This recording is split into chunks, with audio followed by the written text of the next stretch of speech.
completely.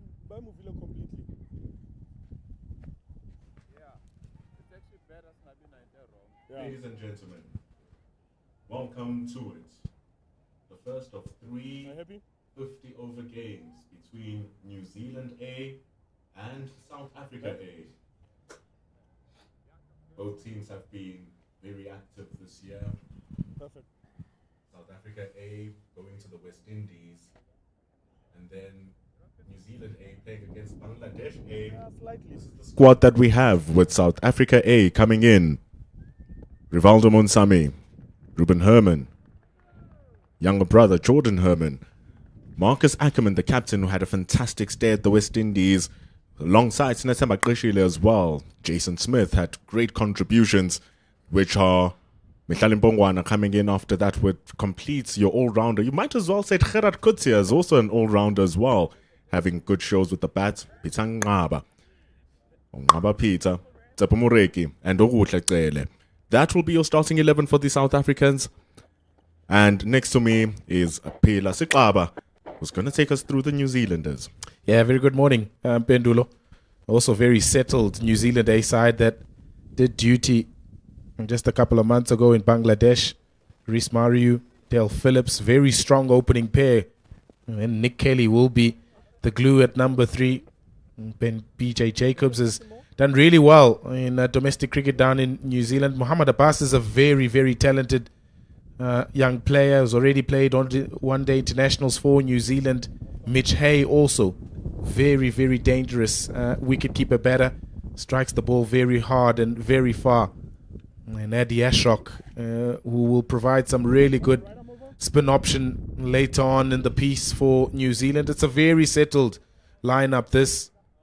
And no doubt they'll be looking to make some improved performances, particularly in the 50-over stuff.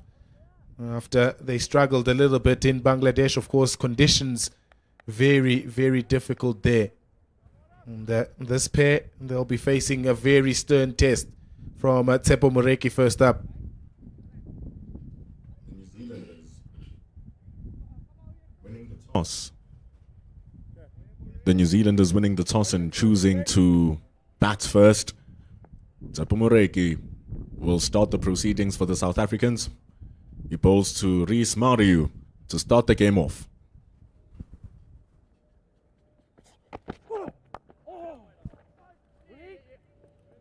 Yeah, misfield from Monsami at mid-wicket gives Mariu his first runs and New Zealand's first runs.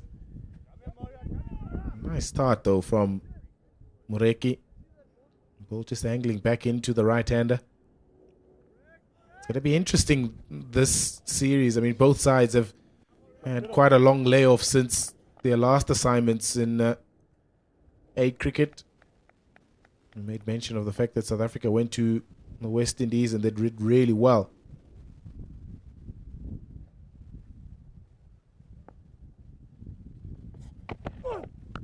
Lovely. That's short and wide from Moreki. And it's slashed away for the first boundary. That time it's Dale Phillips who is on top of that. A freebie, really. And New Zealand are up and running very quickly here at Willamore Park. Fantastic shots from Dale Phillips. Younger brother of Glenn Phillips. He's showing that he also has the touch. Wonderful stroke. Just using Moreki's pace, the timing of the shots was perfect as well. Such was the placement.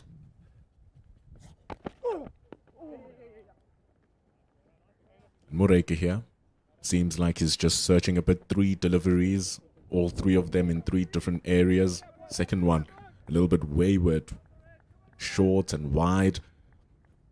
There's some grass on the surface. Groundsman did a great job. It's very hard to prepare a good surface during the winter. It's very dry and to create moisture in it. But the grass is out there. It's still alive if you can see it from the pitch. So we're hoping that it's going to hold up. It's going to play true in the beginning stages of the match. Again, flicked off the pads.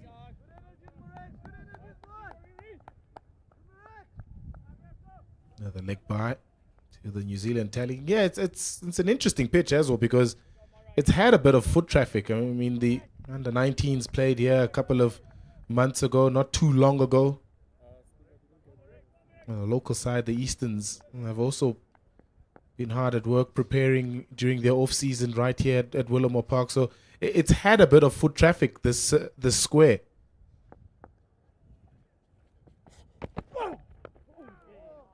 Outside edge this time, played with soft hands from Dale Phillips. So it'll be interesting how it plays, actually. It looks like a really good surface, looks like a really good one-day surface. Just looking at the couple of deliveries bowled by Moreki as well. None of them have really misbehaved. All of them have come really true, and you mentioned how Dale Phillips had to play that with soft hands, because if he had gone for that, it was definitely going to have a carrying situation to the slip fielders.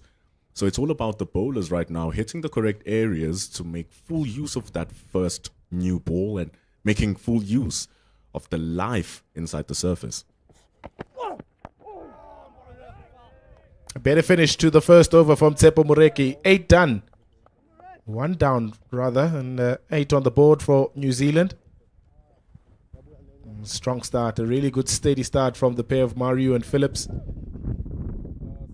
A boundary in that over also from Tsepo Moreki, so it's a nice start. And it needs to be continuously so. This New Zealand team, like you said, Bela, packed with power. After this, their captain Nick Kelly, fresh off back-to-back centuries against Bangladesh. And he's coming in that anchoring role at number 3. He's going to take that confidence through here. And at the age of 32, time is flying away. So he wants to get back into that New Zealand side. So a lot to play for. Right now, though, Dale Phillips on strike and is about to face Oguhlekele. Yeah, great opportunity for either side. Yeah, a lot of these players are pushing for national honors. It's good pace that from Cele, just the direction. First extra, or rather the wide of this innings. Yeah, Matt Fisher, also in this New Zealand A side, who has already made his test debut against Zimbabwe not so long ago.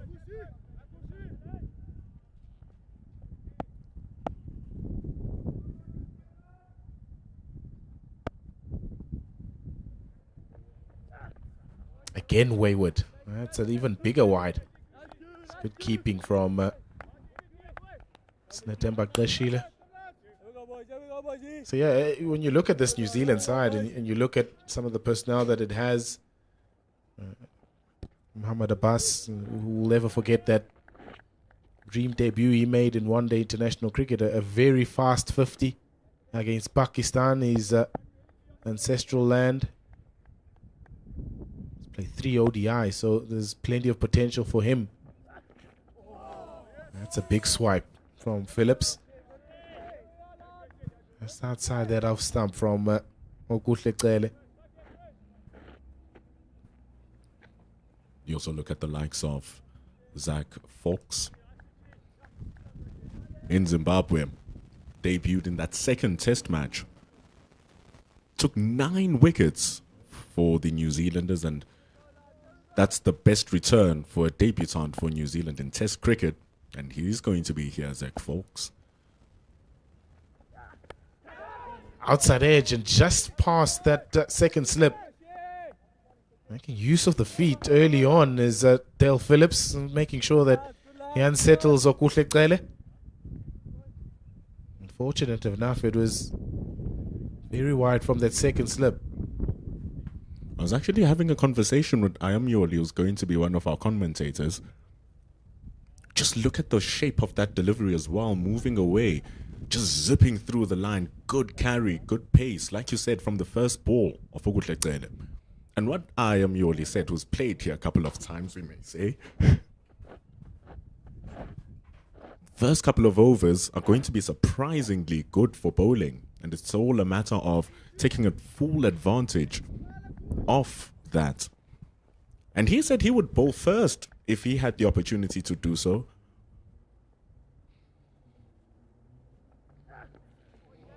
And by all means, Pela, for the couple of deliveries, both Moreki and Tele have landed in the correct areas. We've seen that to be true, that there is something for the bowlers to work with here. I guess his sentiments aren't too far off from Marcus Ackerman, the South African captain, who said he would have preferred to bowl first anyway. So I think both captains at the toss were very happy with their decisions. Nick Kelly obviously electing to bat first.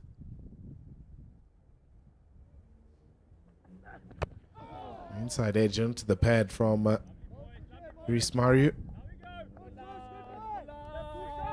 So you want to use the conditions and the facilities that are given to you first. So even though the New Zealanders feel like it's a batting wicket, South Africans aren't too perturbed about, bowling first on the surface, because it does still look that it has a bit of a tinge of green to it that the faster men can exploit early doors with that new ball. Over the top.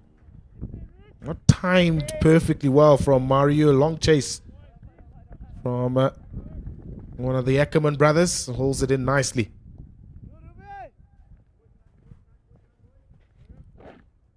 I guess if both captains think opposite decisions are true, one thinks bowling is the right decision, one thinks batting is the right decision, it speaks to how well the surface has been prepared and how balanced it should play out here.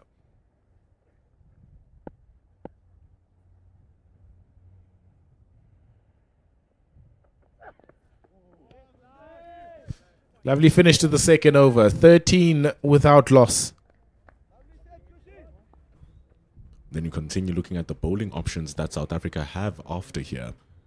Gerald Coetzee, a bullet off an arm. Hasn't played a 50-over match since the semi-final of the Cricket World Cup back in 2023. He's played a couple of T20s featuring in the MLC, playing a couple of T20s for South Africa as well. But as he works himself back in, it's nice to get your legs working again before you get back into the longer formats of the game in international level. So he's been playing quite a bit with SAA camps, playing the emerging sides.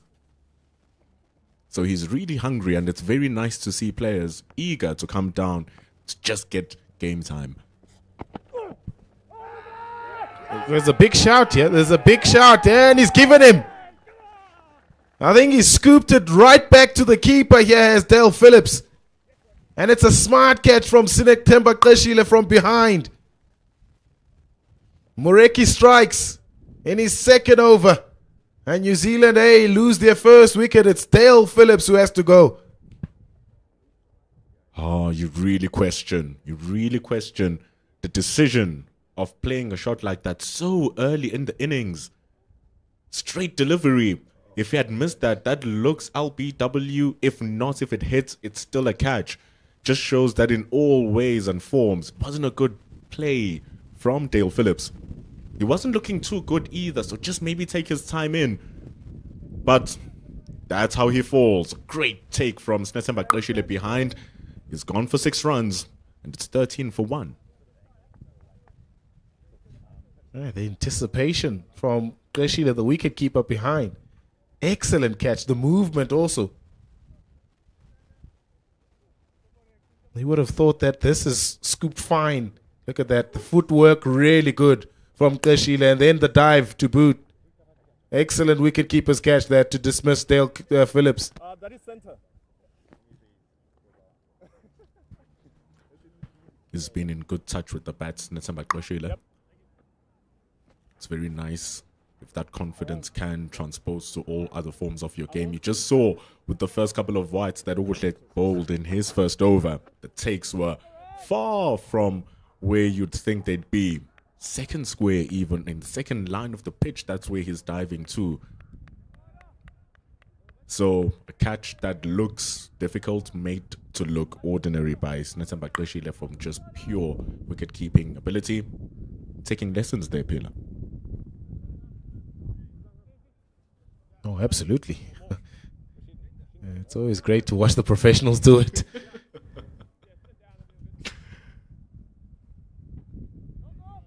He's also had to work hard on his keeping, Netemba Qeshile. He lost a bit of confidence, and usually, you know, when you're not doing well with the bat, the keeping also sort of wanes.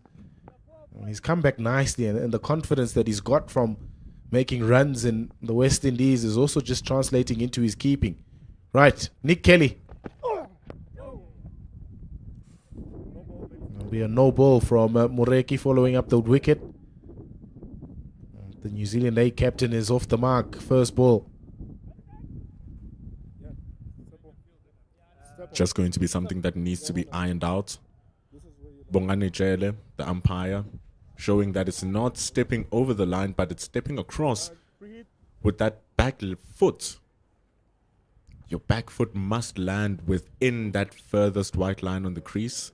If it touches that, the decision is on the umpire, and he declares it a no ball. Not often you see those no balls, but it's still a free hit nonetheless. Yeah, well spotted also from the umpire. Yeah, changing the field now because the bat is crossed, so this free hit, Marcus Ackerman is trying to give Tsepo Moreki as enough protection as he possibly can.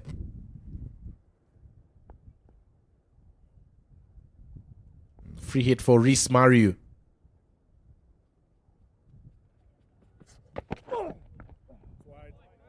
I have to bowl that again. It will still be a no ball for Tsepo Moreki. And a free hit still. Good idea from Moreki. It's always hard to get away those full and wide Yorkers. Has a fielder standing at deep third. There's no one else standing in the offside. And the other fielder in the deep is standing at the long on.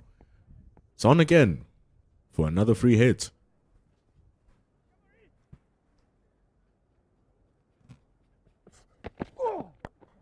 Lovely. He's just straight onto the pads. He wanted to move away from that side. In that previous delivery, if I hide it outside the off stump. This time, Reece Mariu was equal to it, straying onto the legs and just picked up nicely onto the onside for 4. Slightly shorter side of the boundary.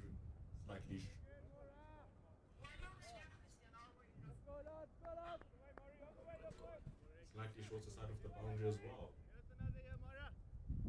Good hit from Reece Mariu.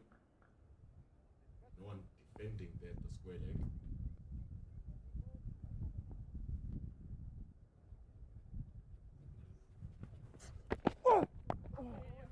This time driven through the offside. It's a gorgeous stroke from Reece Mariu. Back-to-back boundaries for him. And follows up that free hit boundary with a glorious cover drive through the offside. Bullet start here from the New Zealanders. 24 runs now on the board. Look at that. A little bit too full from Tsepo Moreki. Frees his arms. Reece Mariu. He moves to 11. The score is 24 for 1. And there's still 3 balls remaining in over number 3. So 24 for 1 after 2.3 for New Zealand.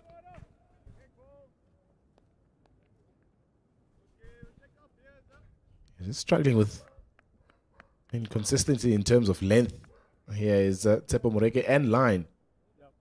That previous ball where he conceded the boundary on the onside was straying onto the pads of Reece Mariu, this time offside.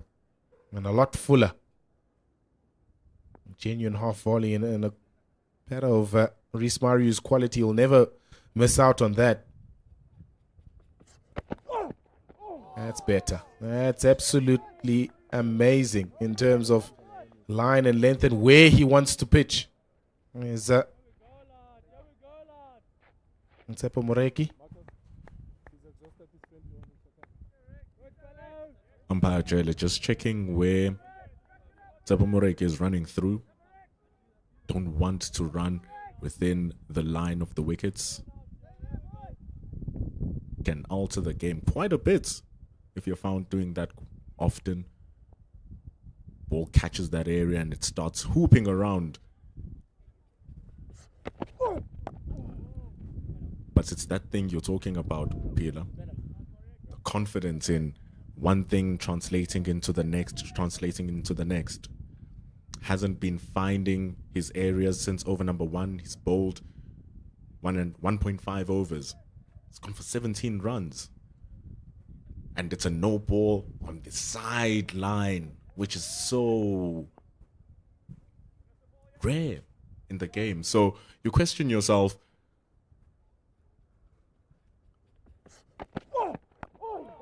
what else must I be doing? You start thinking about things that you shouldn't be thinking about, and then it just clouds a little bit of your judgment. But those last 2 deliveries are good. You hear him screaming to himself. He's upset. He knows himself that he could do better.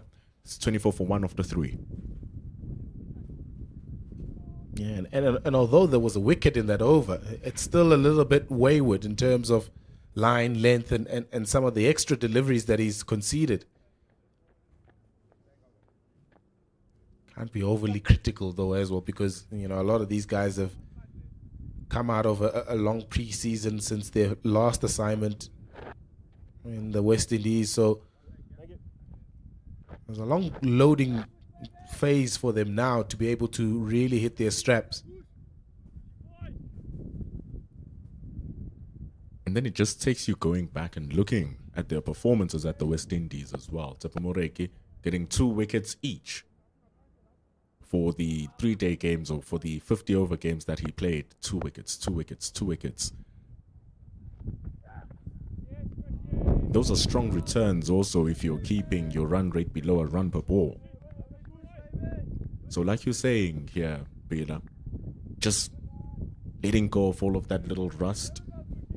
Take your time, get to your stride in, get your rhythm in, because bowling is such a rhythmical thing.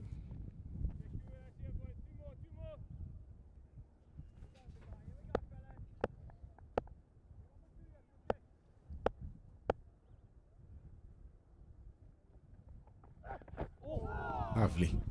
Really good. He's very good against left-handers. Kuhle who brings that ball across the left-handers, has the ability to swing the one back in. So Nick Kelly will be very much aware of that.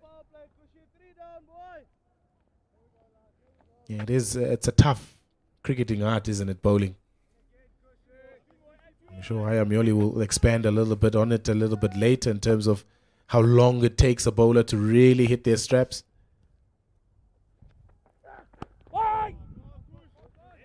He's hitting the bat nicely here. Nice and hard is Okuhle. It's so funny as well, because some days you just don't get it right. Just don't get it right. And then another day you wake up, ball number 2, it's landing correctly. It's a feel thing. You feel it through how you're running in. You feel it through every phase of the bowling, and then you feel it upon the release as well. You're like, yes, this is it.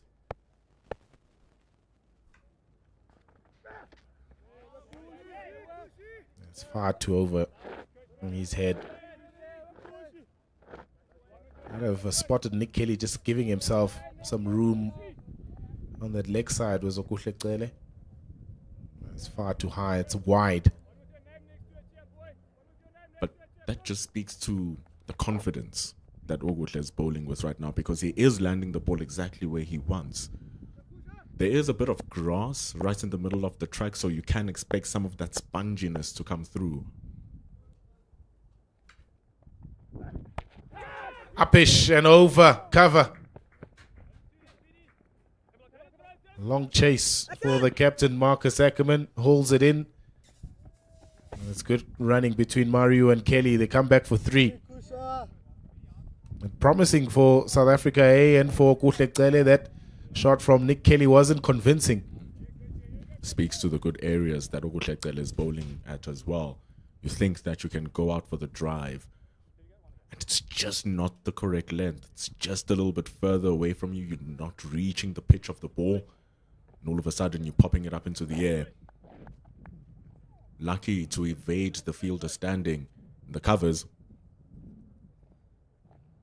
But Okuhle is on good rhythm. He's bowling well. He's bowling really well.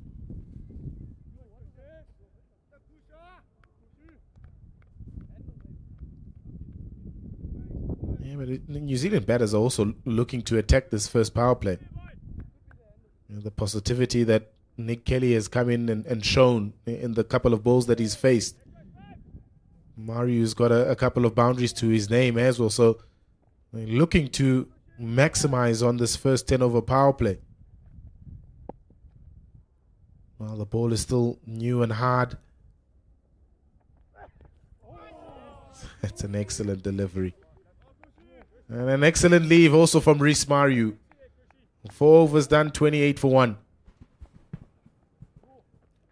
It's not going to be easy, especially if the bowlers start hitting their straps. If the last 2 deliveries of Tsepo Moreki is over anything to go by, he should be starting to get into a good rhythm. But like you said, the batters, they're looking to go at everything. It's important, though, not to be careless and not to be reckless. We saw that with Dale Phillips. He'll be sitting there questioning his shot, which cost him his wicket. But Kelly has been in good form. He's looking good. Just popped one over into the air from good bowling from Gele, but now he has to deal with Moreki coming around the wicket.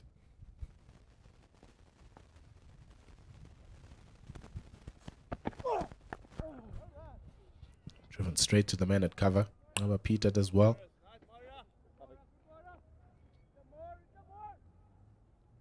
It's also some nice options for Marcus Ackerman to call upon. And the bowling, he's got Mihlali Mbongwana who can bowl some overs. Jason Smith hasn't bowled a lot in recent times. Mainly focused a lot on his batting, but he can send a few down. Ngaba Peter, the leg spinner, fresh from a tour of Australia. Straight to him. Oh, he's put it down. It's the sub-fielder Andile Simelane in 22 who's just put down a dolly. And the New Zealand captain, Nick Kelly, survives. In and out. Oh my goodness. That was the opportunity.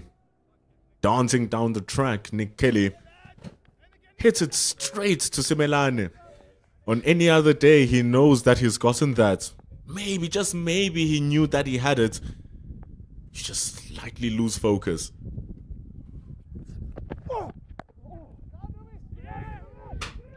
Great fielding. Really good fielding.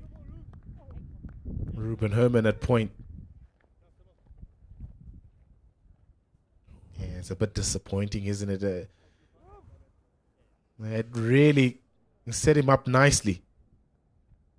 The South African bowlers, Nick Kelly just advancing down the wicket and trying to exert pressure back onto the bowling attack, but he hit it straight to mid-off. Simelane, all he needed to do was hang on to it. He had a couple of juggles of the ball and then put it down. Need to be sharp, the South Africans.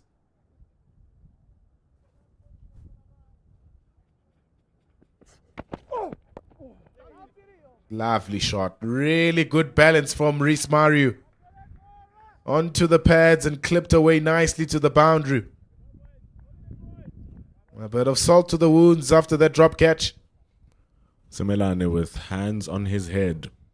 It wasn't the batter that he dropped, but still.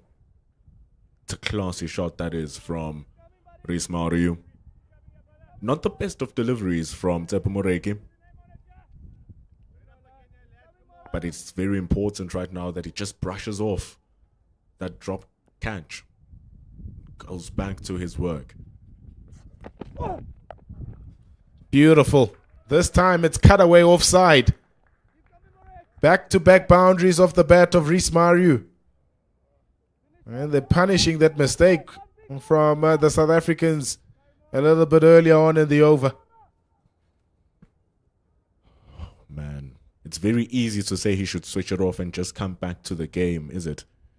Especially in your first couple of overs, if you've been taking a little bit of a tapping, And then you create a solid opportunity and then it gets put down, and you can't help but feel some sort of grief over the fact that now you're getting pummeled when the team should be joyous and happy that that fourth batter is out there. But also that means the momentum swings as well. And now they take a more defensive route. They remove a slip. They put an extra fielder in the covers. It's 37 for 1 after 5. Beautiful boundary there from Reece Mario. He was on top of it very quickly. Yeah, he'll be cursing himself a little bit, Andile Simelane, after that drop catch. Moreki in South Africa would have had 2, should have had 2. He's trudging off.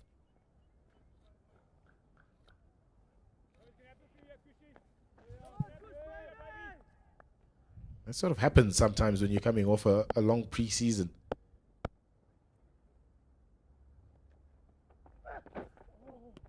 And also not to excuse the drop catch. It's not the most easiest of grounds to try and catch, especially when it comes that low. When you're dealing with the ball coming out of the chairs on the far side. But that at this level should have been taken at any time.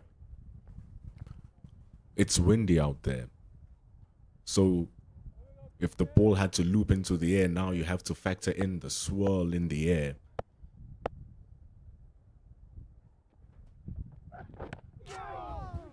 It's good bowling from Gele.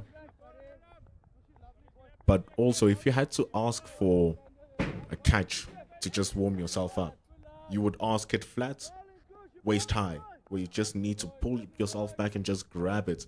You can protect it with your whole body if you want to as well. That's the type of catch you want. Maybe was he off balanced as he took the catch? Seemed like he was still moving to his right as well. And so he never was steady to take it. It should have been taken. Clipped away. And beautifully played by Nick Kelly. All the way to the mid-wicket boundary. Nice shot. It's a confidence booster for the New Zealand A captain after being dropped. 10 players have come on from the Blacks cap side, and Nick Kelly is one of them who has represented New Zealand. Class is permanent, isn't it? It's a wonderful shot, placed perfectly between mid-wicket and mid-on. This time, third man in the picture, just short. Did well, Jason Smith, not for that ball to bounce over him and go to the boundary. Well, South Africa are creating opportunities. Nick Kelly is giving them opportunities. He's flashing, and he's flashing hard, Nick Kelly. Playing with a lot of conviction. He's moved to 10 from 11. Whilst Reece is stationed on 19 from 17.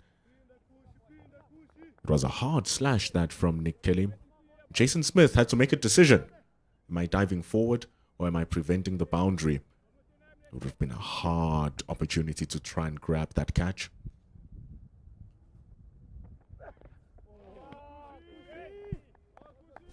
Yeah, just going back to that drop catch as well. It also looked like Simelane was in two minds in terms of his hand positioning, whether he was going to go reverse cup or normal. And sometimes when you get caught in two minds, you end up not knowing how to position your hands in terms of making sure that the ball is settled into your hands. It looked like he wanted to go normal and then realized maybe the ball is a little bit higher. I need to go reverse cup. And by the time that it hit his hands, it was a little bit too late to adjust again.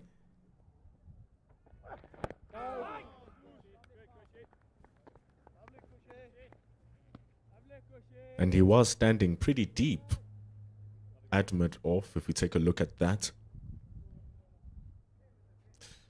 Just out of position, in two minds. A lot of things off with the catch. But like you said, at this level, going to play for your national team, You want those to be taken.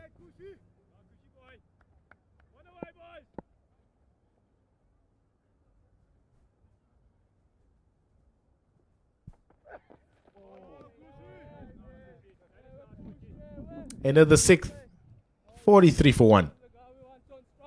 It's excellent capitalization from the New Zealanders as well. Excellent strike rates. Reece Mario, 19 from 20 deliveries. Nick Kelly, 10 from 11. It's just Nick Kelly who's given those chances here and there. It was a clean drop catch from Simelane, slight chance to Jason Smith the previous over versus Ogutlekele. But on the other side, Reece Mario has just been looking pretty clean. It looks like he's playing a slower game, but look at that, 19 from 20. Taking full advantage of any boundary deliveries that South Africa throw at him. But Nick Kelly right now facing Mureki, who returns.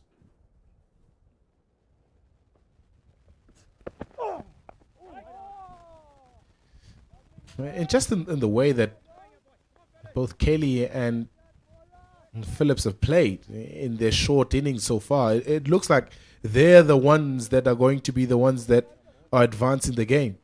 And everyone else is going to bet around Reece Mario.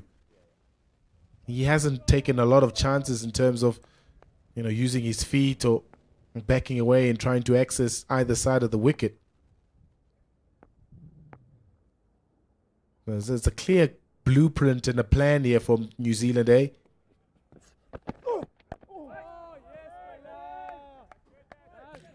They're not being reckless now. Good defensive shots. It's a good ball from Mureki. But then you look at the depth also from New Zealand. After this comes Mohamed Abbas, who is expressive. Can hit the ball. Fastest 50 by a debutant for New Zealand in that game versus Pakistan. Then after that, you have the leading run scorer of the Ford Trophy, the 50 over competition of New Zealand, in Mitch Hay.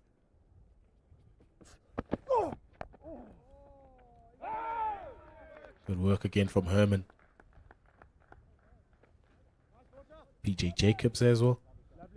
Still to come in at 4. Yeah, love the look of Mitch Hay. I've watched him in a few of the T20 internationals that he's played so far. He's a real attacking prospect. Neat wicket keeper as well.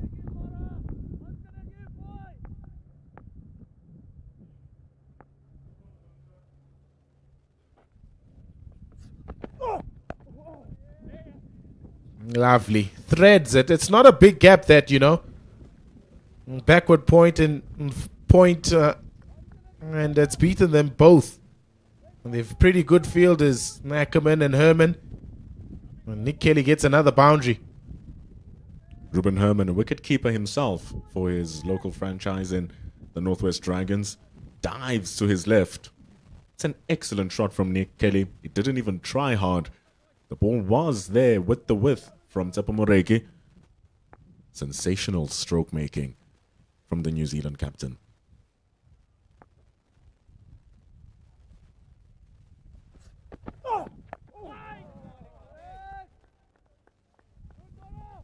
Can really take the game away from you, Mitch Hay. So a lot of these guys up front will be trying to set up the game for Mitch Hay coming a little bit later down the order. It's like Folks can also hit a long ball. So looking to make sure that they really give them a good platform. Average age of 25 years old, this team. Very young as well. One of the older players in Nick Kelly, currently on strike, also leads the team, unsurprisingly so.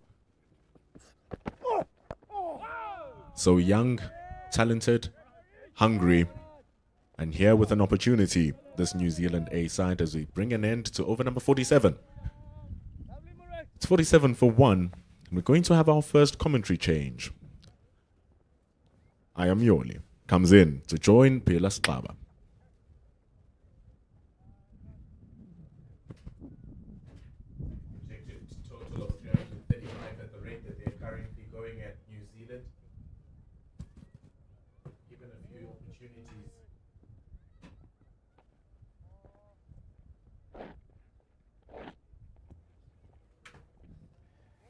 They've given a few opportunities in terms of wickets, but so far South Africa haven't been able to take them.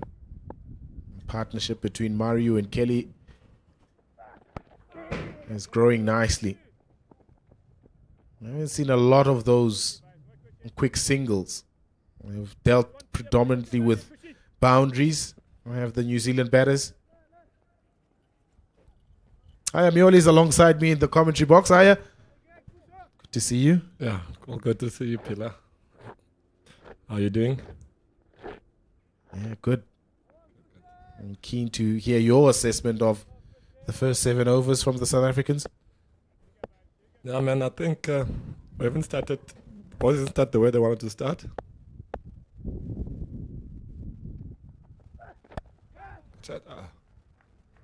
Lovely shot again. He's strong off his legs, is Nick Kelly.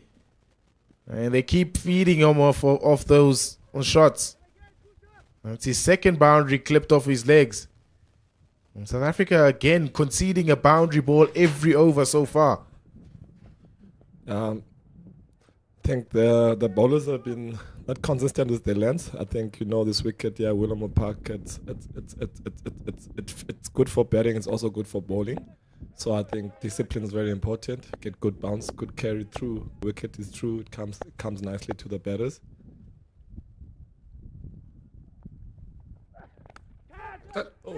Beautiful catch.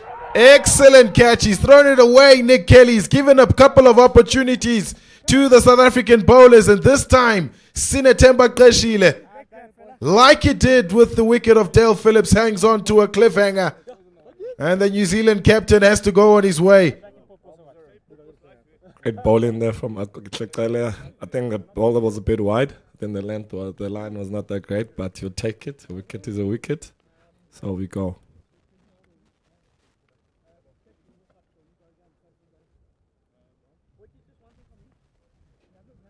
Excellent. Right in front of first slip. 2 very good catches from South Africa's keeper. Nick Kelly has to go for 18. An 18 that wasn't really settled, wasn't it, Aya? I think, as I was saying, in terms of the wicket, I think if we come to a pitch like Winnermore Park, I think there's something for both batters and bowlers. If you do the work, if you hit the wicket harder and you put in the right lines and length, and also for the batters, if you're patient and the ball is coming through, you also get the runs. So it's good for both batters and bowlers. So we'll see today what's gonna happen, who's gonna be more disciplined, and that I think that's gonna win you the game. Youngster PJ Jacobs in at number 4. Send it there, please. 52 for 2. New Zealand A. Been a fast start, but it's also been a start that has been a bit stop-start. Been a couple of opportunities presented to the South Africans, and South Africa have taken 2 of those wickets of Dale Phillips and recently Nick Kelly. What's the ideal length to bowl on this wicket? I mean, you've played quite a lot of cricket here at Willamore Park.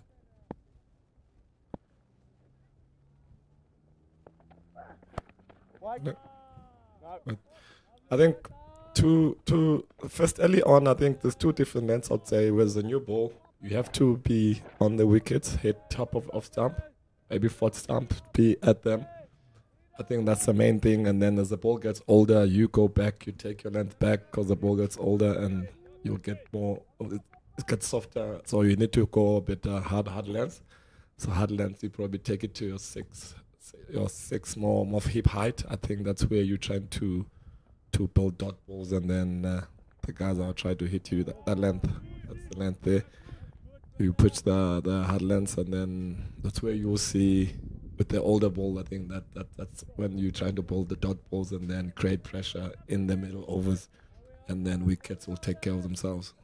And especially with the dimensions here at Willamore Park, one side a little bit bigger than the grandstand side. So a lot of what you're saying in terms of hard lengths it's also going to be, considered in terms of dimensions. How do we bowl towards which side? It's wide from Cele. Yeah, I think length is king. I think the most important thing, and with what they used to say, they say you have to pitch it in that first class length. First class length is make sure you're not floating the ball. You're hitting the deck every time you're bowling. It's not easy to hit the ball. It's because there's energy on the ball, and that's the most important thing from the bowlers. The moment you start floating it, that's when it's easy for you to just go through the ball. You look at even the ball that Cele ball was a bit wide. But then with the energy that he bowled, it was not easy. There's something in the wicket.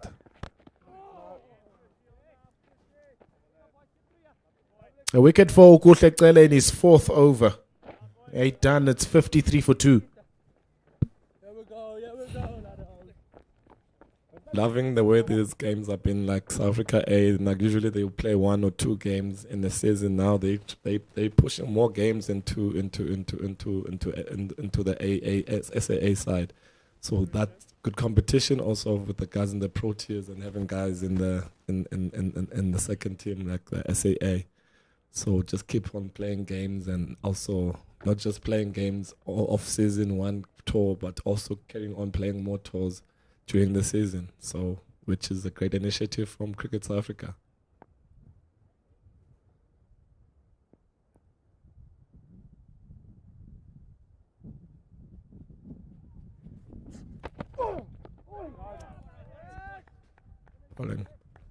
They've also got a tour to India in October. That's very much in season. So it's one of the things that a lot of the players have been crying out for, to be able to still consistently play cricket at a higher level in the domestic season, so that it doesn't become a situation where you have to wait until June, July to be able to play cricket at A level. You're building up your loads, you're in rhythm, you're in good form, you want to translate that into A level cricket and then hopefully push for a national spots within that season. Definitely. That's also creating competition within the guys, having like probably two squads with the A guys and creating competition. The 2027 World Cup is coming now, and we're hosting it at home. So it's probably preparations for that. You're having young guys that you pull in, give them the international exposure, and come in and learn and play some cricket, and also get to know different conditions in different countries where you're playing, and that's the best experience. And playing and traveling, I think the experience is good for the players, learning different conditions.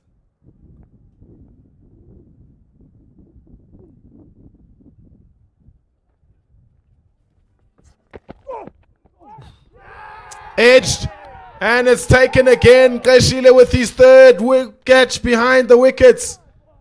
Excellent line and length from Tsepo Mureki. And BJ Jacobs has to go without scoring. South Africa going bang bang in terms of the wicket column. Good bowling there for Mureki. Good length, good line. I think that's where you want to be in each and every time. And they haven't really been bowling well in terms of economy wise, but then in terms of wickets, it's 3 wickets inside the 10 overs.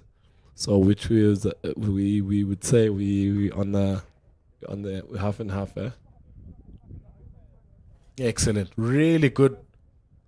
Just a bit of movement away from BJ Jacobs off the pitch there. That's created the doubt. He didn't know whether to go forward or back. Just a faint edge. And 2 wickets in 2 overs for South Africa A.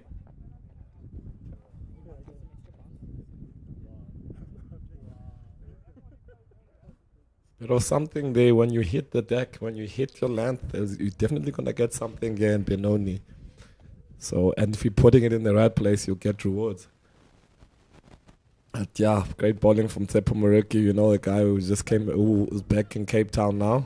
He was at the Lions for 2 seasons, and now is back to where he played his cricket most of the time. But we know he's from KZN and Durban, but played a lot of cricket in Western Province, and is back now playing for Western Province. A lot of expectation on young Muhammad Abbas's shoulders, both from this innings and into his future. Good fielding, really good. South Africans are right on top of this now.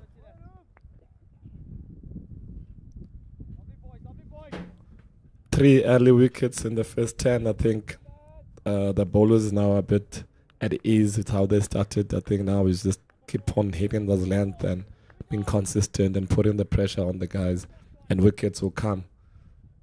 So even the guys that are coming in next, they have to just come in and just kind of contain, and wickets will come. That's through. A long chase from Ngaba Peter. Just holds it in before it goes into the boundary cushion. They'll get 2. And Muhammad Abbas is off the mark.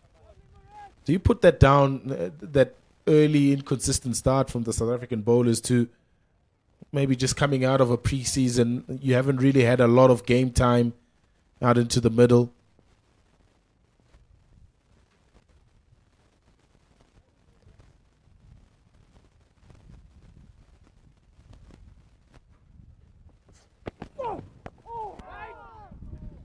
Lovely from Tsepo Moreki. 3 from the over, but crucially the wicket of BJ Jacobs. 9 done, it's 56 for 3. Yeah, middle time is very important, and I know sometimes most guys practice at nets and you come into the middle once in a while. So I think match practice is one of the best. Like I know Coach Wandile Gwavu is more of, I think they trained at St. Albans. They played a game at St. Albans. I think they get like more middle sessions and more match situations. I think that's the best important thing to do.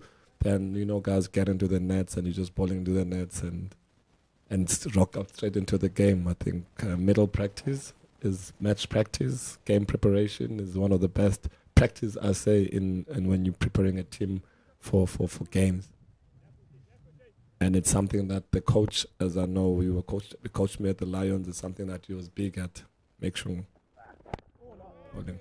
But it looks like the more the bowlers are bowling, they found the straps and they're hitting the good lengths, and yeah, just keep on at it. And the guys that are coming, it's important for the guys that are coming, our first change bowlers come in, that they make sure that they hit the lengths properly, they follow and they write down the money. You can't be coming in and finding, searching and looking for length. You have to be on the money as first up. As the moment you come in and to bowl the first ball, you have to be on point and you have to be on the money.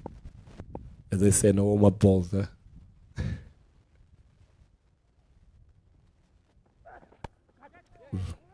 Slashed. It's gone fine, and it's beaten Tsepo Moreki at third man. Bottom edged from Reece Mariu, looks like, and as much as wickets are falling around him, he's been able to get the odd boundary to keep the scoreboard ticking. Yeah, it says it starts with training, even at practices. I think as when you're working with your bowlers, I think the most important thing, even when you're practicing, is like at the net. Most important thing, guys come into the net and start finding their rhythm and just warm up and put those warm-up balls. You have to be on the money. Even when you're practicing, you practice like you play. Bowling. Lineman. You practice like you play. You can't come into the nets and start bowling balls, and then in the second over, third over, that's when you start being warm. That carries into games. I think the most important thing, you make sure you get warm as a bowler. No warm-up balls, as you say, and get into it and make sure you're bowling the ball from practice. That's how you come into the games. You can't be 3 or 4 overs into the game where you start finding your length. In some other games, you can lose the game from those 4 or 5 overs. The higher level you play. So you have to be on the money first up, and you have to energies and everything have to be there. You're Marcus Ackerman now. Who do you go to after this opening act of Cele and Moreki? Oh, we still have some simmers there. You've got Sipamna is off, is not playing. Jason Smith, you get your simmers in. There's still something on the wicket. Gerald could say, I don't know why usually having him as a Protea, has played a lot of games, he's played in the IPL. A guy like him, I would want him to give him the new ball and say lead from the front. He's the most experienced bowler, I'd say, and the bowlers that are here. He's played for South Africa and he's played in the domestic leagues around the world. And you can see he's there warming up. I think is the guy that you want him to take charge and lead the bowling attack.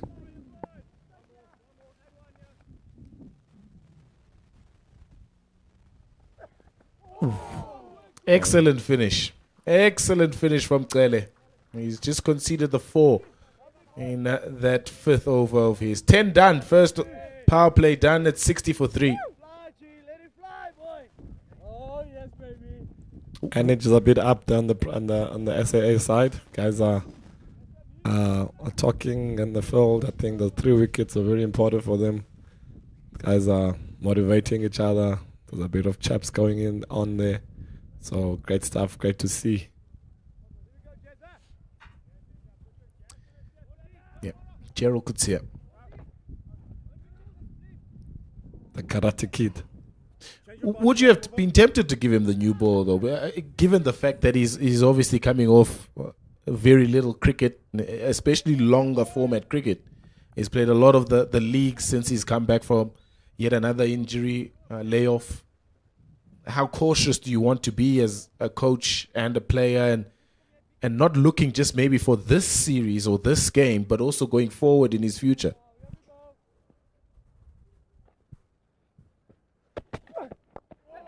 Nice start. I think the most important thing, he needs to identify his role. He knows his role. He's a fast bowler. He's a strike bowler. I think he's the most experienced guy. So if I as a captain or as a coach, I'll give him the ball and say, your job is to come in here and lead the attack. He's the most experienced guy. Maybe in terms of injuries and stuff like that, you can manage his workload. That's important. But in terms of the role that he plays, I'll give him the new ball and I say, Gerald, go get wickets for me. He's back into playing mode now.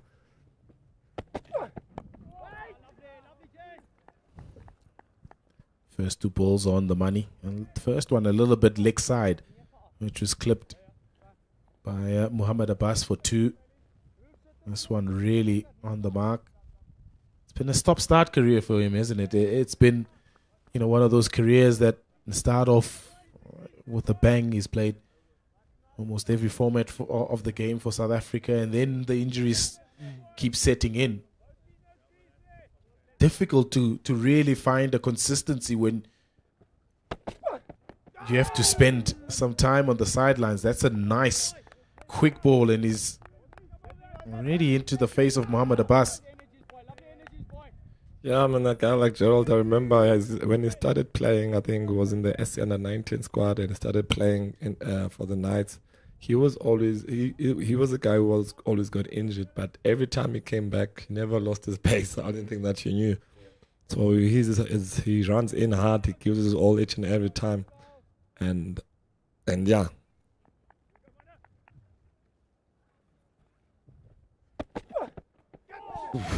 Good energies there from Joao Kutse. The pace that we talk about, there's something extra that he always has. There's always that X factor with him. There's always something behind the ball. He bowls with fire, he bowls with energy. And that's the one thing that you need in your team. They say there's no substitute for pace.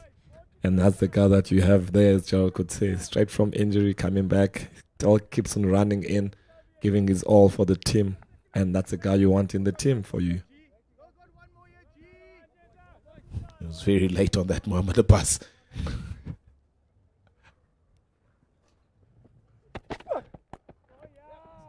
Nice. This time he saw it all the way onto his bat. Muhammad Abbas gets 4. Kutsia is already letting him know that he's not going to get anything in his half. Brave batting, though, from Muhammad Abbas. Yeah, the height of that ball, the bouncer there was not that high. So Muhammad Abbas was able to get hold of it. Good shot from Muhammad Abbas after the...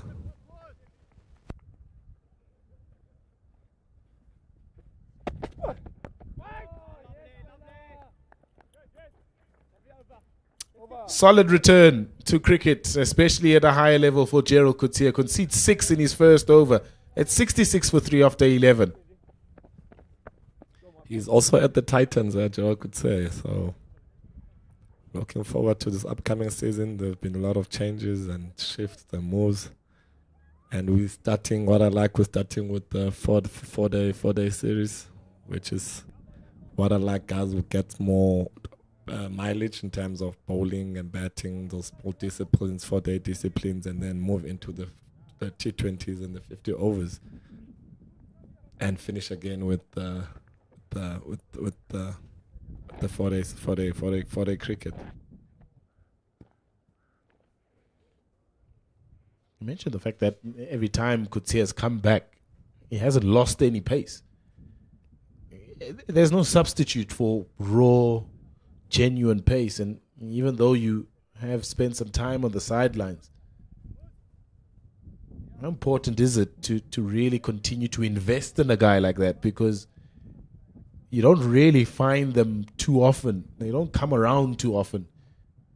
Mihlali Mpongwana replacing Okuhle Cele from the Chalet end.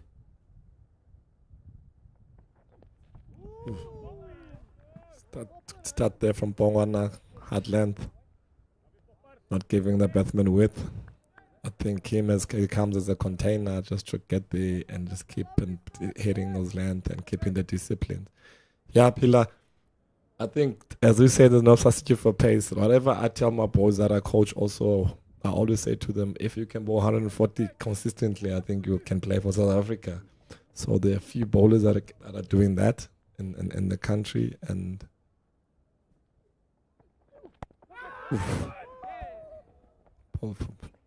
so that's very important. I think if you can bowl 140 kilometers an hour and consistently, I think selectors will take a look at you. It's something that you don't have. Something that's rare that we don't really have now in our days. So yeah, in terms of injuries, I think rehab and doing your exercises, keep on your gym work, even though you're injured, it's very important so that you keep on maintaining, and also not being scared. I think that's the other thing.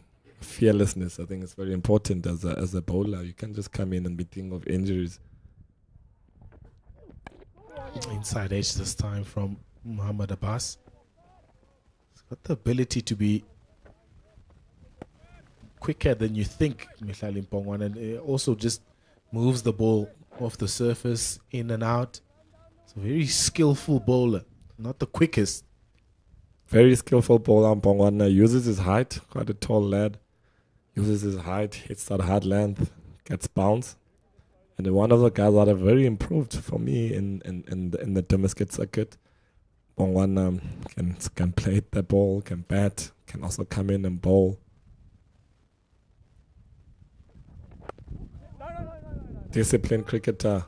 You can see how everything that he does is very disciplined, very quiet lad, doesn't speak much, into himself. And he just keeps on working and he just keeps on growing. Mihlali Mpongwana. I don't know, the ODI debut against Pakistan just before the Champions Trophy earlier this year. Mihlali Mpongwana has been in and around that South African ODI side, Test side, T20 side. He's been in and around. Oh, lovely work from Rivaldo Munsami. Stopped the definite single there. Bit lucky there, Mpongwana. It's wide. Good fielding there from Munsami. And I would love to know, how's the rivalry between the guys with all of them playing different franchises and the chats behind it, and when they're playing together? And when they're playing against each other, I think. And now that we're having them playing in October during the season. National duty. Lovely use of the feet from Reese Mariu. He doesn't want to let Mbongwana settle into some sort of line and length here, so he decides to just step out of his crease and swat him down the leg side for 4. Ends the first Mihlali Mbongwana over with a boundary. It's 72 for 3 after 12. Bowled well. The finishing is important there. Mihlali, always make sure you need to finish well. Finish it over well, bowled very well. Was unlucky there that he gave the batsman a boundary.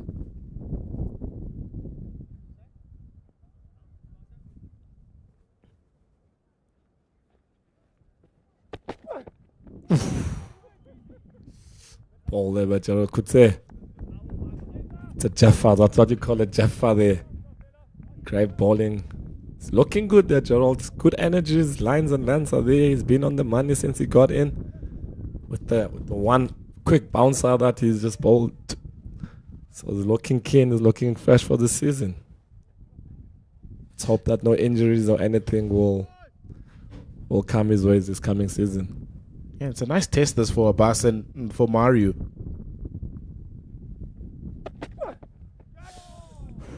I would have faced a lot of this genuine pace, like raw pace, in their young careers, and a class operator like Gerald Coetzee has already played in World Cups as well, so they'll both approach this as a big test for them if they can make the step up consistently into international cricket, to be able to face a Gerald Coetzee and say, we handled him pretty all right.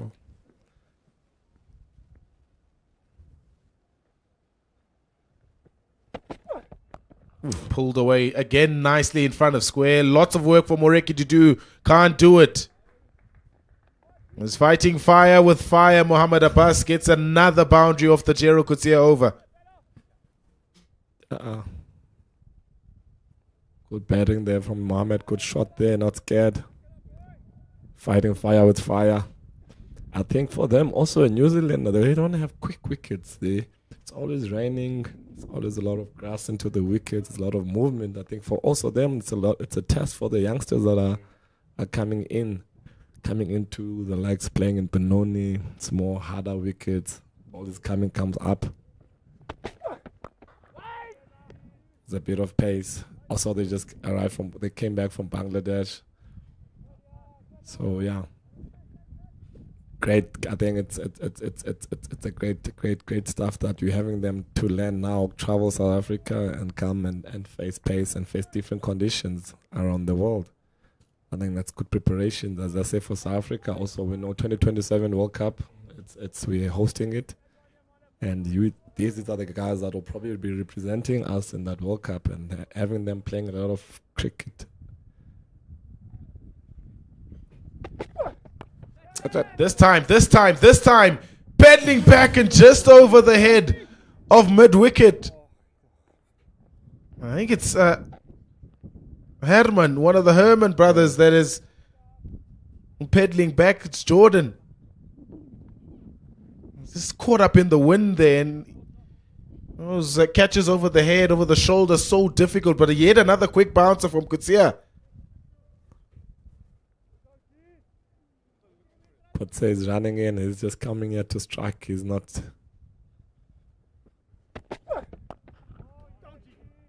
So that's one of the guys you tell as maybe as a captain or your coach. You say you don't care how much chance you go for. Your job is to run in and strike and bowl as quick as you can and try to get wickets. So that's exactly what Gerald Coetzee is coming here. He's bringing some energy into the ball. He's bowling it hard. He's trying to strike in each and every ball that he bowls. And you have Mpongwana on the other side. He's there trying to hit his length and trying to keep consistency and trying to be consistent. 77 for 3 after 13. That ball, just a little bit extra bounce on Mohammad Abbas. You can see he couldn't control it as best as he could have in the previous pull shots that he executed off the bowling of Coetzee.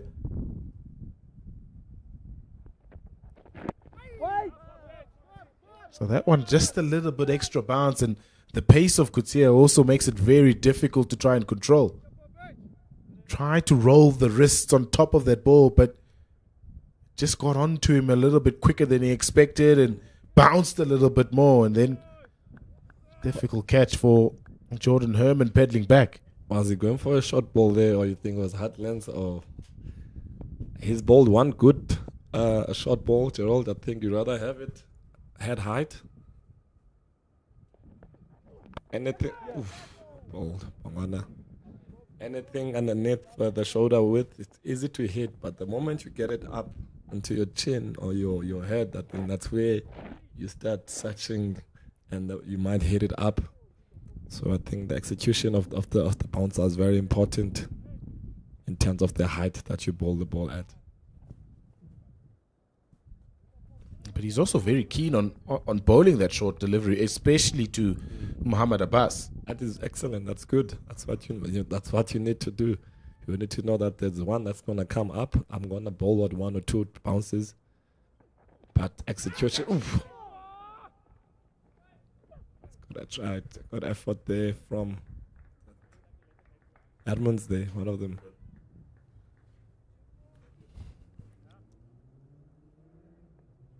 Yeah, it's a little bit of a gamble also from Bongwana, because even if he has a good fielder in that position, that ball's a little bit too short and too wide. I mean, any sort of bat and past Ruben Herman, who's stationed at point, will get him a boundary. Man on the sweeper boundary is just in front of square and not behind, so comes a bit of a risky ball to bowl, that short and wide one from Bongwana. Short, pulled away from Mariu, well in front of square, and back-to-back boundaries for him. Great shot there. I think now the boys are starting to lose it a bit. I think it's important now to cut the boundaries. I think that's the most important thing. We have to try cut the boundaries. We make sure that we protect our boundaries, and also that we don't give them any 4 balls. I think just containing now is important, to make sure that building that pressure so that you can get wickets. The moment that the ball gets a bit old, you're not gonna have those magic balls where you're gonna get the guy out. So you need to contain, you need to squeeze. Edge gone! Absolutely brilliant again from South Africa. As soon as New Zealand exert pressure on them, South Africa stemmed them back. He tried to use his feet on that occasion, was Reece Mariu, but only manages an edge. Another comfortable and simple catch behind from Sinetemba Qeshile. And right on the stroke of drinks, New Zealand A lose another. 86 for 4. And Bongwana has a wicket. I'll ball them from Bongwana. The New Zealand guys, they keep on losing wickets. And even the shot selection, I don't know, the coach is gonna be happy. Each and every shot. Remember the first wicket that South Africa got of Reece Mariu. He played a very disappointing shot there at the early on, and now all these shots that they've been playing very wide and just swinging it wide. So I don't know what the coach is feeling like. I think these guys are keep on losing their wickets in very funny ways. It's drinks at Willamore Park. New Zealand A have lost 4 before drinks. It's 86 for 4. And we'll take us drinks.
Mitch Hay coming in at number 6.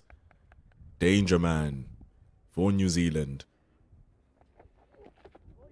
And he lets it go to end the over. 86 for 4 after 14.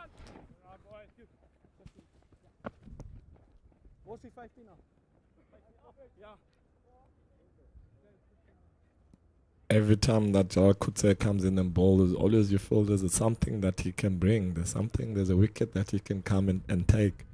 So you need bowlers like that. You need bowlers that whenever they come into bowl, you know, okay, this guy might do something here. There's something that's smelling here.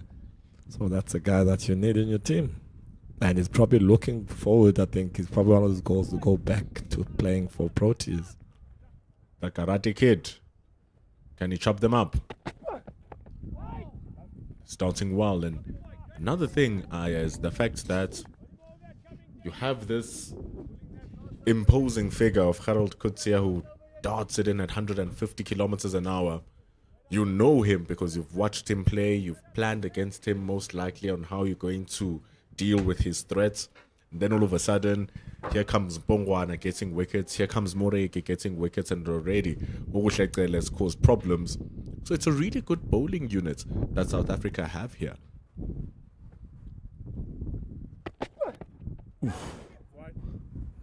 Just push it a bit wide there on the leg side. Yeah, we've guys are coming in. You look at the guys that we have in the Protea setup. We have relax of Kwenama Packers. We have Okushekale's.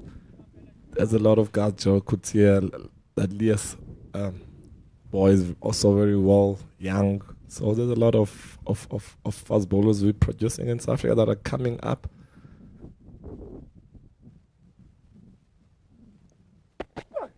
The thing is, Gerald Coetzee is not old himself, pretty young, and he's still feisty and he's still hungry, and he's slowly getting into his stride here, bowling really well.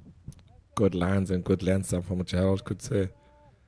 I think if he just stays there, pulls his energies and just keeps on hitting that length hard, hitting the ball hard, and being consistent in those areas, I think wickets will definitely become. Mohammad Abbas had an electric start for his international career versus Pakistan. Clips that over the top. It's going to be stopped at deep mid wickets for a single. Very quick outfall here in Benoni. Very fast. Moment you connect the ball, hit it nicely, it's definitely going to the boundary. That is center. That thing of being in the high field as well, Miodi. The ball will travel. Yes. The air is much more thinner. So if you flick it up into the air, you might think you have a chance of a catch and it flies over you, especially if there's wind, because it's always gusty here in the east of Gauteng. Yeah, definitely a high altitude. Moment you connect it and hit it, the ball flies. Oh, gone! Spectacularly bowled by the Karate Kid. Oh, ball by the Karate Kid. Good energy there from Gerald Coetzee. I definitely said that there's always, every time this ball, there's something that's smelling. There's something that is about to do. It smells like there's something he's going to get a wicket in every ball he bowls. He was very fired up in that celebration there, Gerald Coetzee. You can see he wants it. He wants to be here today. Right into the block hole of Mitch Hay. Oh, that is cracking stuff from Gerald Coetzee.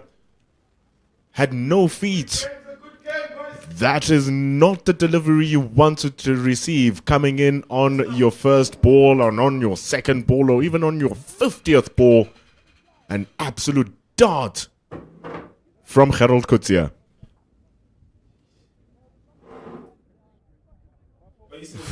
Goodness Him me. move his feet there. I think the batsman was very late on that ball there.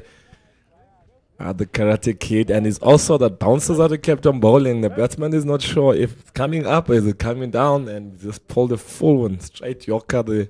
But Gerald Coetzee, that's why you must keep on bowling that Yorker. They must always know that there's something coming up. There's some ball that's going to come to your head, and you make sure that those legs keep on not moving. You don't want those legs to move as a bowler. You want them to be a bit shaky there. And great stuff there from Gerald Coetzee. You were talking with Pila earlier on.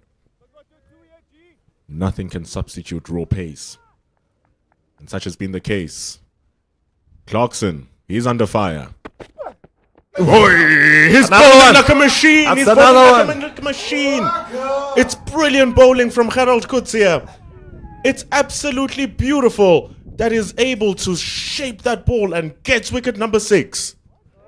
Great bowling there from Gerald Coetzee. Another one, straight up. Hits it. Hits his short ball. Saying he's always know that there's a short ball that's going to be bowled here. Great bowling there from Gerald Coetzee. He's on fire, this lad. He wants it. You can see he wants it. He's alive. He wants to be here. On the first ball as well. Absolutely cracking stuff. We echo your sentiments, Aya. Always something's going to happen when Gerald is bowling. Couldn't deal with the pace, couldn't deal with the bounce, couldn't deal with the movement, couldn't deal with the skill of the Karate Kid. Definitely no substitute for pace there.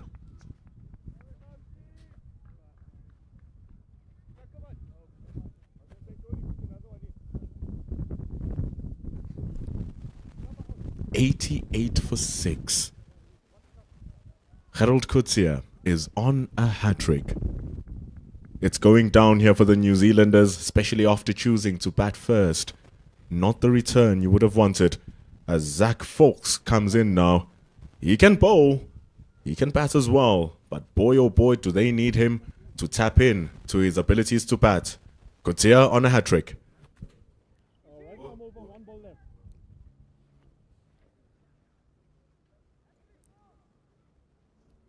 Three slips now have been put in. All out attack from the South Africans. Deep square leg and deep fine leg, just in case it goes short. Hat-trick ball for Coetzee. Goes loose. He was looking for that magic delivery to bowl him again, but it's flicked down for a single, down at fine leg to end over number 15. An absolute gem from Gerald Coetzee. 2 wickets in it. It's 89 for 6. What an over there from Gerald Coetzee. As we said, we definitely, when we went there to look at the pitch before the game, they definitely said there's something on this wicket. There's a bit of grass there. If you hit the right length and you bowl with energy, there's definitely going to be something that's going to happen. I remember you had a conversation that would you bat here, would you bowl here? I was like, definitely bowl here. I think there's a bit of grass, and I don't think it's going to change much when the South African guys are batting. We'll see with the New Zealand bowling attack.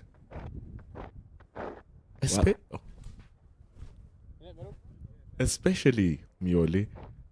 Especially given the fact that this innings might finish much quicker than what you anticipate. So the weather might not take the effect that you want. You're coming in before lunchtime to start chasing the total. That is, if South Africa continue in this momentum, we might be looking before even 1 o'clock or before 12 o'clock, we're going to lunch. This game will show you flames, my brother. You don't know. You cannot say 89 for 6 and you think you're done with the job. The job is not done. The guys have to come in and just keep on doing what they've been doing, and even the guys are gonna follow up. You don't want also Gerald Coetzee to bowl a lot of overs, so you might have to cut his balls. But the guys, if you never know, if you bring back Moroki, you bring back Ekele, they need to come in and also throw some rockets and run in. They bowling really well here, the South Africans. Fawkes is looking to get into his strokes. And that's the thing. Ever since the start of the innings, New Zealand have not been shy in trying to score. They haven't been shy in playing their shots. But now it's coming to bite them back because that was very close. Definitely. I think they shot selection. But when we started as approach South African guys, they missed a bit of the line, but they were getting wickets. And as you come in as the visitors, I think you have to come in and assess the wicket and be patient. I think the most important thing is try to finish your 50 overs. I think that's the most important thing. And some of them have never played there. Most of them have never played there in Benoni. And you have to assess positions. You have been disciplined. then that's the most important. And be able to leave well, be able to hit your singles and run hard between the wickets. And how they came in like they've been playing cricket here, been on it for a very long time, and wickets showed. It's a fine balance, isn't it? You want to destabilize the bowlers, especially with the start that they had, because you remember Tsepo Moreki, the start was a little bit off and a little bit expensive. By the time New Zealand had finished over number 6, they were on 42. They were going at around 7-8 runs to the over. But then when the wicket starts to fall, you maybe look to readjust. But then they didn't do that, and they continued with their counter-attacking approach because, hey man, if the bowlers can't land in their areas because you've batted them out of the game, especially if you've chose to bat first, you take the ascendancy. But it's not the case here. It's really not the case here.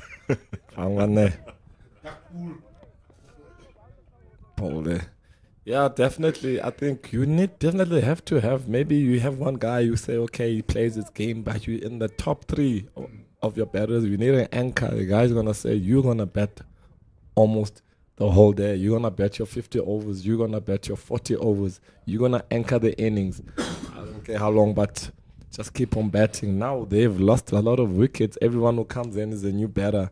So there you're going to have consistency. And both of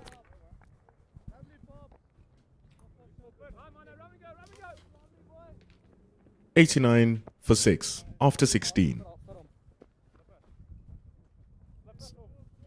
So yeah, so it's very important to have an anchor in your team. Someone you can say, your job is to bet the 40 overs, to bet your 50 overs. The guy that everyone is gonna bet around. You can't have wickets falling all the time. You need an anchor. You need people to bet around someone. I think now we have lost that with New Zealand. And the issue is that it wasn't even South. It didn't feel like it was South Africa taking the wickets. Yeah. It felt as if it was New Zealand giving the wickets away.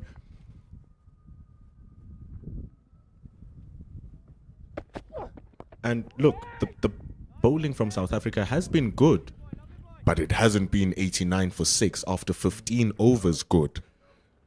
And so when you have the likes of a Nick Kelly, who's been so good in the red ball game, who's looking good in the one-day game as well, you want him to be the number 3, the captain, to hold it down. And it looked like he was doing that. And after giving some opportunities, you'd think that he'd reel it back, but then he gave that wicket away. Mm. Mitch Hay got an absolute snorter. Mm. But then look at that. Okay. That's Mohammad Abbas. He's your last remaining pure batter, and you still have 34 overs to bat, and he's looking to attack the guy who is absolutely having the team on the corner. So maybe a little bit of restraint, see him off, and you still have over 30 overs to bat. Definitely. You're the main guy now. That's in, and you're gonna play a shot like that. So you have to suck it in. You have to bat for the team now. And you raised an important point earlier on as well, Mioli, about having to assess the conditions. And we're not just speaking, assessing the pitch. It's a completely different country. And especially if you're going to come and play in the Highveld here in South Africa, where the pitches are notoriously quick, notoriously bouncy. And after speaking to the groundsman here at Willowmore Park, Ntate Mlaba, he wants to create batting tracks. He wants to create tracks that carry, tracks that have runs. And look at that bounce. Look at that carry. Look at the pace on the wicket. It's completely different from what you would find with the nippy surfaces that they have in New Zealand. Here, you need a little bit of adjustment, especially if you're then going to have a guy bowling at 150, 140 kilometers an hour. Yeah, definitely. I think the groundsman has left a bit of grass also into the wicket. It's not that there's some patches of grass there in the wicket. So there's definitely going to be movement there the whole day. And if you bowl the ball with good energies and you put pitch it in the right place. On top of that, the wind that's just bustling around here, it does aid some of the movement. Ball is blowing. Don't know if you can hear it through the stump mic, but it's absolutely vicious. Blowing from the right to the left of your screen. So don't be shocked to see some away swingers from Kutsia.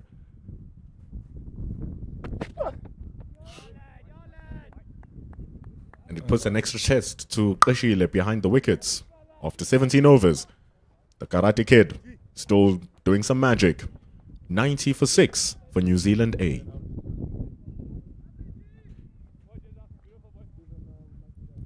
Would they continue with Gerald Kutse, or will they give him a break now since he's just coming back from injury? Or maybe he's saying, no, give me the ball, let me do the business, let me finish this. I'm sure the fans who are sitting down there will be hoping to see more of Gerald Kutse. Well, Lars called Dalmas and Mpumalanga across the border. Not too far from here. We're basically in Mpumalanga if we're in Benoni. What is your geography? Pongwana. It's been bowling with good control as well, Mihlali Pongwana. 1 day domestic player of the season 2 seasons ago. Handy with the bat, handy with the ball, and you guys spoke earlier about him getting several call-ups to the South African team. Has only played once though in the T20s, but still a promising prospect amongst many all-rounders in the country currently.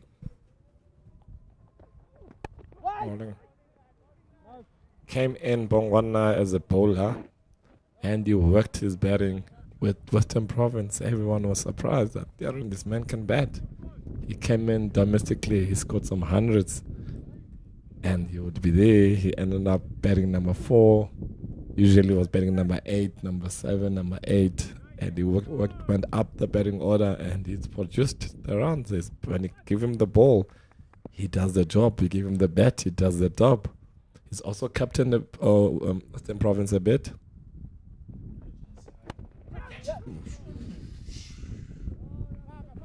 Creating opportunities here. Mohamed Abbas. Just every now and then you feel like he can give his wickets away. And right now that is not what New Zealand A needs. Certainly not what Mohamed Abbas needs. Speaking of how well Pongwana has been doing for his domestic team and for the SAA side, Mohamed Abbas started well for his international career, but just dwindled at the back end of that Pakistan tour. He didn't perform pretty well in the Bangladesh tour. He couldn't get a score above 20 at Bangladesh. So that's something to work on.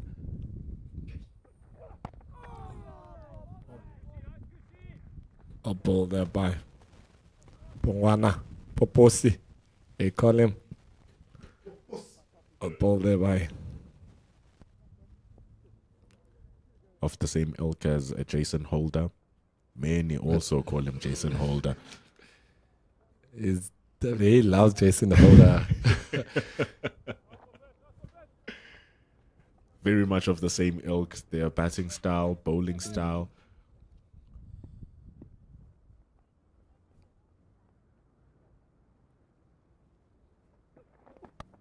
Gets the thick edge. That's going to run down to the fielder, just stationed down at the third.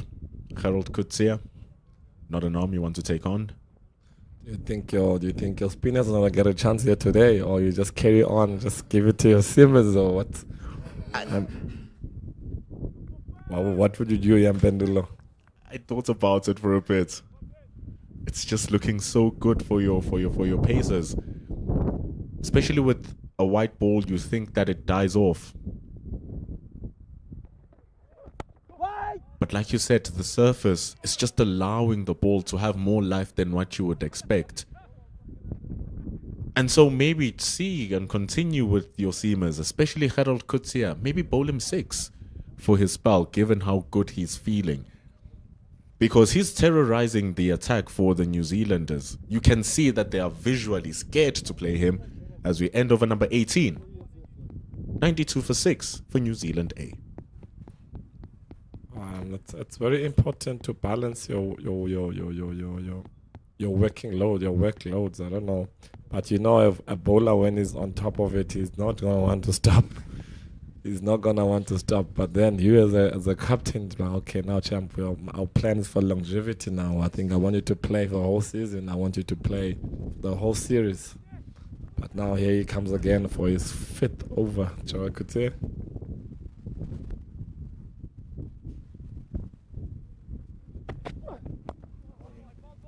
South Africa a couple of wickets away to entering the tail. If we're looking at over number 18, you're thinking there's so much to go. And like we said, you can't script a game of cricket because from now New Zealand can go on and score 250. You want to mitigate that as much as possible. Oguhleqele was on good rhythm. He bowled for a while. He got his purchase. So did Tsepo Moreki. And they were more expensive than what Coetzee is. So right now he's on charge. Maybe get one more, get 2 more wickets. But then, when you just overpitch it, you're going to invite good stroke making. Fantastic shot from Zachary Fawkes. Yeah, well played there for Fawkes there. I think the most important thing now is I would get my opening pair to come in, one of them to come in now after Joel Coetzee or Mihlali Mpongwana, to come in and also tell them our job is to strike, but still not concede runs. It's a moment you have to still keep.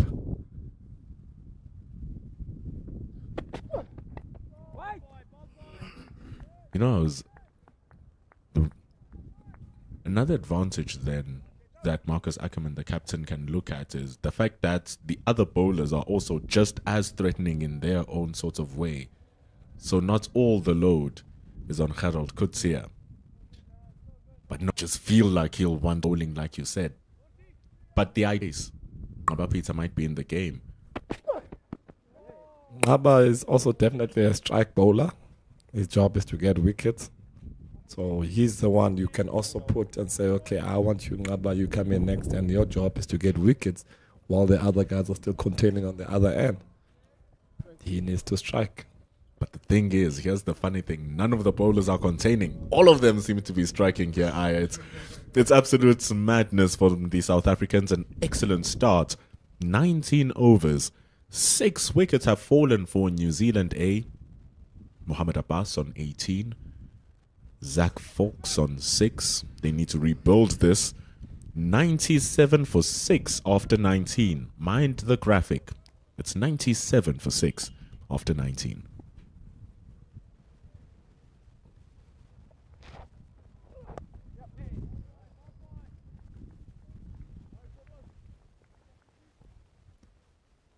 I think containing is very important from Mpongwana, trying to not get those guys hitting boundaries. Make sure we cut the boundaries, you open the field up, but you can see Ackerman still has some of his guys up. So he wants them to still ever go and take the chance.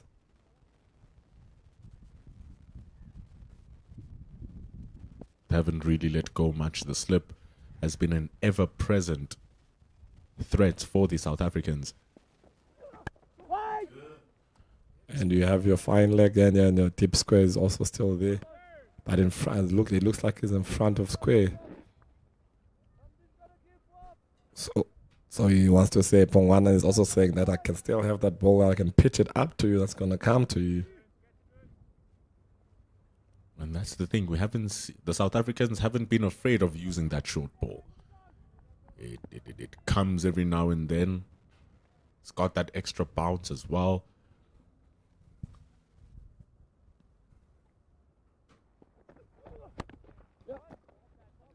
You have a deep point. It's going to come in and collect that for a single. So it's a very well balanced field here from the South Africans. It has enough of attack. If you want to go for a big booming drive, make sure you are good, because an edge has a slip. If you mistime it, you have cover. And then if you want to go short, you have protection in deep fine leg and deep square leg. but also it allows you a little bit of room with that deep point fielder. It looks like you can see the skip there speaking to Cele there, and Cele is starting to just to warm up. I'm not sure, he's probably saying, Cele, get ready, I want you in next.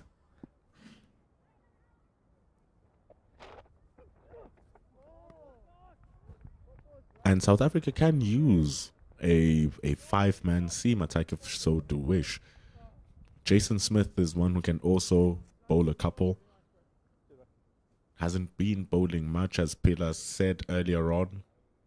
Teammates of Marcus Ackerman, who's currently on picture.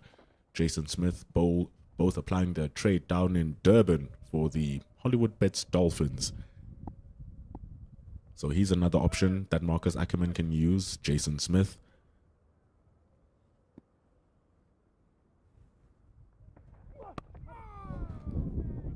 But right now, it's a good job being done by the four bowlers that have been used so far by the South Africans. They've introduced another seamer at the SAA side. I think Luto has also joined the squad. I think the reason because Wolf Mapaka was supposed to be part of this, and he's been selected now to be in England. So I think he's replaced a Lions player with another Lions player there. And having Luto Sipamla as a replacement is not the worst replacement in the world. Not playing here. Oi! He's been bowling very well, Luto. I've seen him at the net at the Wanderers. I think his pace has gone up. His rhythm is good. You can see a bowler like him is a rhythm bowler. The guys who speak, he is running in to bring water to the guys. And like you said, Uguhlacele has been warming up. And you said that it's good. Must change Harold Kutsia and bring in another strike bowler. Just continue with the pressure. He's been bowling well, Uguhlacele. 5 overs, a wicket. Has gone for 25. And he comes back to replace Harold Kutsia. He's had a very good season, Uguhlacele. You know, when he moved from Durban to the Titans and then he came back. As he started his career, I remember I was one of his senior border master at Glenwood Boys. Uguhlacele used to go very quick at a very young age, and he was very injury prone. I think now it's been 2-3 seasons without an injury, and he's still playing and he's been doing the job for each and every team that he plays for. Starts off with a Yorker. It turns into a full toss for Mohammad Abbas. But that single brings up the 100 runs for New Zealand A. 100 for 6. So very impressed on the young Kush there. I think he's shown it, and now he went back to a home where he started his career off at Durban and has been leading the attack there for the Dolphins. And he's been playing season in and season out, game in, game out, without any injuries, which is a good sign.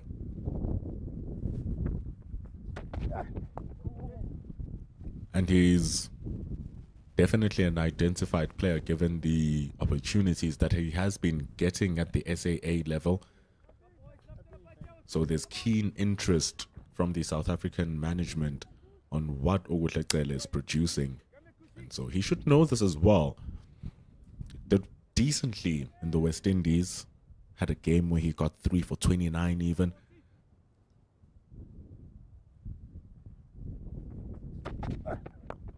Very strong lad there, Oguhle. Strong lad, you can see he works a lot in the gym. Always been, I think, remember him. And he was a matric there at Glenwood, always working hard, always pushing himself. Also was a good hockey player, Oguhle. Good hockey player, played provincial hockey. So yeah, man of many talents.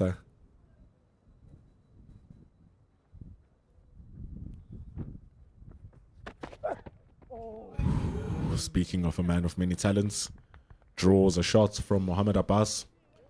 I don't know how Mohammad is feeling right now. 20 from 34.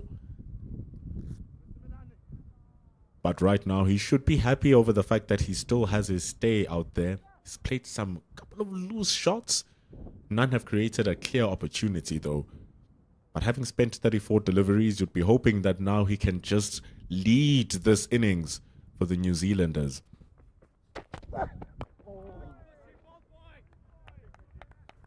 Because after losing 6 wickets, sometimes the strike rate can just take a backseat for a little bit as you look to repair the innings, recover it. But the one thing they don't want to happen here, Aya, is to be bogged down and to be a blockathon. You still have to try and find the ones somewhere, just keep rotating the strike. Because South Africa here are just going through a procession in their bowling. It's I think this stage of the game is very important. I think for the bowlers side, from the batting side also. I think, you know, when you're 6 wickets, you got them for 6 wickets, you think, okay, now we can just roll them over. I think it's going to be important you still have those disciplines in place. You still hit those good lengths. You still have your patience. You don't look for those magic balls and trying to get the batsman out. You just still focus on those small basics, and then that's when you put pressure and wickets will come. Exactly like that. Boring always wins. Boring wins the game. But here's the single. A good push here from Mohammad Abbas and Folks. Their partnership is currently, 15 runs. They need to rebuild it after 21 overs. It's 103 for 6. We're going to have a commentary change here. Spila Sanders Klaba is about to join in.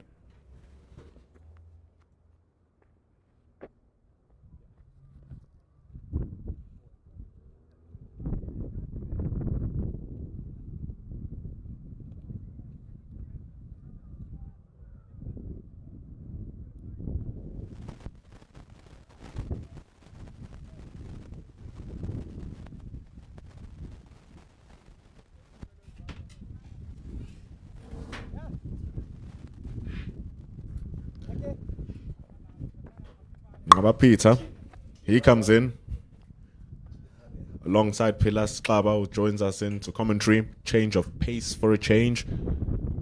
Pace has been good for South Africa. Can spin, finish the job. And it's a good time for Marcus Ackerman to introduce Ngaba Peter. New Zealand A still in the rebuilding phase of this innings after being rocked early doors. 6 wickets down for 103. It's accurate. That's what you get with Ngaba Peter, is always at the stumps. A lot of the times the batters always play back to him and he's skiddy. Doesn't turn the ball a lot.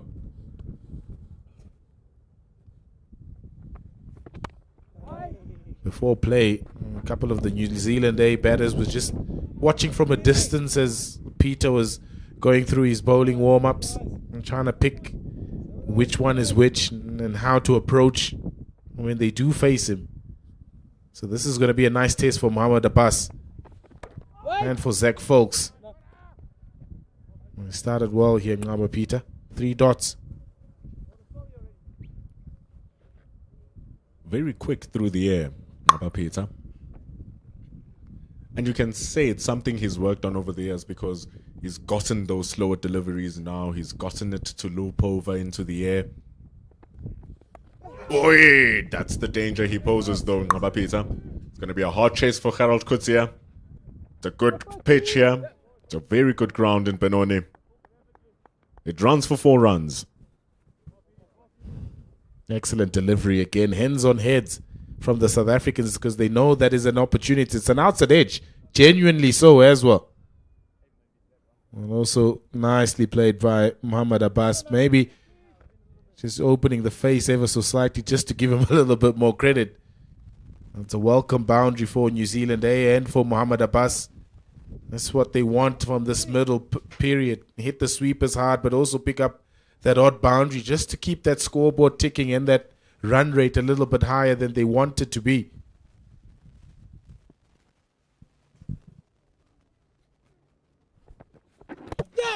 Gone!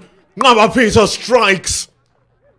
The middle stump lays on the ground. And that is Mohamed Abbas gone. Beautiful bowling from the South Africans. Yorked him. Absolutely yorked him. It just dipped on Mohamed Abbas. I think he was trying to play on the onside and it just dipped under the bat. Either way, Peter is rewarded for a very good start here. Just dipped on and spin. He was looking to play on the onside and the ball just dipped and spun away from Mohamed Abbas. And his middle stump is disturbed. He's gone for 25. South Africa pick up their 7th wicket. It's beautiful trajectory. The trajectory is absolutely mind-blowing. It's a flat delivery that loops through the air. I think it's the speed that he's bowling it that is the key. Just look at that. It's a beautiful delivery. Excellent showcase of wrist spin from Ngaba Peter. He probably took the fact that I said he doesn't spin the ball much very personally, did Ngaba Peter, and decides to spin one past the bat of Mohamed Abbas. An excellent delivery. He really is. And South Africa's ability to just keep on getting wickets consistently throughout this New Zealand A batting innings has been commendable. It hasn't been the most polished of bowling performances in terms of consistency, but they've been able to get wickets, and that's the important part. Slip in now for Peter. This is beautiful speed. I love the speed that he's bowling in. I did say he normally bowls it much quicker, but he's learned to reel that pace back, and I think it is the pace that allows the ball now to drift a bit more. It allows the ball to spin a bit more, and if we look at that wicket again, you'll see that it just before it pitches, it dips and slides back to the right-hander and then spins away. So that's the drift that he gets. But look at the speed that he bowls this at. Oh, it's absolutely gorgeous from Ngaba Peter. A bowler's wicket, and it's 107 for 7 after 22.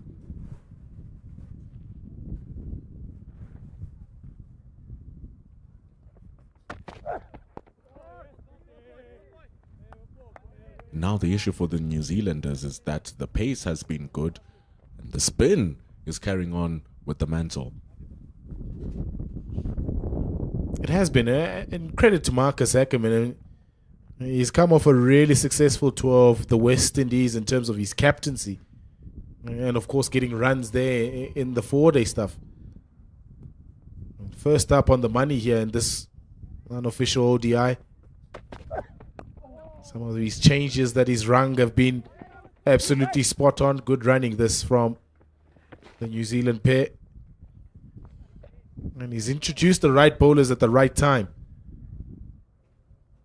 Think of the introduction of Gerald Coetzee, how long he kept Cele and Mureki on for that opening spell, knowing that they were still getting wickets, they were still getting something out of the surface. And then the extra pace of Gerald Coetzee at the right time. Ngaba Peter again introduced at the right time and calling back on Cele at the right time. They haven't disappointed either. They've been able to pick up wickets for the captain. They made him look good. Just before the tour, Coach Wandi Gwavu spoke highly of Marcus Ackerman and his leadership.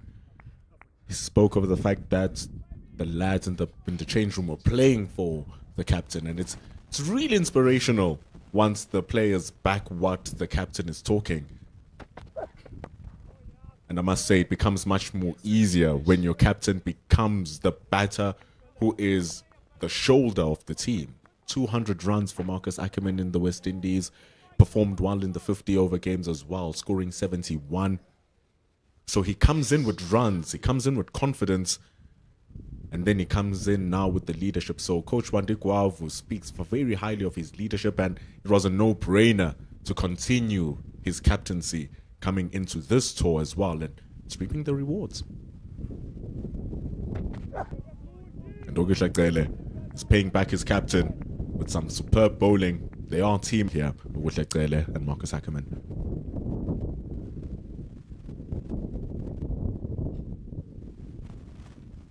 Yes, job not done yet though. because they still have to get through Zach Folks and Simon Keane, who are no mug with the bat. Folks already played T20 international cricket for New Zealand back in 2024.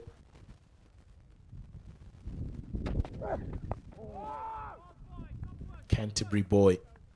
There's Zach Folks. Good over that from Cele. Just 2 off it. 109 for 7 after 23.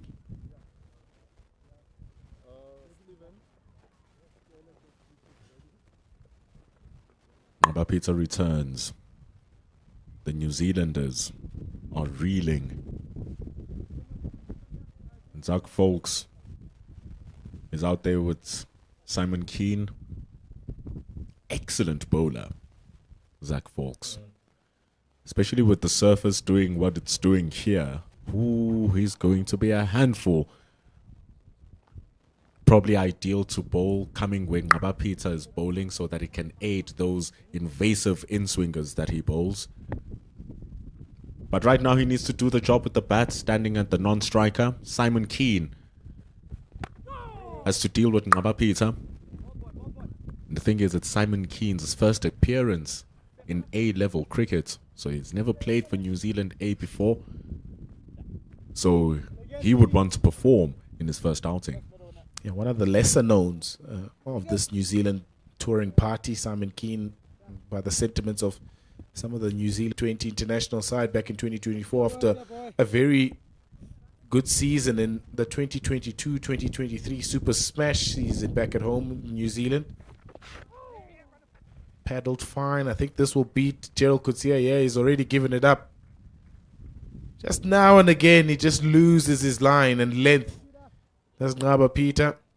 It's a welcome boundary for New Zealand A. First mistake of Ngqabapitsa's spell. And well executed from Zach Folks. Hasn't been looking too troubled out there, taking his time. Batting at 50 strike rate. And to trust that leave when Ngqabapitsa bowls incredibly straight, and he has that one, that flipper that just keeps low, and dare you try and leave. That one just bouncing a little bit extra. So just talks of the confidence of Zach Folks right now, reading the game pretty decently.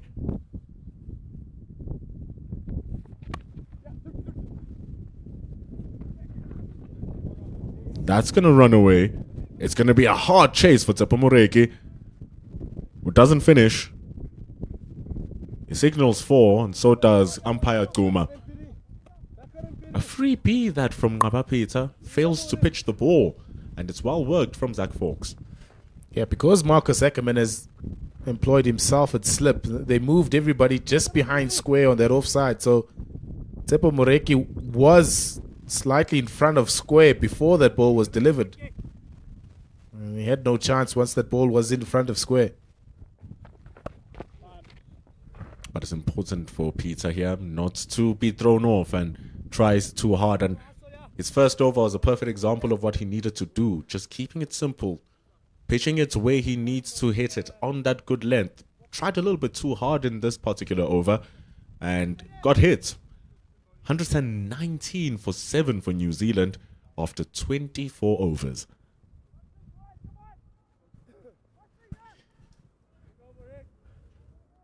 Head to head in unofficial ODIs between these two sides, South Africa have won 6.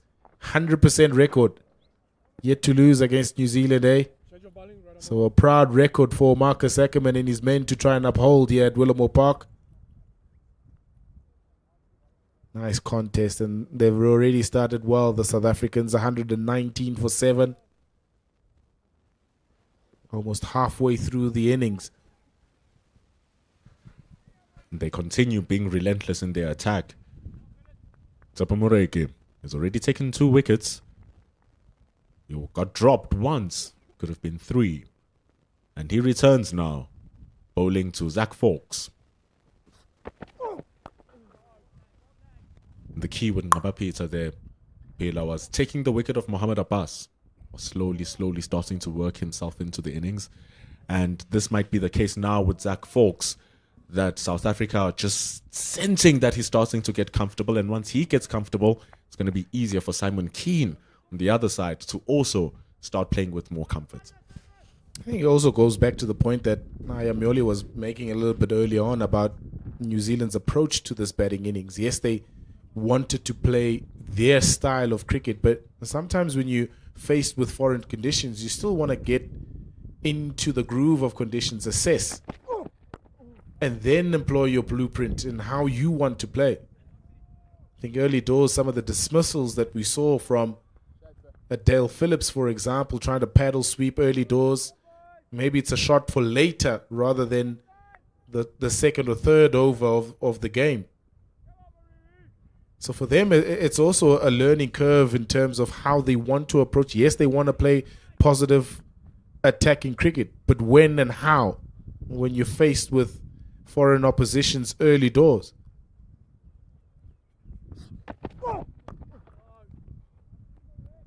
And South Africa have done enough to be able to pick up those wickets.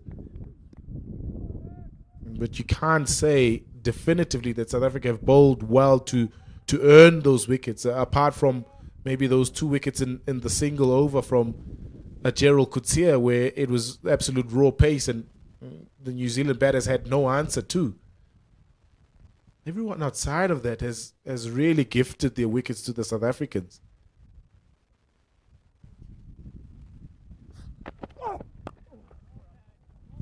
This is a very good containing over as well from Tsepo Moreki. It's a true example of just keeping it simple, which is what the New Zealanders are starting to do as well. To just echo on your sentiments too, it's not just the first couple of overs of the match where they're trying to play those expansive shots. It's the first couple of overs in the series where all of the games will be played right here at Willowmore Park.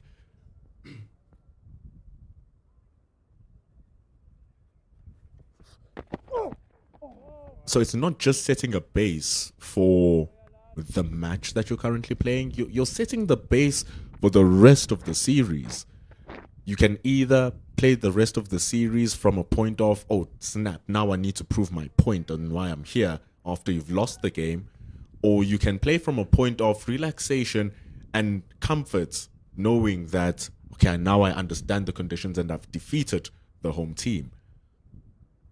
So it's going to be important how they play the rest of this innings.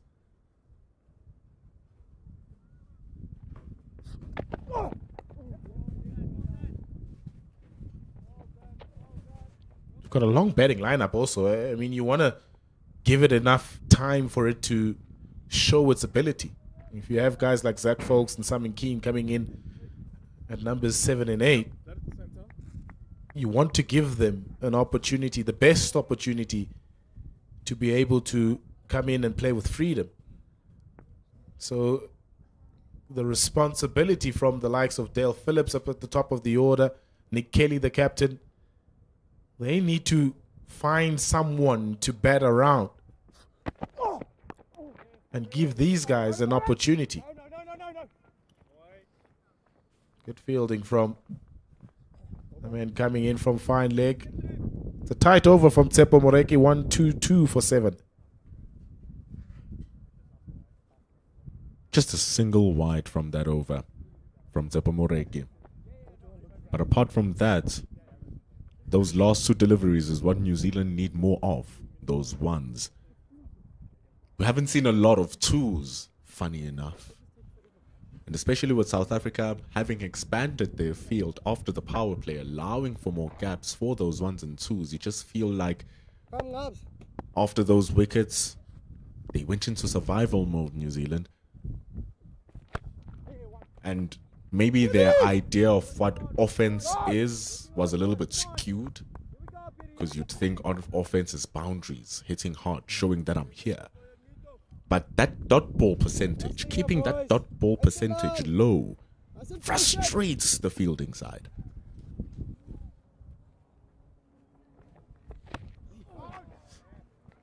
And if you look at the approach from the New Zealand A batters, it was Oh, boundary or nothing. The mix between the boundaries and hitting the sweepers and keeping on accumulating was very little. And you know, you give the opposition opportunities to get you out if you're only looking to hit the boundaries. Reece Mariu was really nice in terms of his approach to batting, and it looked like they were setting up the innings around him. And unfortunately, he lost his wicket at the wrong time. So maybe from a first dig here at Willamore Park in this first ODI, New Zealanders might have to reassess what their batting approach is.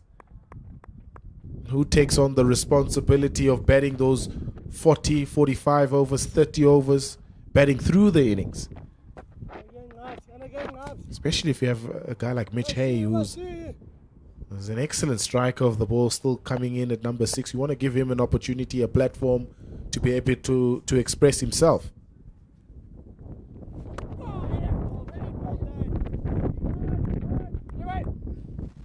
But you eventually end up playing the situation that you find yourself in. And it just tests a new element of your game. We see over number 26 come to a close. Much better from Ngabapita, juxtaposed to his previous. This one just goes for 4. 126 for 7.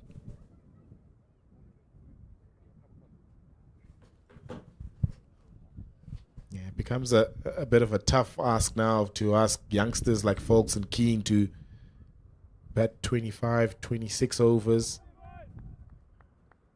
They're still finding their way at senior level cricket. You want to give them as little overs to face as possible, having most of the established batters up at the top of the order, having done bulk of the heavy lifting in terms of run getting.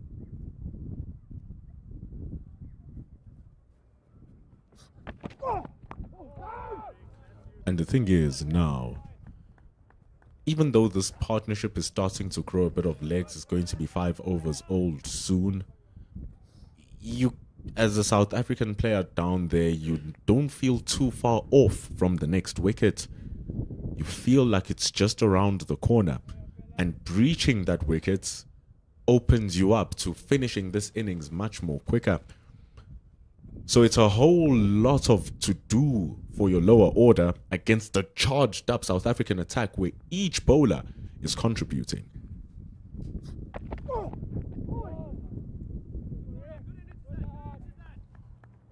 So it's a lot of work for the two gentlemen down there.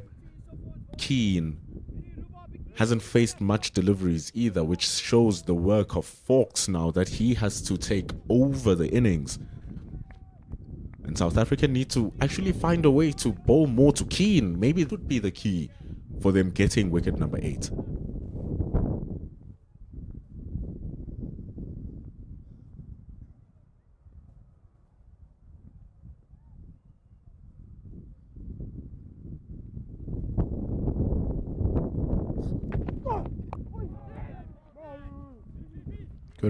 Good run. Need more of that.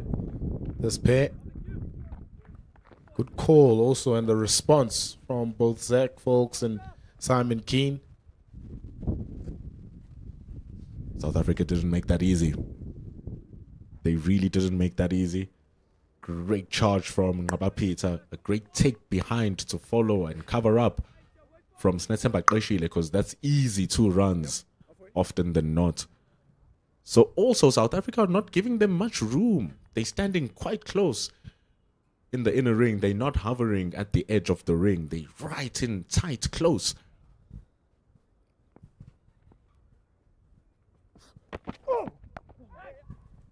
And so if the New Zealanders are looking for these runs, looking for these 1s and 2s, the South Africans are making it hard for them to find.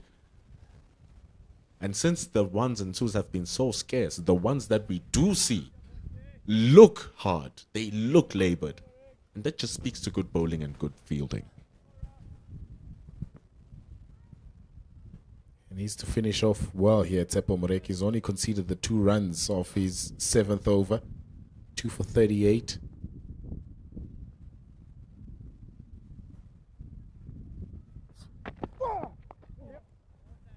Rolled his fingers on that one. Just coming back. Having a chat. It's always nice to listen and have an ear on what the players do. And one of the nicer guys, Tsepo Moreki. I don't think folks would have gotten too friendly with Gerald Coetzee. Slip in now for Moreki for Simon Keane.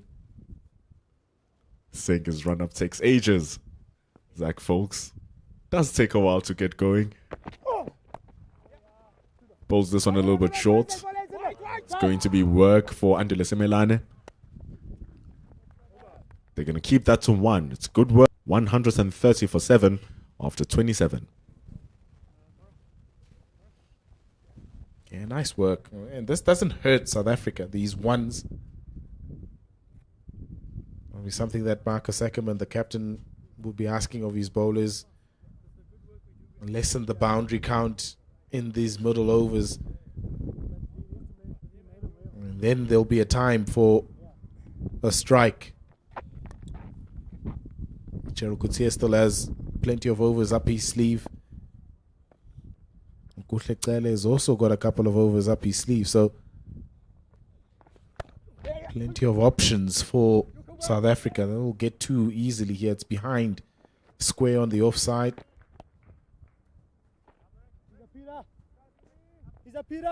On top of that, ever since the new law coming in that after over number 34 we're keeping 1 ball, fielding team gets to choose the ball that keeps in play. It's only that Australia game where they scored 431 where I didn't see the change in law taking effect. But in almost every 50 over game where it has been implemented, there has been a visible decrease in the scoring rate going into over number 40, leading up to over number 50. It becomes a little bit harder to score the runs. Especially on abrasive surfaces. I mean, this one is looking nice and lush and green. So I don't think, and I don't expect that to come into effect, but the South Africans are making sure that they try and hit the rougher surfaces, the other strips on this square, just to make that ball a little bit softer so it becomes a little bit harder to hit at the back end. But you don't expect it from these conditions. Ulamo Park looking in really good condition. It's nice and green and lush. You don't expect that 1 ball to be as soft.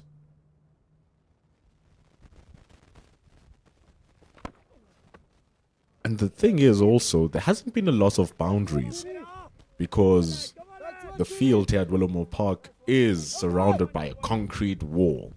It's not the longest wall, it's waist high, but it's a wall nonetheless. So if you hit it straight and you literally hit it hard, you are damaging the ball when you're hitting on that concrete.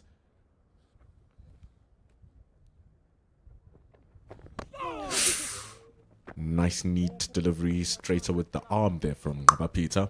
It's also quicker with the pace. And it ends on over number 28. 134 for 7. We are going to have a commentary change now. To join Pila Sanders Klaba, I Am Yoli returns. He left whilst Keenan Folks were batting. He returns after Keenan Folks are batting. And it's the first time where we've had a partnership last a full stint of the commentary. 134 for 7.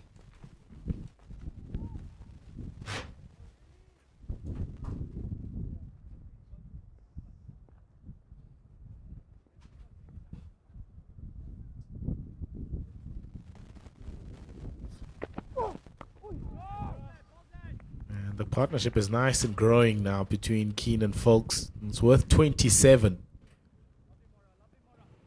Might not be a huge figure, but in the context of what has happened prior to them coming together at the crease, It's a partnership of note. One that New Zealand A will hope that it extends and hopefully bat out their 50 overs. The question is then, Ayamioli, when do they start accelerating and try and put the South African bowling attack under some pressure, try and get something that they can defend later on in the afternoon? So, Pilar, I think the most important thing I'll probably say they should just try to bat all their overs and just run hard between the wickets. It's not going to be easy. The ball, I can see now, it's not, the movement is not, the ball's not moving as much as it was moving before. Try to run hard and just, yes, it's 2-3. Most important thing is just to try run hard between the wickets and make sure you bat as long as you can.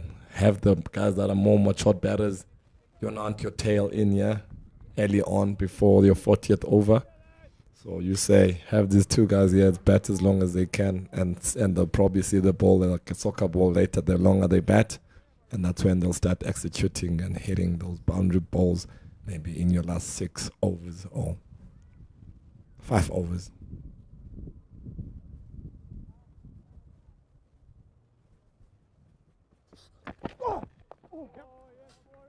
Is it something that you instruct as a coach to young players in Folks and Keane? I mean, both of them are in their early 20s. They haven't played a lot of list A cricket.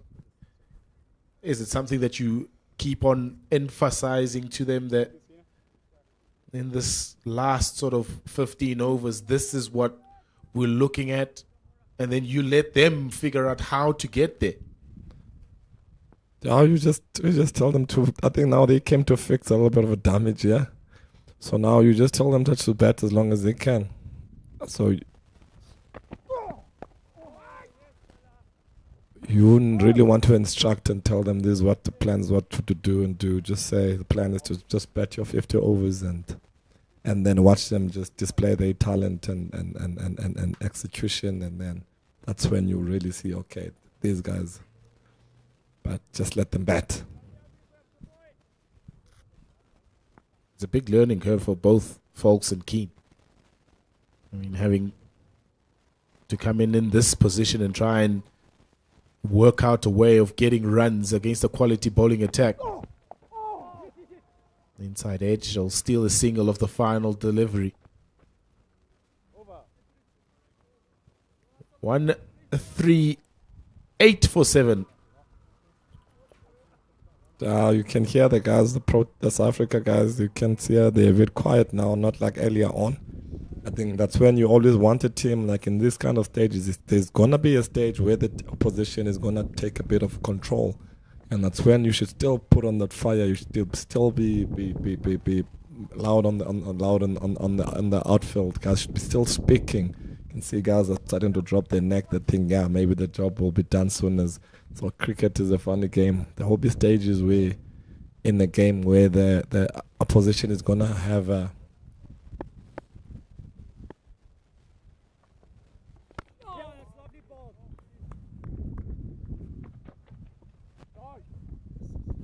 and also important for the South Africans not to do what you just said, really, isn't it? Because you can't expect in the game of cricket. You can't expect things to happen. At the moment, there's a bit of a lull in the game proceedings.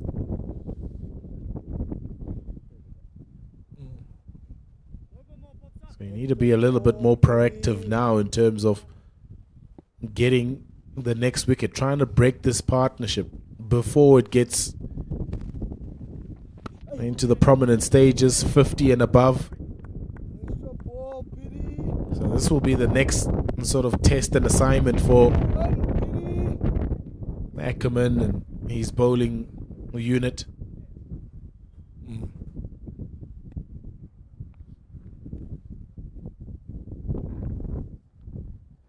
Wind is getting a bit stronger, yeah.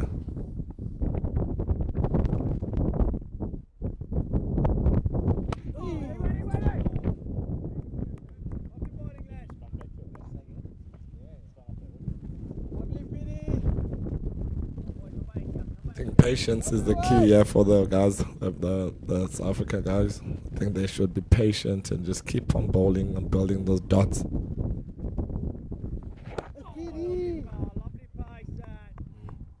And the more dots that they bowl, I think that's when they'll create that pressure. And you can see now the partnership is on 34. 32. So I think this is the longest standing partnership that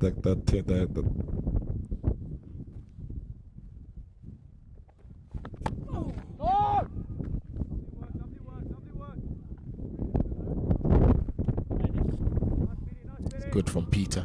Just one off this over. Keep on applying pressure, and especially with Moreki on the other side, is also going at less than 3 and over. Almost. Just one off the Ngaba Peter over. It's 139 for 7 after 30, and the players will enjoy a nice drink.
Change of bowling right arm over 10.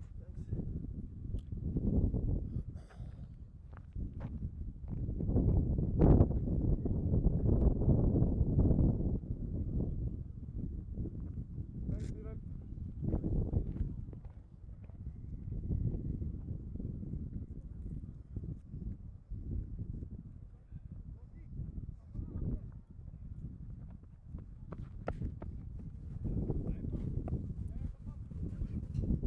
139 for 7. New Zealand A find themselves after winning the toss and electing to bat first in this first unofficial one-day international between themselves and South Africa A.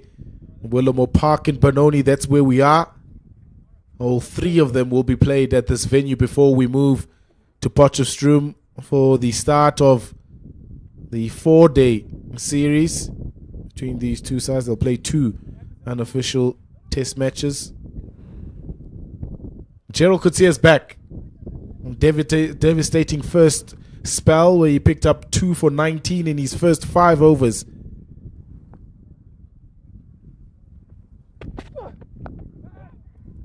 Starts off with a short and wide one where Simon Keane just knocks into the offside for a single.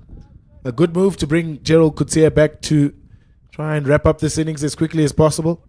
Yeah, definitely. I think having a guy like him, you probably know what to do. The job is to come in, run in, ball as quick as you can still. And you know you're bowling to your guys there in your bottom order. So he's gonna definitely pitch it up, pitch it short, and also run in harder. And his job is to get a wicket.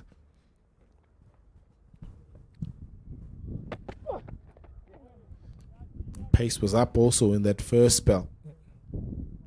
Beautiful Yorker to get rid of Mitch Hay. And followed up with a rip snorter over delivery in the second one to get his second wicket. So pace certainly hasn't dropped after a long injury layoff for Gerald Coetzee. Definitely, I think having him working with the Titans, you know, there's a real culture of hard work there with the Titans franchise.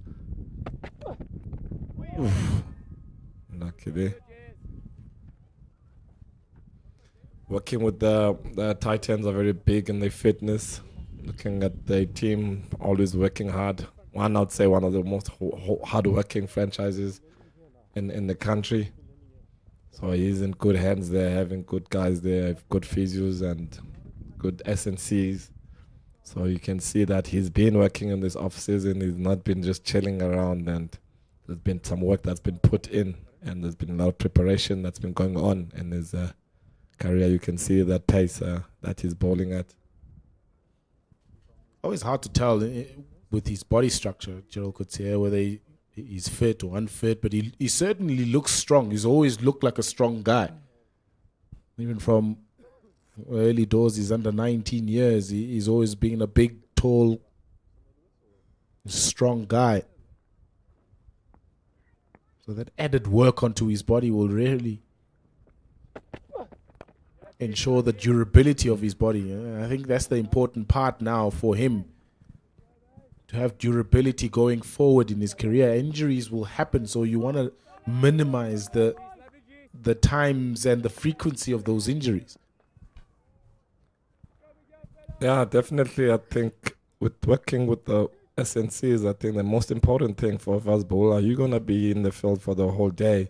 You're going to bowl for 2 days. So most important thing, you have a very strong, lean body.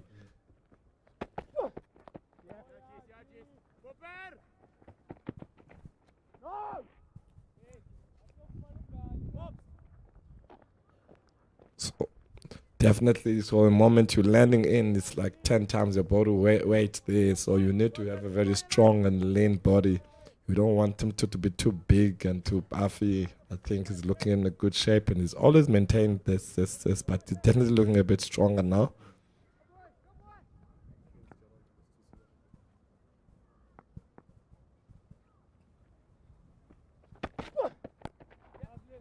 Nicely controlled. Well in front of square. Excellent shot that from Zach Folks. On top of the bounce, it was a quick, fast bouncer. But it was outside of stump.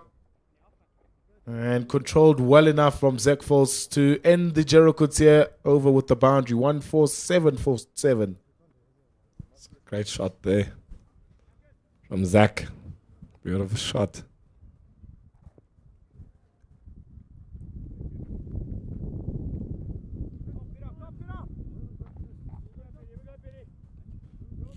Very different in his build, Gerald Coetzee, as opposed to somebody like a Nokuhle Cele, for an example, shorter in stature, skiddier.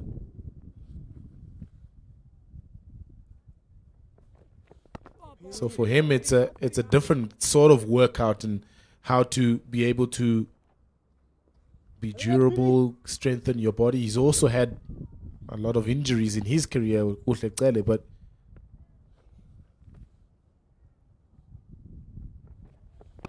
very different in their body shapes. What makes a really strong fast bowler, in your opinion? I mean, you've bowled fast for all your life, Ayamioli. What makes a really solid fast bowler? Do you prefer the shorter, skiddier ones, or the taller, sort of monomorcal type of fast bowlers? I mean, each and every bowler is different. I think there's a different body type, each and every bowler. Some of us are muscle, some of them guys are a bit shorter.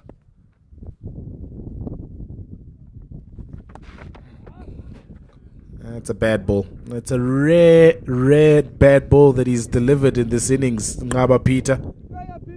Dragged down onto that leg stump. Very quick onto it was Simon Keane. Nobody at that backward square leg boundary, and he earns himself a really good boundary. This 150 up on the board for New Zealand, eh? Patience is key. Yeah, the others starting to get frustrated. Yeah, they're starting to do search and look for wickets now. So as come on, chance.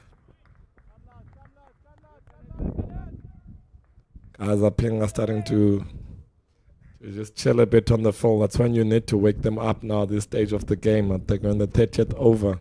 You think things are just going to happen by themselves. You need to still have that, make things happen. You still need that energy. I think that's what's going to get them a wicket. Now,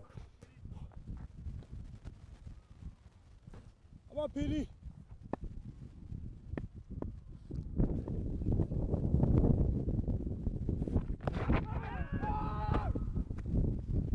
Finishes off with a dot ball, Ngaba Peter. 154 for 7. 32 overs gone.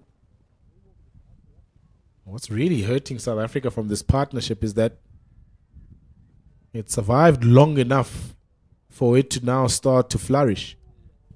It hasn't really necessarily hurt them in terms of the frequency of the runs, but it's hung in there. And Folks and Keane have hardly given an opportunity to the South Africans, and you can see now a little bit of frustration setting into the South Africans.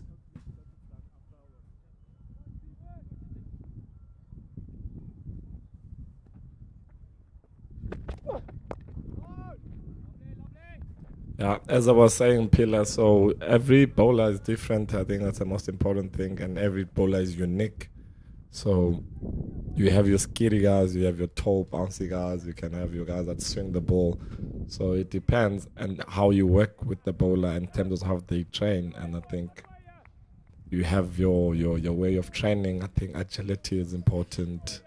You have your strength training, your powers training, all things combined.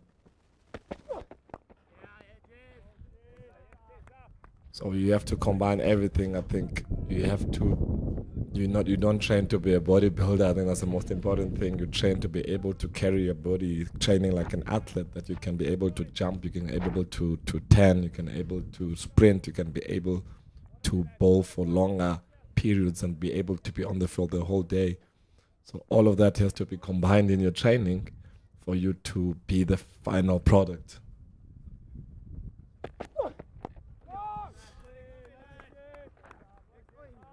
Just goes back to what you were saying about every fast bowler is different, and how you sort of need to understand your body type as well.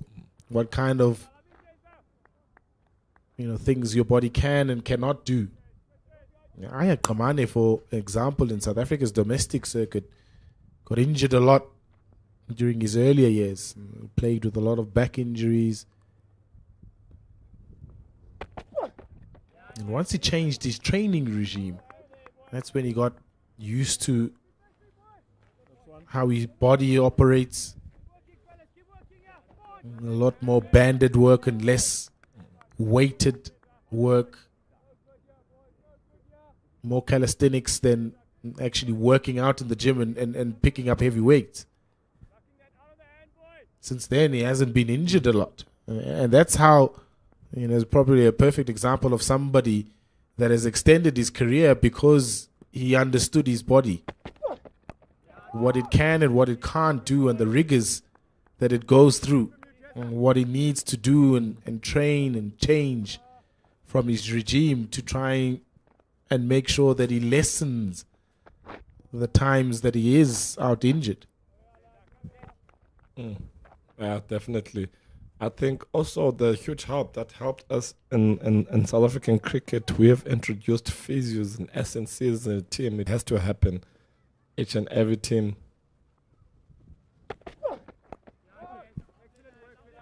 Maiden over for Gerald Coetzee. 154 for 7 after 33. So each and every team has to have a SNC, has to have a physio. You remember in the olden days, you will just ball in the nets, and then you just go home.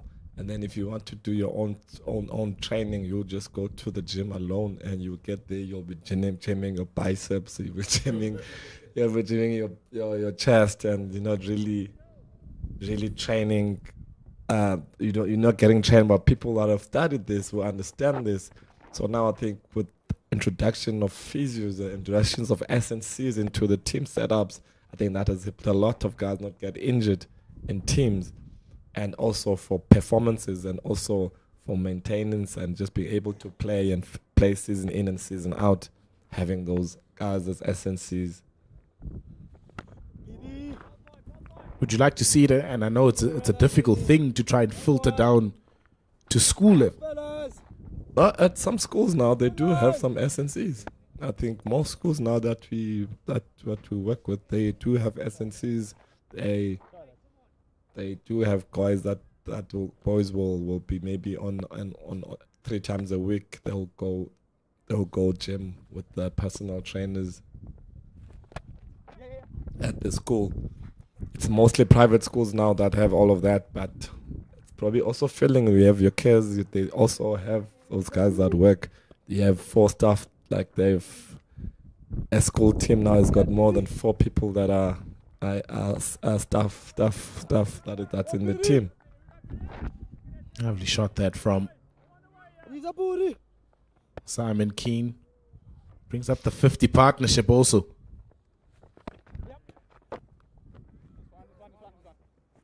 Yeah, and you need that.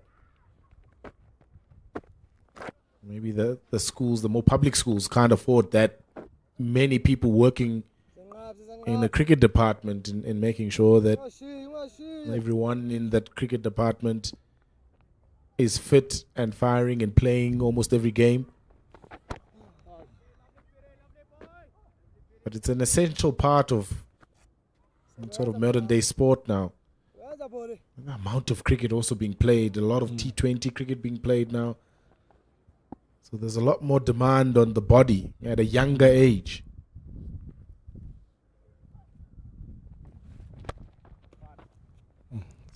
Yeah, I think that's my worry. I think there's been a lot of cricket that's been played for now these youngsters that they play. Usually they play cricket now. You have a 15-year-old or a 14-year-old playing cricket the whole year, and you're like, there's winter cricket, there's summer cricket, there's leagues that keeps on being played, also T20 leagues that are getting played, and you're like, wonder, this kid is a young fast bowler going and it's playing the whole year cricket. And you're like, usually in our days, we would know in winter we go play rugby, we playing hockey, you forget about cricket, you come into September, and that has helped. But now you check a kid and turns 18, he's lost pace, he's got injuries because he's playing cricket the whole year. And that's my worry. I don't know how that is managed in terms of by unions where all these cricket leagues are being played, and then the kid has to involve himself into all these leagues. And mainly for fast bowlers, he cannot play cricket the whole year and try to bowl quick the whole year.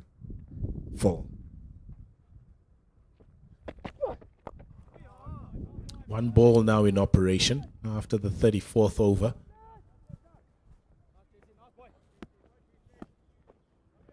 South Africa will try and make it as difficult as possible for Folks and Keane to try and get boundaries from here on. With a slightly older, slightly softer ball. They've batted well. They've hung in there. They've put on 53 together. Just giving New Zealand a bit of hope here. They've done that really well. You definitely can see now the bowlers are working harder than before. Earlier on, the wicket was moving around. Now they have to put more extra work, and it's getting easier and easier for the batters. we'll see with the new ball when South Africa has to bat. But I think earlier on there was a lot of movement into the wicket, and now it's decreased a bit.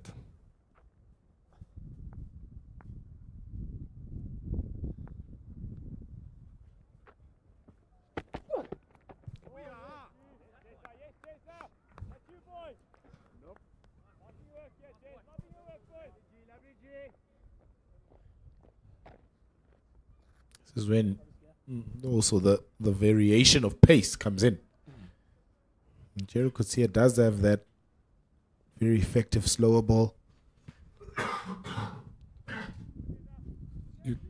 You can definitely see he's got the fine leg and the deep square there out.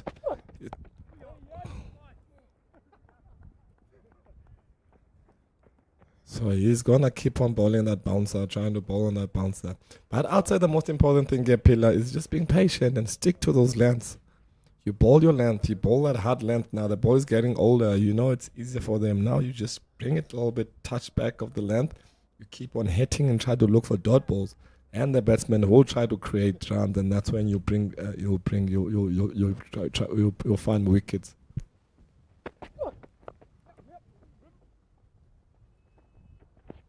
Good running again.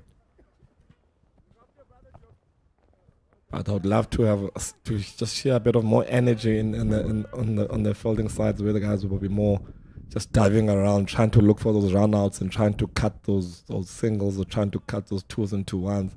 So I made a bit of a vibe into the ground. That's what will bring you wickets.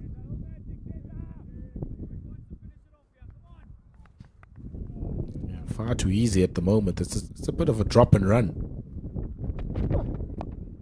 Slashed away beautifully from Simon Keane. He's going at a better than a runner ball here, Simon Keane, and that's because he's just hung in, being patient, and now he sees an opportunity to just capitalize on a slightly older ball and a slightly tired Gerald Coetzee.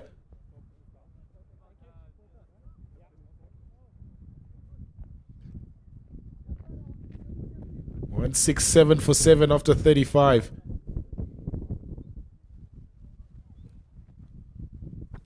It's prompted an interesting bowling change for Marcus Ackerman. His partnership has extended long enough for him to sort of weigh his options in terms of bowling. Doesn't want to go back to his premier fast bowlers in Cele and Mureki. Has to find some overs from somewhere. Jordan Herman is the preferred option with his off spin. Interesting time. This could be a game-changing moment.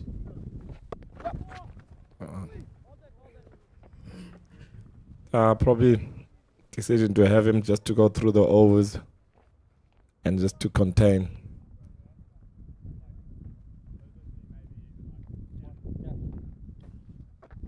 Yeah, it is a bit of a pickle because he probably can go to Mihlali Mpongwana. It's a nice shot behind square. They'll pick up 2 here. He can go to Mihlali Mpongwana, but he probably wants him to bowl at the death. And so he's sparing some of his overs for overs 45 and above. He needs to try and find maybe 2 or 3 overs somewhere here. Cele will probably bowl at the death. Gerald Coetzee most definitely will bowl at the death. Yeah. And also to get through the overs. I think that's the other thing, to make sure that the ball overs are just going through. So now we're on the 36th over. Oof. Drop catch. And he's put it down. Put it down. Hit hard from Simon Keane. Just parried it to long on Jordan Herman. So it's an opportunity that's gone down.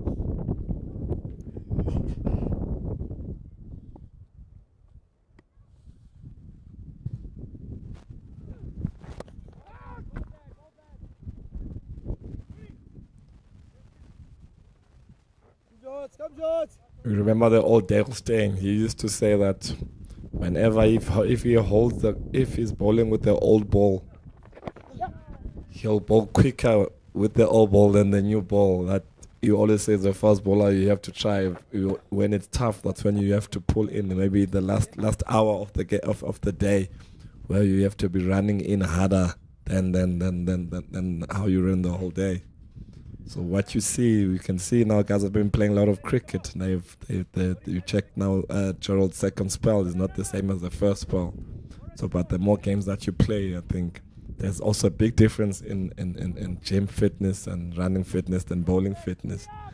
So that's very important. Tidy over though from Jordan Herman, gone for 5, 1-7, 2 for 7. Maybe it was a change of end for Ngaba Peter, who now comes from the Kuruleni end.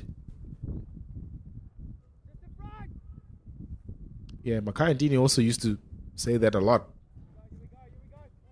Can you still maintain the same pace that you started at in the early morning, later in the day?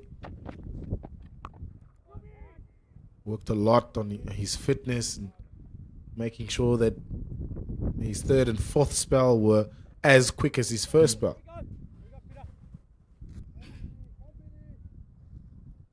Definitely, that's what you look at.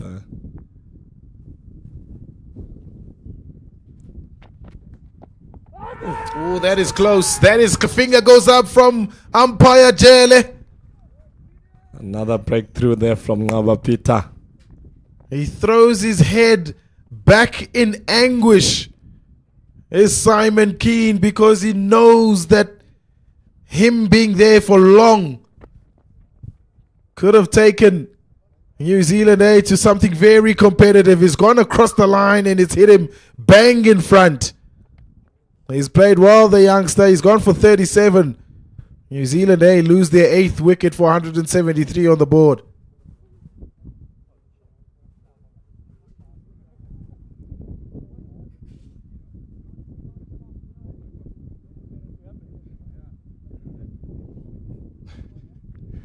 You could see he's trying to move his leg there.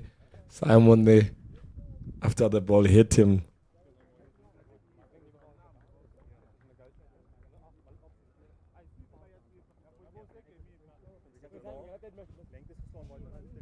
Yeah, well, then maybe the change of ends really worked for both Peter and for South Africa A.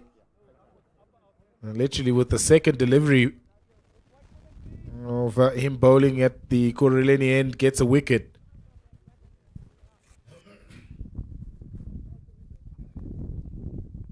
Played all around it. Hard man to sweep, Ngaba Peter. It's hit him halfway on middle stump and off stump. Played really well though, Simon Keane.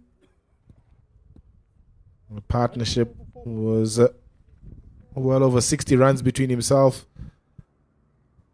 and Zach Folks. Adi Ashok, a new batter out for New Zealand A. Good young players, already represented New Zealand at senior level and an international level. Adi Ashok.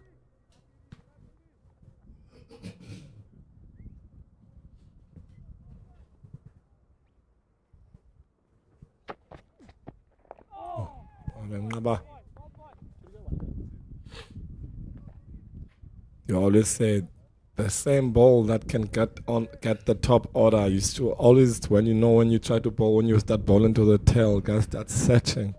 And they kept on saying, some coaches will tell you that the same ball that you can take a top order batsman, you can also take bowl a tail ender. I don't know if it's grit, or you greedy, or you're just trying to search, or there's no patience. Whenever time bowlers are always face, when the tail cast starts coming, then they start looking for those full balls and start bowling funny things, bounces. Paddled. I don't know if Eddie Ashok has got anything on it. He hasn't got anything on it. It's a wide. And 5 of them. A rare error behind the stumps from Sineten Bakashile, who's been really tidy today.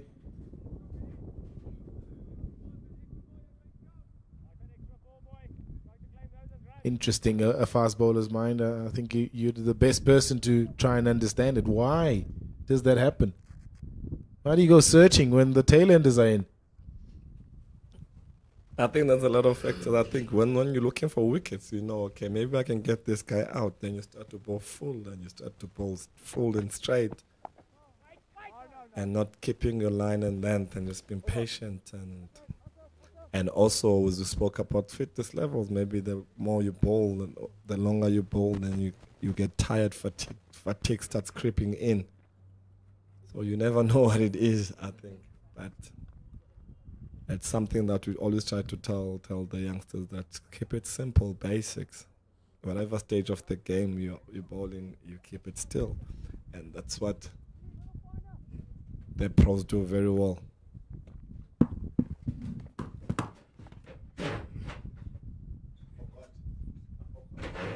Jordy. You were here though. Sorry, is that list up?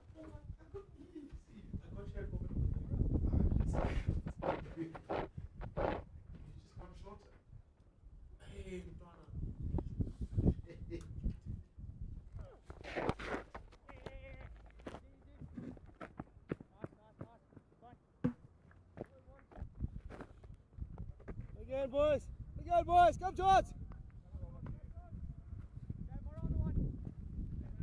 You too, Mooney. You too, Mooney. Just grab leg, please. And that's center. Thank you.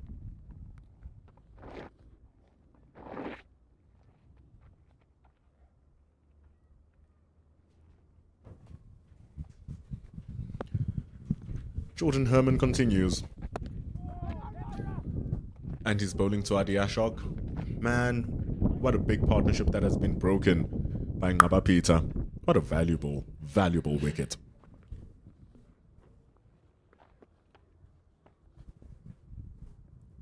Eight wickets down now.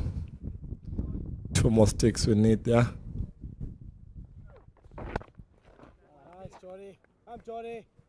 The happiness is that they have Adi Ashok, who's on strike right now.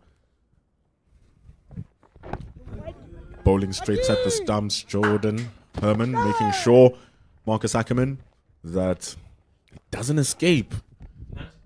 It's good bowling from Jordan. Very good fielding from South Africa in totality.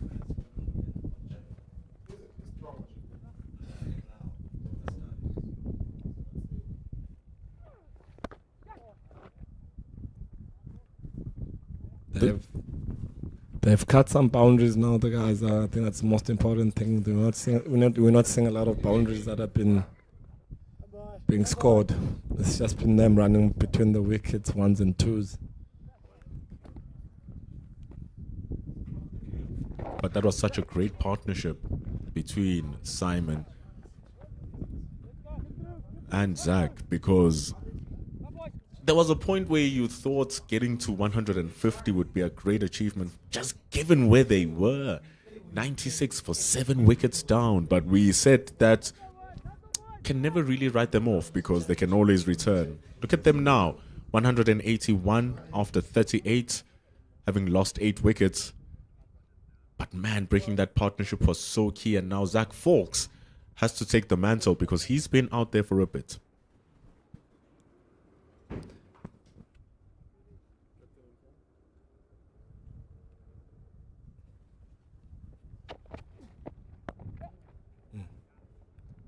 A single there. I think it's very important. I think they've shown us the basics, how they do them, how they batted, how they applied themselves. You didn't see any funny shots out of that partnership that they built there. They were just there in running hard between the wickets. It was a bad ball, they'll hit it for 4. And they've helped New Zealand to get to this score. Compared to how we started earlier on with the opening pairs, the top order batters, I think they were too fancy for my liking in terms of how they approached the game, how they applied themselves. But the 2 youngsters came in and showed us how it's done, showed the senior players how it's done. And I'm sure some of the New Zealand A batters are sitting in the dugout now, ruining their opportunity, thinking that they could have done better because they've shown the blueprint of what needs to be done. Apply yourself, and there are runs on the wicket. I mean, you saw with the way that the ball was carrying to the wicketkeeper, the way it had so much pace, that you can play through the line of the ball, but you have to respect the good deliveries and choose the correct balls to hit. And like you said, some of the selections, they were a little bit off.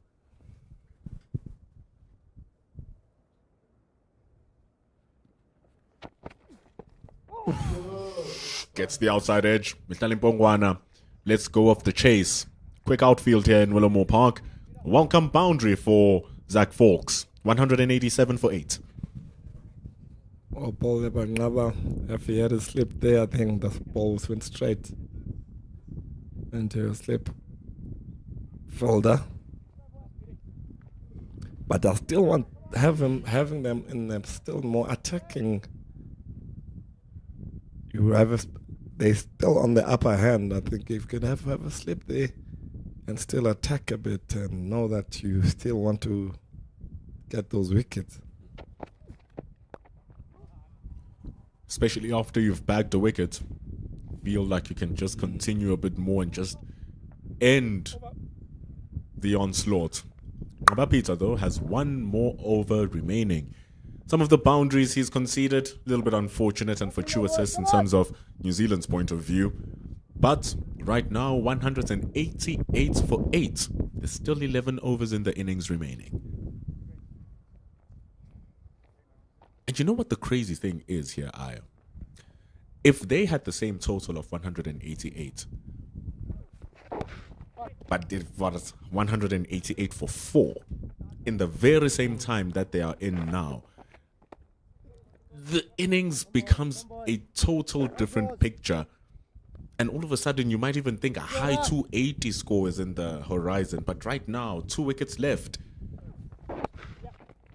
It's a matter of just trying to get as much as possible with the balls that you have left as they come back for 2. I think the power play plays a very important role. I think, as people would say, coaches will tell you that in the first 10 overs, you make sure we don't lose as much wickets as we can. They were scoring runs, but the only thing that they were doing was that they were losing wickets. And now you can see now the unders. If they had 4 wickets down, the guys that are coming in, they'll play in a very positive way. And the wicket has deteriorated. The ball is old. It's easier now to hit the ball than earlier on. So now you can definitely run out chance. A little bit slow on the feet there. Good run though. That's Melani there again. Oh, Moreki. Pass league, George. Come on, boy. Moreki there. It shouldn't be a single there.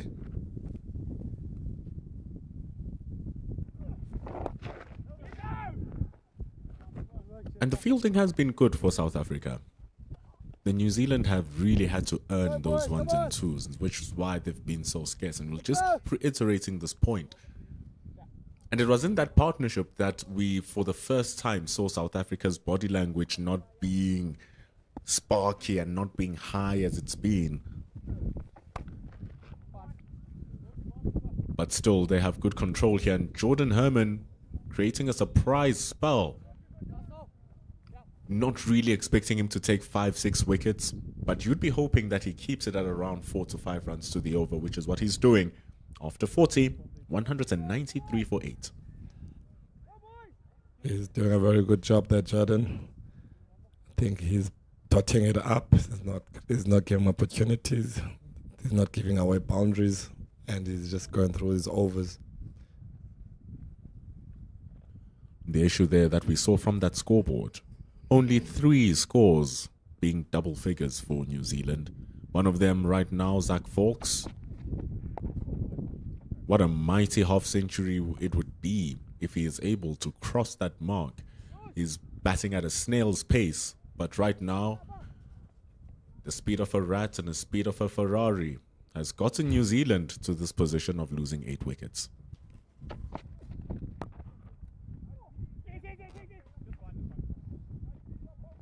Slight misfield from Ackerman and Peter on his final over. It's been a very decent spell from him. Abbas ball very well. He's considered 14. He's considered 50. Got 2 wickets. And he's on his 9.4. He's on his 4th ball now and his 9th over. And the thing is, it's not wickets where the ball is hit up into the air and caught. He went on and he's been attacking the stumps. Ngaba Peter. An insane delivery. Yorker getting Mohammed Abbas, crushing his stumps.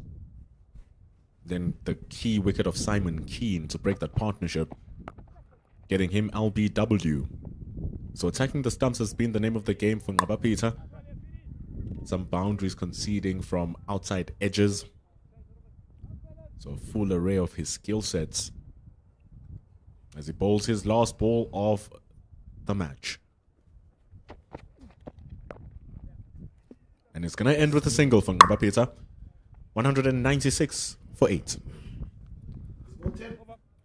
One ball left from Ngaba Peter. He's considered 52 runs, 2 wickets, and he is bowled 10 overs. Good spell there, youngster. He just came from Australia representing the Proteas in the T20s. But I think to add on to that, the most important thing was the wickets that he got. So even though it is 2 wickets, it's the immensity of the wickets. Like we said, the wicket of Simon Keane in that previous partnership, which was going close to go to 100 runs, broke it. Mohammed Abbas, he looked like the batter who was going to be the anchor of the innings after the first initial wave of wickets, and he got him out as well.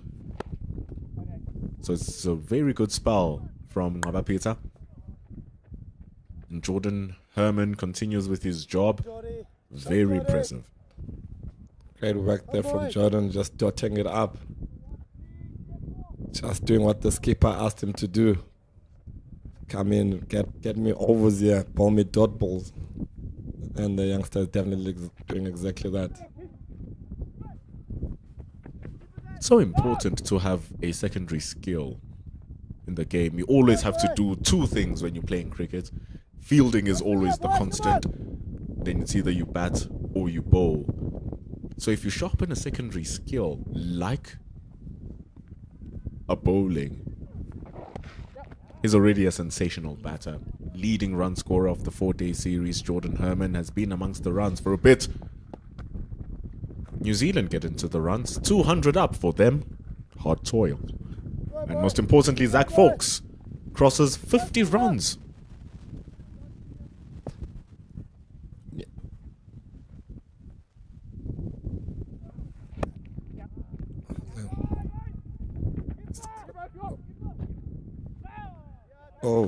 Oh, this is problems. This is a disaster. This is absolutely calamitous for the New Zealanders. A complete breakdown in communication. Andile Simelane throwing it to the wicket's end. And Adi Ashok, he's gone. And it's 1 more wicket left for South Africa. Great stuff. Good energies there from Andile. Coming in as a 12th man there. Just coming in and just cutting the 2 there. And had an opportunity to create a run out. Well down there, Andile. Pays back that dropped catch. Yeah, so it's a dismissal now.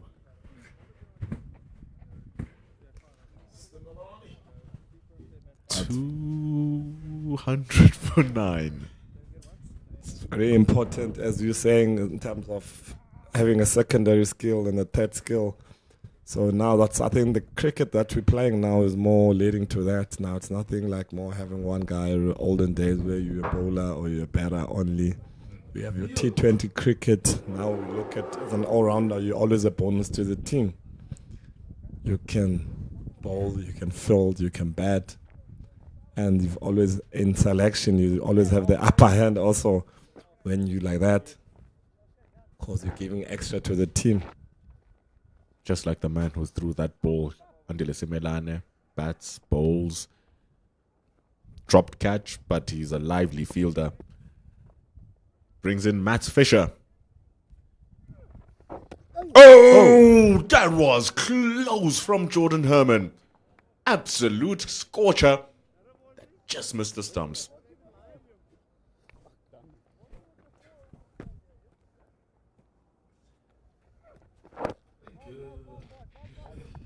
How are the feelings like you're Amioli walking in at this time and the bowlers are bowling balls like that? As a tail ender. As a tail ender, you try to give the senior batter the more balls that you can face. If you can find a one, you just make sure you stay on the other side. Try to stay on the other side as long as you can. Let the batters do their job. Just keep scoring those runs. And now, Matt Fisher has to face the fury of the Karate Kid. He has 2 more overs left. What great figures. But they're going to come back for 2. It's good running for the New Zealanders. This is what Zach Fawkes needs to do now. Go onto the attack.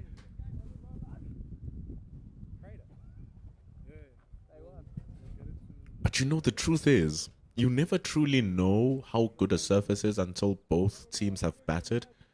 And the fact that New Zealand have added 200 runs and they've gotten that 200, you can't help but feel like the bowlers will have a higher belief that it's a score that they can defend because it just starts with 200. Yeah, there's something on the board. Our runs are runs. If you've got something on the board, opposition, the folding side has nothing, so you're still on the up. So I think the new ball is gonna be important.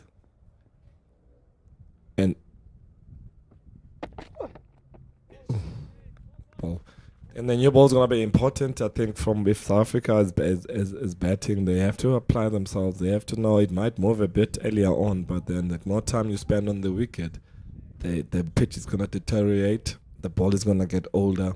You'll be able to play your shots. I think that's a small thing. And also New Zealand, when they're bowling, they say we're gonna use that new ball. We're gonna run in hard as we can. We're gonna make him play. You're gonna try to strike early on and use that new ball. Good shot. Very good shot from Zach Fawkes. He took on the man standing at fine leg. Munsami couldn't cover. Takes on Khutsia, and it goes for 4. That's a great shot there. I don't know if the proper ramp there from Zach. Zach was very impressed. Yeah, I think he's the guy who came in and said, let me fight for my country, let me fight for my team, let me stand up here and not just let things go that easy.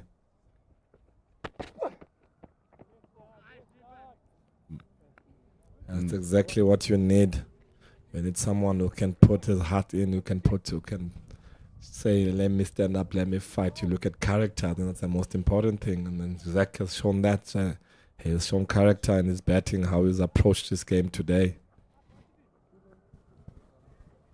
207 for 9 is the score after 43. And if you look at that Zach Fawkes scoreline, 56 from 98. It's such a lost art, that perseverance, that dogfights when things are looking bad, looking ugly, because nowadays strike rates are taking such a huge toll into statistics. Being okay with striking at 40, 50, just preventing losing your wickets. And look at him now, 56 from where the team was. You needed an innings like that. Definitely, I think if he didn't bet this well, I think these guys won't be on the score that they're at now. I think his plan is saying, let me stay as long as I can. Now you can see he's trying to look for runs now. He's trying to score some runs for the team. The wonders it's going to do for his bowling once he comes in. Very skilled bowler, Zach Fawkes, makes the bowling thing look easy. Fast medium pacer with stunning accuracy though. You have a very experienced side here from New Zealand side.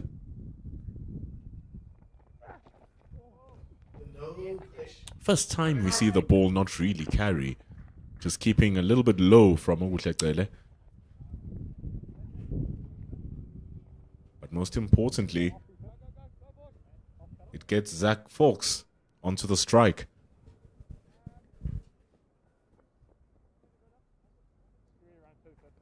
Fox got 4 balls to face. They're opening up the field. Yeah, they know he's trying to look for boundaries. He's not looking to run singles at all. Yeah, Zach.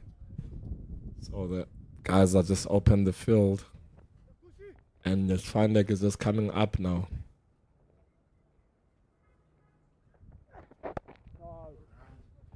Good control here from Ogutlekele. It's going to be so important to see all of those trickeries come out. But when we go back to a point we actually spoke about prior to the game starting about the conditions, that just given with the healthy amounts of grass on the surface, and given that the grass is actually green as well, it's a live grass. We're not expecting the surface to deteriorate much because it's going to hold up. Sun is not hot, it's not 40 degrees, it's still winter. And it seems as if it has played as that. It hasn't really slowed down as much. The slow balls are not gripping and turning a mile.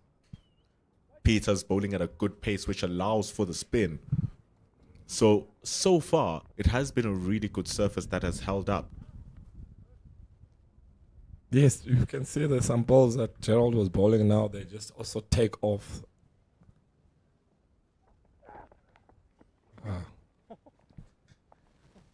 Looking for a slow ball bouncer there. Execution wasn't that great there from Ogutlekele. Literally, as we speak about how the pitch is still playing and it still has life, it shows ball bouncing way over from Ogutlekele.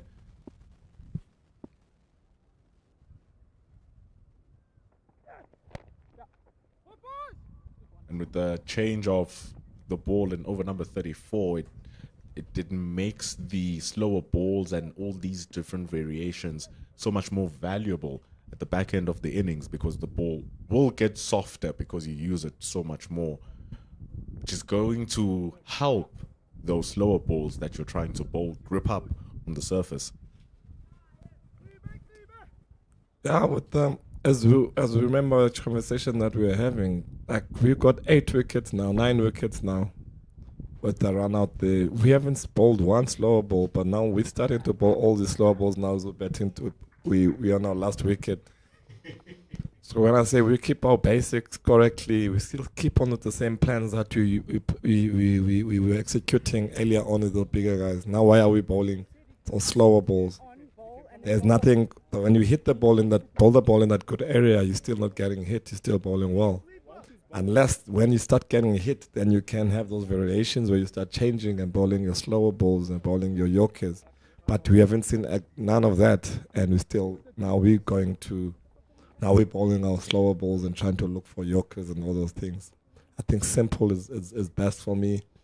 Get them bowling, hitting those lands, and maybe that odd bouncer there, because the wicket is a bit quicker, on the quicker side of things. So yeah. And it has gotten them those 9 wickets, just bowling it straight. Force the batters to make the mistakes, which is what New Zealand have done. Goes for the uppercuts. It just climbs over the fielder. Had to dive, Ruben Herman. Still not long enough. Fisher gets off strike.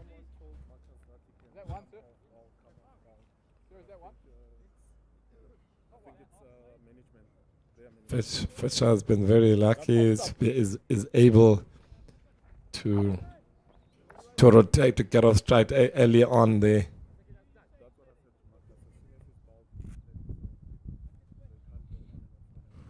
There's a lot of cricket that awaits New Zealand. Zach Fawkes is knocking on the door. they're going to have Australia come visit them after this. So in October, there's still a lot of work for them. Maybe one of these gentlemen might get a call up to go play in that Australia tour. Then after that, they're going to be playing England. Then after that, they'll be playing West Indies. And this is all before the year ends. It's a lot of cricket to build up to that massive one against India,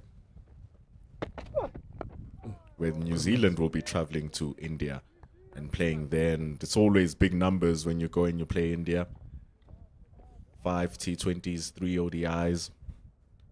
So you want to be a part of that team as one of the New Zealand guys. And Zalk Folks, currently on 50, a very hard-worked 50s, getting 9 wickets in Zimbabwe in his debut. Some of the guys here, just like him, wanting to get into that side.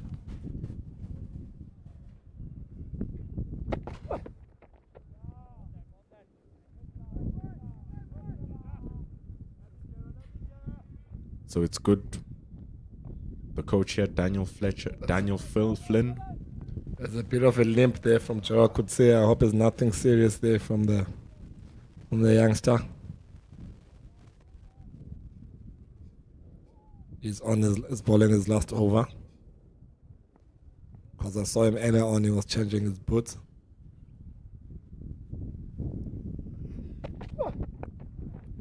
Popped up over the top. It's going to be closed down. Running around is Jason Smith. Keeps it to 1. He didn't get a bowl. Focused so much on his batting. Looking to score the runs. Beautiful day here in Benoni. It's a bit of a crowd here. People just came out to come watch. Sunscreens, gazebos are out. It is free entry after all. Why wouldn't you come and enjoy a game of cricket on a wonderful Saturday here at Benoni? Watching guys who are basically international players and some who have played international cricket, so it's quality cricket. That's crazy, yeah? 150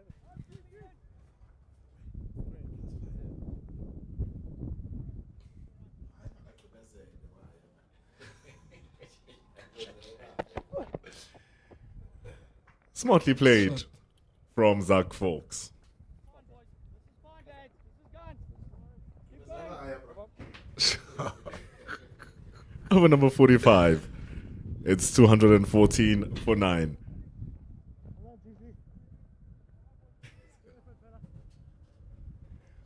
5 overs remaining in the innings.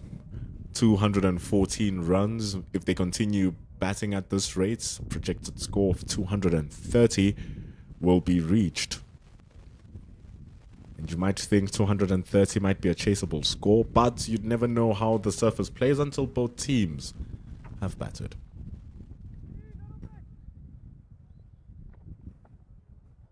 Oguhle, he has 2 more to go. In he comes from the chalet end.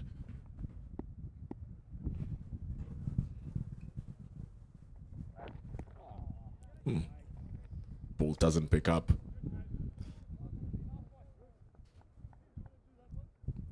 Just have to try to keep Matt Fisher on strike, yeah.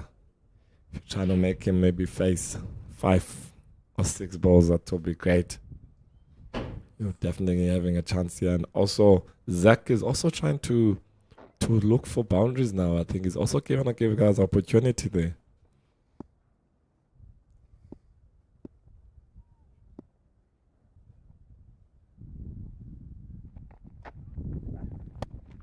Dancing around, like you say. He's looking to find and force runs from somewhere. There's only 28 balls remaining in the innings. And you want to maximize it as much as you possibly can. Oguhle is keeping it tidy. Really hasn't done nothing extravagant here, Oguhle. It really has been living up to his name. It's just been pretty bowling. Hard back of a length. Right tight onto the stumps. not much freedom for Folks to try and hit the ball. It's good bowling there from Ogusle. Trying to keep it simple.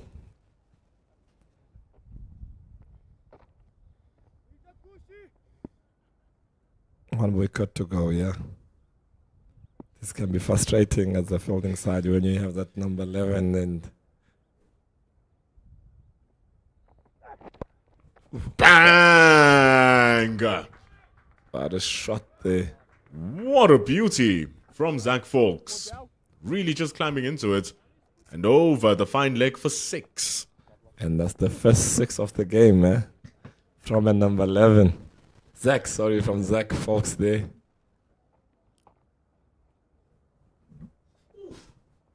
Beautiful shot there. The first 6 of the game on the 46th over. Normally batters just whip their wrists with that and the momentum of the ball takes it over the boundary. But you saw there Zach put power into that and flicked the wrist. The ball was there to be hit from Ogusle. Boy oh boy did he do a good job. Right at the top of the banks here at Willowmore Park. Good hitting from Zach Folks. Going to need more of those to try and get that score close to 250.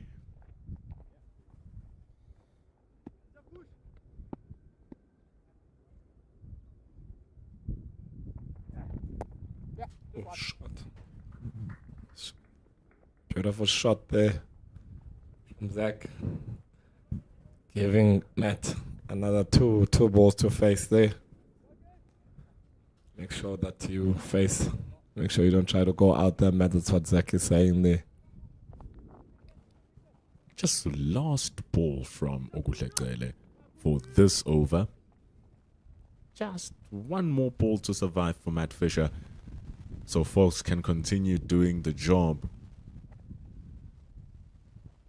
Like you said, it's very frustrating for the South Africans out there right now. Just one more wicket to go. Solid. Solid from Matt. Doing his job.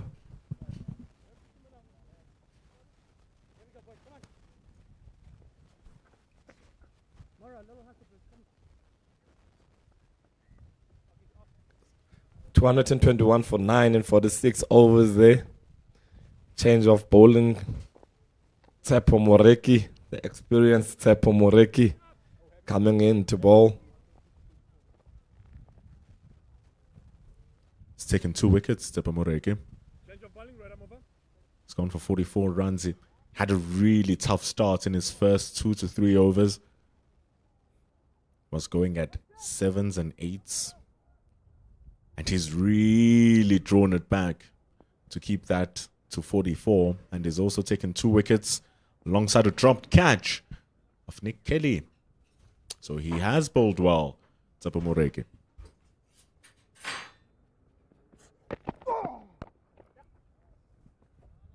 And he does that slight change of his bowling action just to throw the batter off.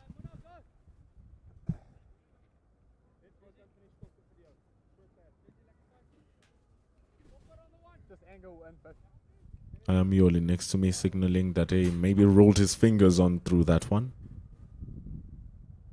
Yes, definitely. There's a bit of a slow ball, it looked there, from Tsepo Moreki. I'm not sure. What do you think? What's your thoughts there? Gonna have to be creative. It's good bowling here from Moreki. Started with the slower one, just rolling the fingers through the ball. Got Matt Fisher onto the strike, which is the most important thing.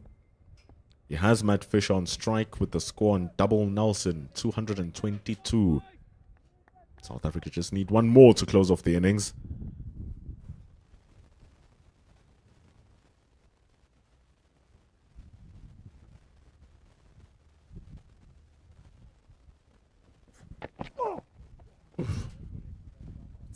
Big swing there from Matt Fisher.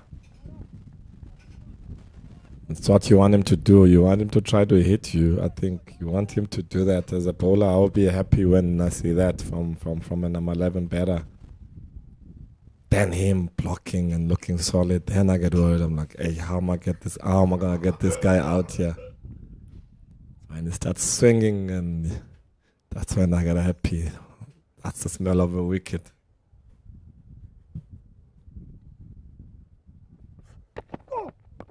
That's going to be up. It's going to be a hard chance. Ruben Herman just needed to take more time. 2 chances. He needed to just take a breather. Zach Fox was far from home. And a direct hit, even an underarm hit, would have sealed the deal. That's the opportunity there from the South African guys. The moment you start swinging, I told you they're still going to give you opportunities. And then number 11 batter on the tail end, I start swinging and whipping. And you know.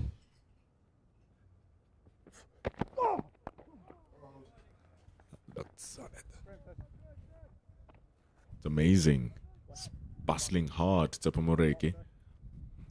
Going to the Lions for a couple of seasons really did his bowling wonders. He really solid up. He got his first professional fifer. It's amazing that after all these years, he only got his first fifer last year.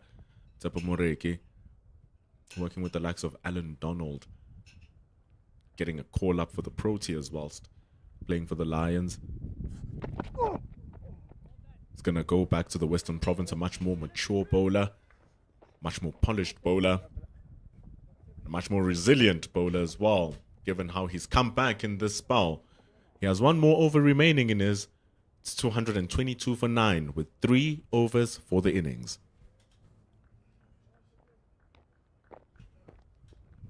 He's also travelled a bit, Tsepamoreke. Starting off in KZN. He's played for the Titans, he's played for the Western Province, played for the Lions, now back to the Western Province. He's been in the SAE side for quite a bit. Been around. But he's found his returning to Western Province. He loves Cape Town, the Gatapo. Small little chance for Mhlali Mbongwana. Matt Fisher was just found not knowing what to do. That's Zach Fawkes. That looked very Matt Fisherish. But Zach Fawkes just caught in between, not knowing what he needed to do.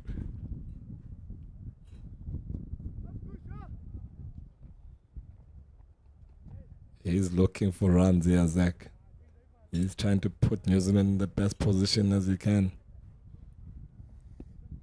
And to be very honest, he's really done a fantastic job. These are the moments where he's just called for 2. It's going to be a hard hustle to get back for 2. Good running. Very good running. Jason Smith needed to cover a lot of ground. Not a strong arm there from Jason, but he covered good ground there. Lots of opportunities, yeah. These are the times where we really speak of statistics not painting the full picture.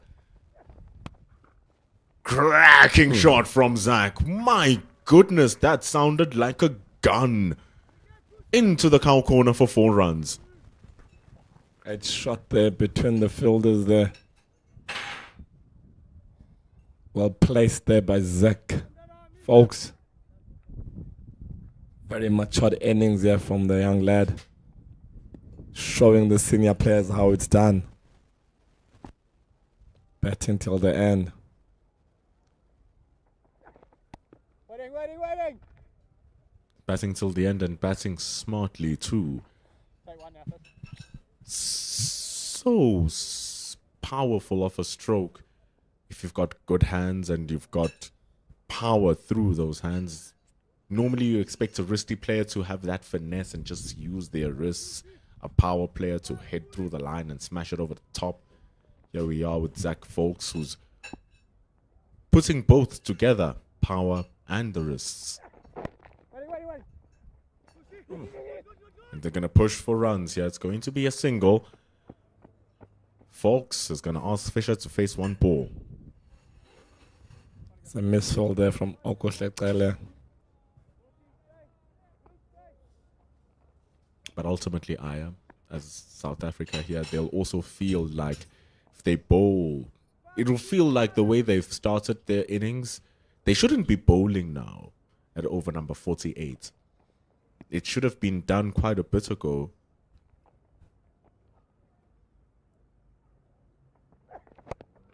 And I don't know, with the score like this, you kind of feel like balance has just been restored to a bit between South Africa and New Zealand. It's 229 for 9 with 2 overs to go. Okosleqele finishes with 1 for 47. Yeah, I think the partnership that we've dropped one catch, and we missed a run out opportunity. There's been a lot of drop catches. I think the guys kind of consolidated nicely. The guys that came from New Zealand, I think they told themselves that they had to spend time on the wicket, and that's when they started having a partnership.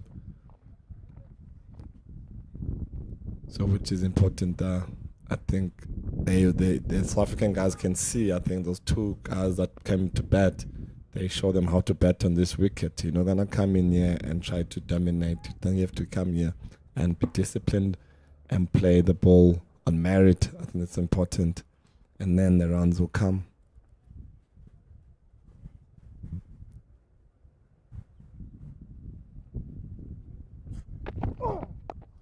Might be a chance. Might be a chance just over the head. That was mightily close for Gerald Kutsia. Just goes over him, and he's the tallest man out there, so if it goes over him, no one's catching it.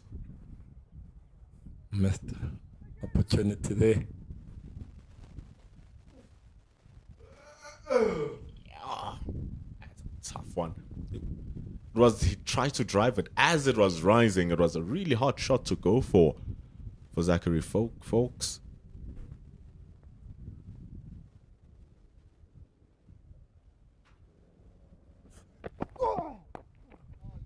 It's another dot there from Tsepo Moreki. But just like we were saying, Aya, this is the time where sometimes statistics don't tell the full story.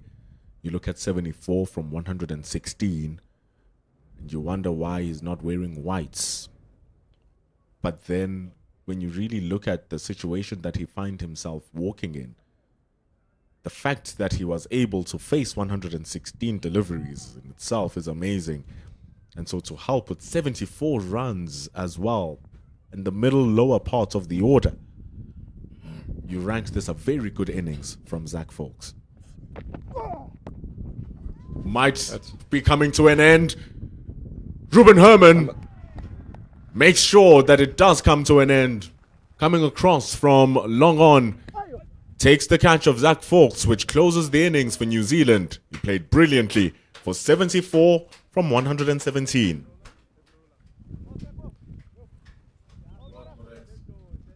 Well ball there by Tsepo Moreki.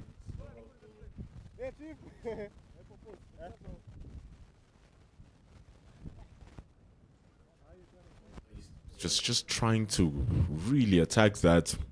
Really hard to get under it and get it over the top. Tsepo Moreki, though, he ends with 3 for 45. What a great return from him. He continues with his impressive outings for South Africa A with the white ball, Tsepo Moreki.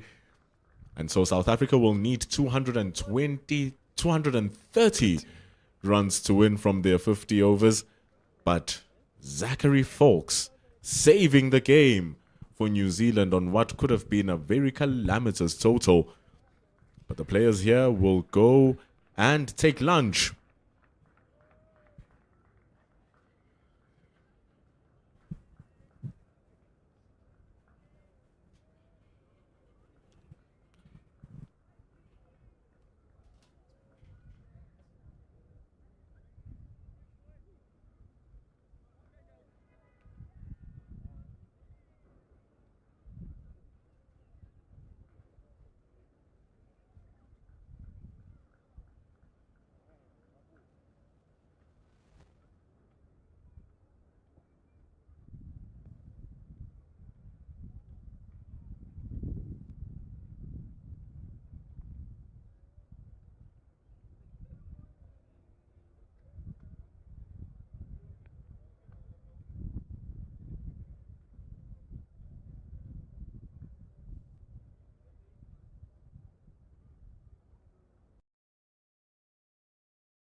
Yeah, look, I think being a leader in any team is obviously a real privilege. I mean, what makes it really nice about this group of players are they know we all play against each other and with each other quite a bit.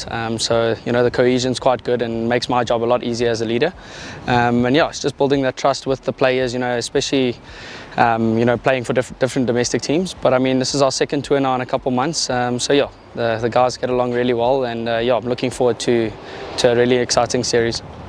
Yeah, just to really be the best version of themselves, to really showcase what they're about, and I think that's truly and utterly what we're after as a group. Myself and Wandi are really on the same page, and really encouraging the players to really showcase what they're really all about.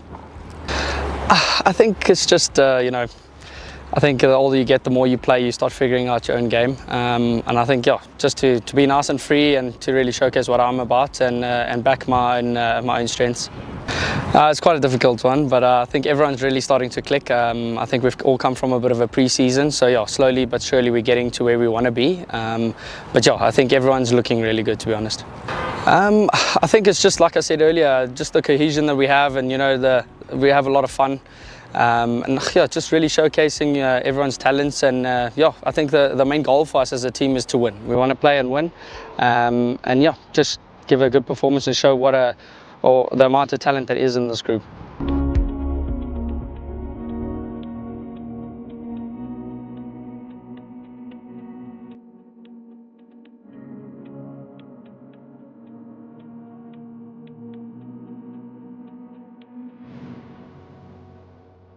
It's been great so far. I think this group's been together quite a while now, and after the success we had in the West Indies, the guys have been quite close, and so they're really excited to get back together for the little camp we had in Pretoria, and now we're 1 week out, and for this training week, it's been really great. I think understanding my game better, getting older, facing these experiences that I faced before in the past, and understanding how to react to them. And so working hard as well. The same old cliches, but the reason they're cliches is because you have to do them. It means a lot. I've been part of a few tours now, and I've been fortunate enough to be sort of elevated into sort of a senior role, trying to help the young guys in the group, which really exciting for me, as well as trying to continue to try win games for SA through my own performances, to try and see if I can get back to that national team. SA has always been pretty special to me. I just trying to treat guys the way I wanted to be treated when I was 20 years old, like Tristan is, or any of the other young guys, like Similan, or whatever the case is. Trying to be respectful to them, trying to impart as much information and knowledge as I can. Just trying to be an ear if they need that, or trying to give advice if they need that. Just somebody to have a laugh with. It's always Rebellion Mintami, Mooney. He's the life of every room we're in. He likes the attention as well, so the guys tend to just give it to him.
He's coming in leaps and bounds. He's had to take the long road, Ruben Herman, towards international cricket. He's already played T20 international cricket for South Africa.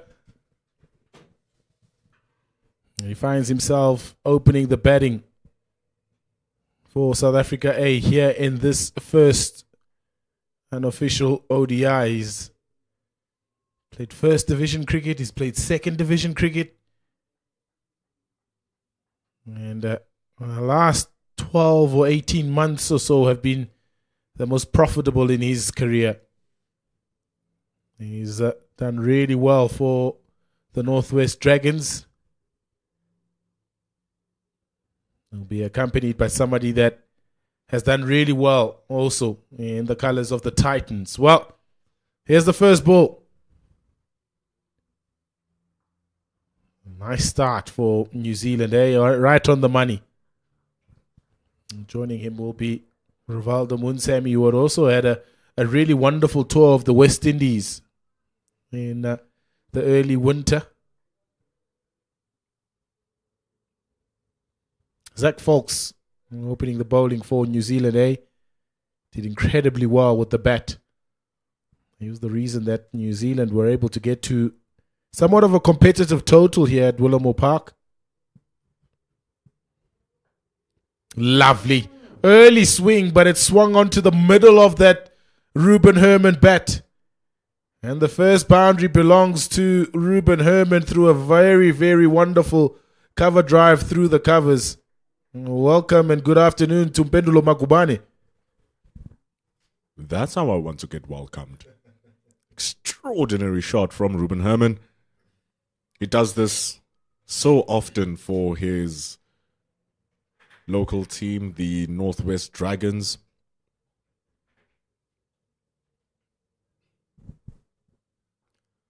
Older brother of Jordan Herman. Very nice contrast between the two brothers. Ruben, an immense white ball player. Clean strike of the ball. If he plays it straight on that V, nearly unstoppable. Younger brother Jordan Herman, a red ball class act. He's been amongst the leading run scorer in 4-day cup. He's been amongst the top run scorers over the season. Actually, ever since the restructure.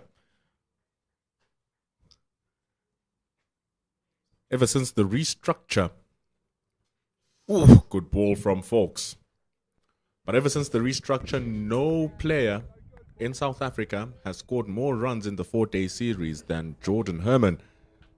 So Ruben class with the white ball, Jordan class with the red, but it doesn't mean that Ruben is to be taken lightly with the red, nor does it mean that Jordan must be taken lightly with the white ball. Yeah, plenty of talent in that Herman family. A profitable SA20 season for Ruben Herman. This time it's squarer on the offside. Just going with the swing. It's a lovely shot. Boundary number 2 in this opening over for Ruben Herman. Is really attacking Zach Folks. These deliveries are not bad at all from Zach. These are balls starting off in the innings. You'd be a bit more tentative to go at, like Ruben is, especially when you have 2 slip fielders, and more so when the ball is moving away from you and the wind is pushing the ball away from you as well. It's really good batting.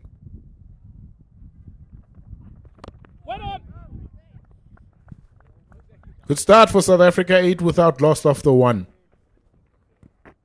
It had to be that Zach Folks comes from the chalet end, with the wind blowing from the left to the right of your screen, or from the right to the left of your screen rather. It aids his in-swingers tremendously. Just go back to some of his games against Pakistan. You'll see the wicket against Shadab Khan, which is a class delivery from Zach Folks. Speaking about Rivaldo Munsami, for 2 years in a row, he was player of the season for his respective teams, went to Division 2 cricket, was player of the season for the Northern Cape Heat. A year later, returned to his home base at the Titans, was player of the season for the Titans in that year. season last year was just a little bit lean, but stocks of January, stocks of February in the one-day cup, got himself 2 centuries and knocked himself back onto form. And here he is now. Yeah, massive 100 also in the West Indies.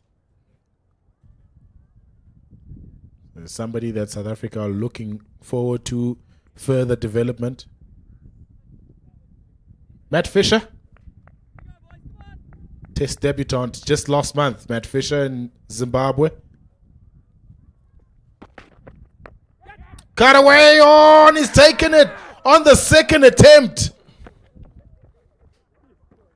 Excellent catch. I think it's Muhammad Abbas at point. And Rivaldo Munsami has to go. First ball from a wonderful catch at point from Muhammad Abbas. For a moment, I thought it was on the floor, but it stuck into the hand of Muhammad Abbas. Rivaldo Munsami, he went for it, but also didn't go for it. And just found himself playing it straight to Muhammad Abbas, who had sharp reflexes. It ends his day for just 1 ball, Rivaldo Munsami. Oh, he is not going to be happy with himself. 8 for 1. It's a strength of his also. The cut shot, Rivaldo Munsami likes to hit square the wicket on the offside, and this occasion just couldn't control it. Couldn't keep it down. And an excellent catch. Great reflexes from Muhammad Abbas. Almost made a meal of it, but then recovered very well to hang on to it on the second grab. Very big wicket for New Zealand A to get first up. Can be a tricky and very dangerous player, is Rivaldo Munsami. Not the best delivery Matt Fisher has ever bowled either. It was definitely there to be hit by Rivaldo Munsami. It's just that his execution found him wanting. Just looked so easy through it. Seems like it was regulation that is going to get it through. But he's gone and introduces younger brother of Ruben. This is Jordan Herman. Very good record. Highest score of 150. The second 100 is his second highest score, which was 148 against the Dolphins. So once he gets going, the 26-year-old. But can he survive the first ball? Oh, that might be out as well. It is. Matt Fisher has 2 and 2. And South Africa under pressure early doors here. He's nicked it behind. A surprise short ball for Matt Fisher. And Mitch Hay does the rest behind the stumps. What a start this is in defense of 230 for New Zealand, eh? Can he survive the first ball? He does not. Not something I was expecting. A short delivery, it was there. Well, he thought it was there, but clearly it wasn't. And we saw that extra bounce earlier on from the South Africans, in particular, and Gerald Kutsia. There it is, there as well for Jordan Herman. Extra bounce.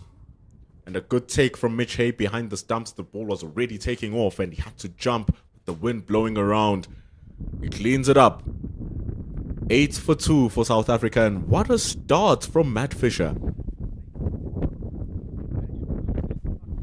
Surprised him, isn't it? I think he didn't. I don't think he expected it to be that short early doors.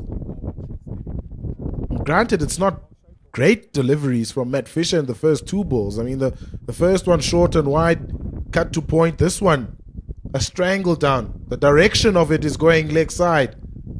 He just manages a glove on it, Jordan Herman, and he's disappointed that he has to go. Brings South Africa's captain to the crease, Marcus Ackerman. He's got strong numbers in the red ball game. A lot of his technique and his ability is well suited for white ball cricket. This one is probably going to be his most crucial of innings in white ball cricket, Marcus Ackerman. He's facing a hat-trick ball from Matt Fisher, who's fired up.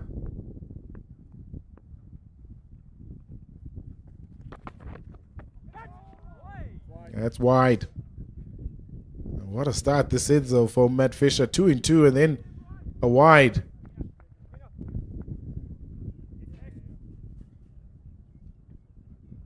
Well, going forwards instantly was Marcus Ackerman. Especially after the wicket of Jordan Herman. You really want to take that on as well. It's the question.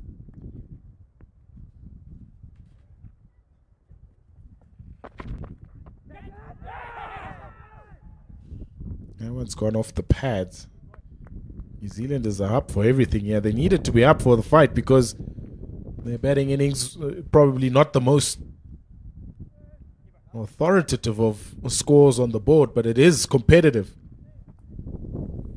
So you need a fast start, and Matt Fisher's provided it for them. Goes back to the importance of just trying to get those runs onto the board, because now with 2 wickets down, you look at 221 and you just a slight second guess. It's just a slight second guess, because if that was still chasing 180, for instance, you still have no qualms and no worries. But if South Africa had to lose another wicket now you think twice and even thrice about how you approach the chase, and now the game plan must change to be a bit more conservative. And wickets in the power play do that. They put you under early pressure. You feel like whatever total you have on the board feels like a very far distance away.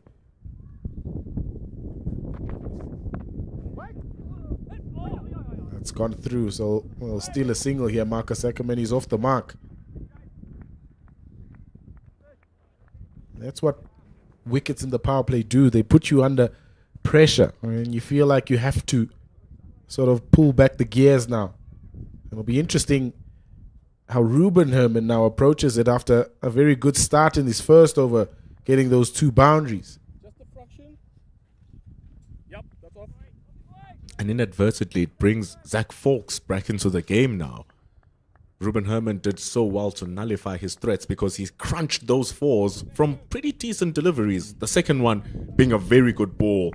He just played it with so much ease, opening that face of the bat. And now, Zach Fawkes with those 2 wickets feels like he can bowl to Ruben, because I doubt that from now he can be as aggressive as he was with the higher risk of being 3 down.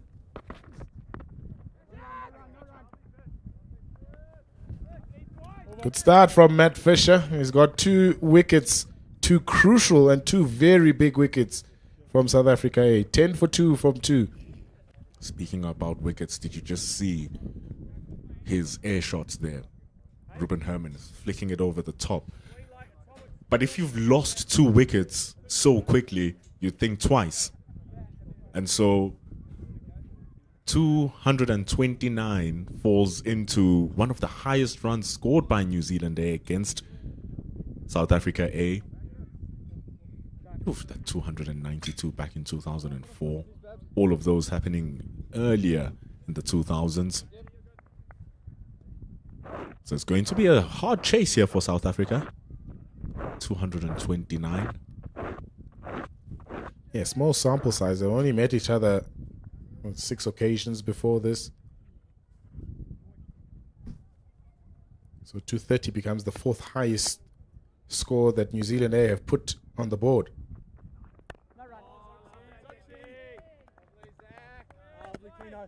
Now he's hitting his straps nicely. You can see the slight tentativeness now of the South African batters. They aware of the ball swinging, as opposed to that first over where Ruben Herman was able to get onto that front foot very quickly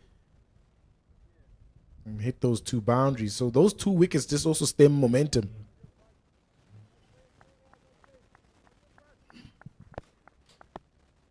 They even have a gully in now, just allowing for more attacking options. And even if South Africa try to defend and see it out, the defense brings a wicked opportunity, especially with the ball swinging away to the left-hander. These 2 love to play their shots. They are very good on the drive, so that brings the gully into play, especially with the movement. Look at that from Zach Fawkes. Certainly also done their homework here in New Zealand. They like, that Marcus Ackerman likes square of the wicket offside. Make sure that they plug his strength and make him look at other options that he might not look at early on in his innings. And that man just in his eye line, just making sure that he keeps it honest, doesn't cut unnecessarily. If an uncontrolled one can go to that man in the gully, it's already got 2 slips. Abbas has taken a really good catch over another sort of well-executed ploy from the New Zealanders. Volder Munsami that occasion also very good on the cut square. So it's also about analysis. It will be footage all over social media now going around as these players progress at a higher level. They would have watched a lot of that West Indies series, these New Zealanders in preparation of coming to South Africa and trying to make sure that they minimize some of the threats that they might face from a batting point of view.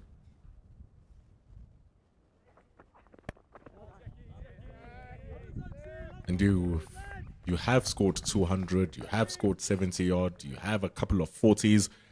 They have a pretty decent sample size to look at, see where your scoring areas are and how they can mitigate those areas. Given the fact that they are former World Test champions, if you compare them to the West Indian board, you are expecting New Zealand to have a bit more resources backing their powers as well, so they can use those facilities. And so Zach Fawkes, understanding those areas that need to be bowled, and continues bowling them. And strangely enough, that kept straight with the arm. Over number 3. It's 10 for 2s for South Africa. Really good return that from Zach Fawkes. Made an over in his second one after going for 2 boundaries in his first.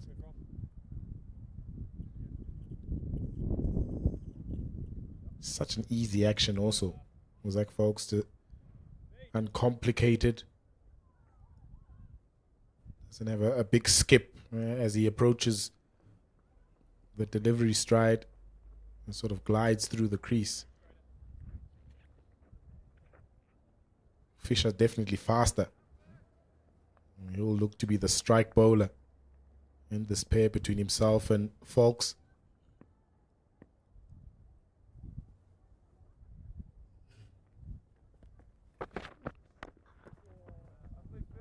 It's like you have yourself a little Matt Henry and Willie O'Rourke partnership here between Fisher and Fawkes. But just going back to that Fawkes over, you see those 2 wickets have just eased him in now. Marcus Ackerman can't play the shots that you ordinarily see him play because he's effectively an opening batter now, coming in over number 2. And so if you go back 2 overs when Fisher was bowling to Ruben Herman, the shot, the ball that was bowled to his hip, any other day Ruben Herman picks that over the top for 6 runs or for 4 at backward square because there's no one there, it's open. But he hesitated on the shot. He wasn't sure whether to play it or not, and it just ended up being in the middle of nowhere and got hit by the ball. Marcus Ackerman had a couple of flashes in the previous over, but then ended up having to leave a lot of deliveries because he too was unsure whether or not he can go through his shots. Because a little mistake, this is a key partnership, little mistake here, and South Africa are in trouble they don't need to be in.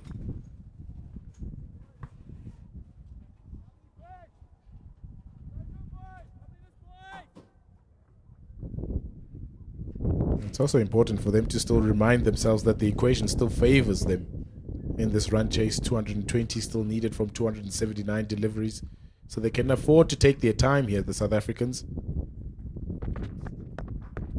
It's a good stop. Anything past him has gone for 4. But Coach Guavu down in the dugouts can't be mad at the approach that Ruben Herman is taking here.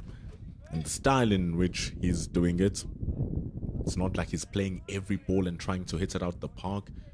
If you look at what Nick Kelly or Glenn Phillips were trying to do for New Zealand, or Dale Phillips rather, younger brother, when the opportunity is there, he tries to go for it. Ruben Herman backs his ability as well, because his stroke play is textbook. It's nothing out of the ordinary.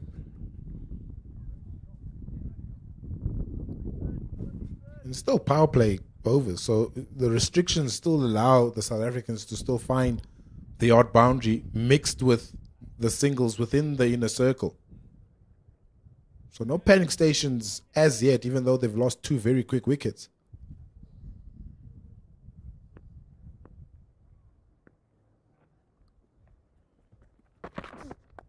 Oh, edged! Goes through the gully. Wide open space between gully and slip. It's going to be 4 runs down the third. Fortuitous, but they count. Yeah, great way for South Africa to end off the overs. Fortuitous, but they'll take that 4. Lovely delivery. Angled in, just leaving Marcus Ackerman just a touch. 15 for 2 after 4.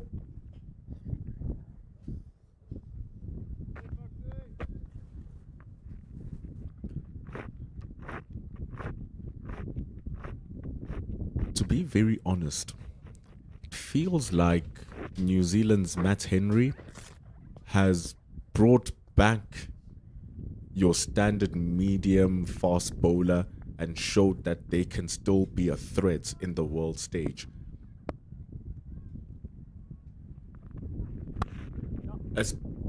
Especially from a New Zealand point of view, good shot from Ruben Herman. Has to cut my tongue with how well he played that through the covers for 4. Problem a little bit now with Folks, especially when he's bowling to Herman, is that he's giving him width outside that off stump. And that's easy for him to be able to execute and play that shot. It's by no means a half volley, it's on the up. It's lovely hands through the ball from Ruben Herman. But it's the width that afforded him to be able to pick that gap.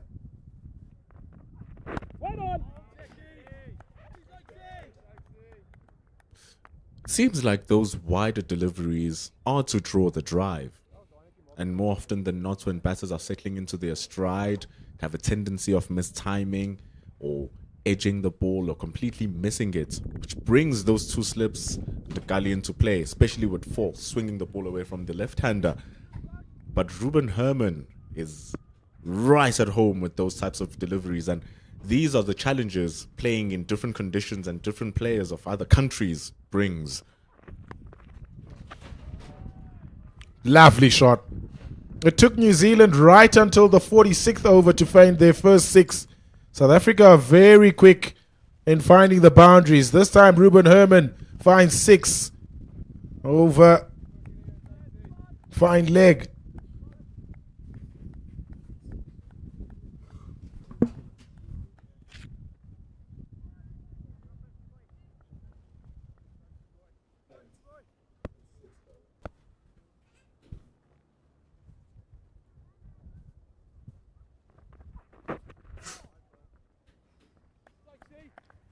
Under pressure now is Folks just spraying the ball a little bit.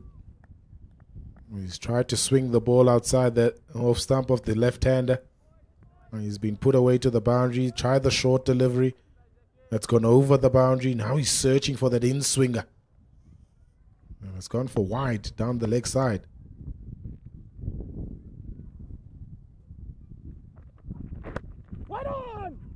I wouldn't be totally opposed to the idea of trying to come over the wickets. Just push the ball across Ruben Herman, who's very comfortable playing the ball straight.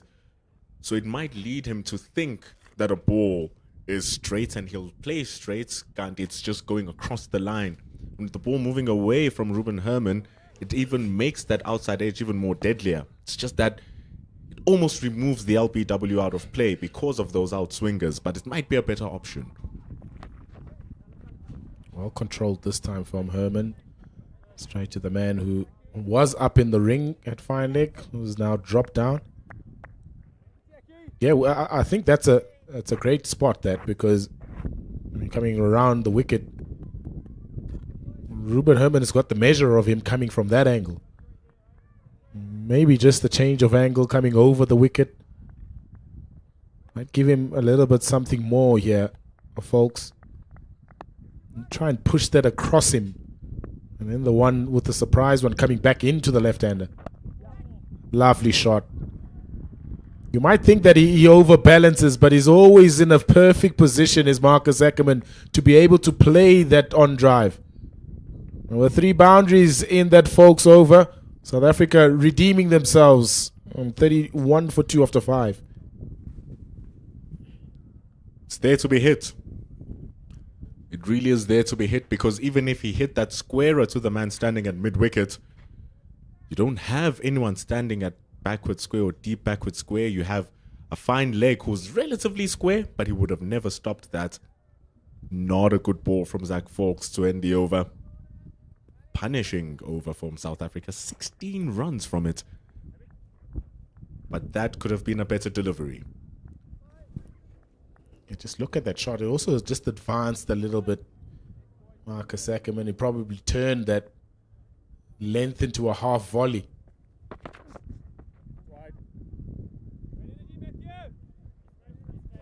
Also very good off his legs, Marcus Ackerman. I'll speak about him looking like, from a picture point of view, like he's falling over to the offside, but he keeps that head very still on contact. He's able to access the onside nicely. Very good also there, very good on the square cut. Good puller of the ball.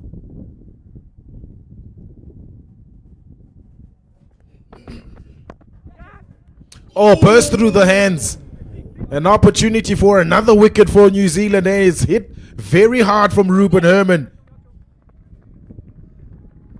And the catch has gone down. I think it's the captain himself, Nick Kelly, stationed at mid-on, and puts a rather difficult catch down. Not easy at all. He's so close in the inner ring as well. You look at the catch that Similani dropped. He was almost on the ring against Nick Kelly. There, very big hits from Ruben. Look at how close he's into the square. Absolute difficult chance.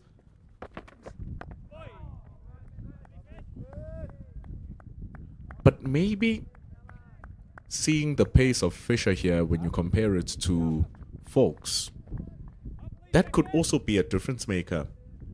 They just have an extra second to read Fawkes. And because of his lower pace, he's a high 120, low 130 bowler. His margins of error are that much shorter, that much smaller. Especially against these two guys who are used to pace, used to bounce. Marcus Ackerman faces Darren de Pavalon almost every time.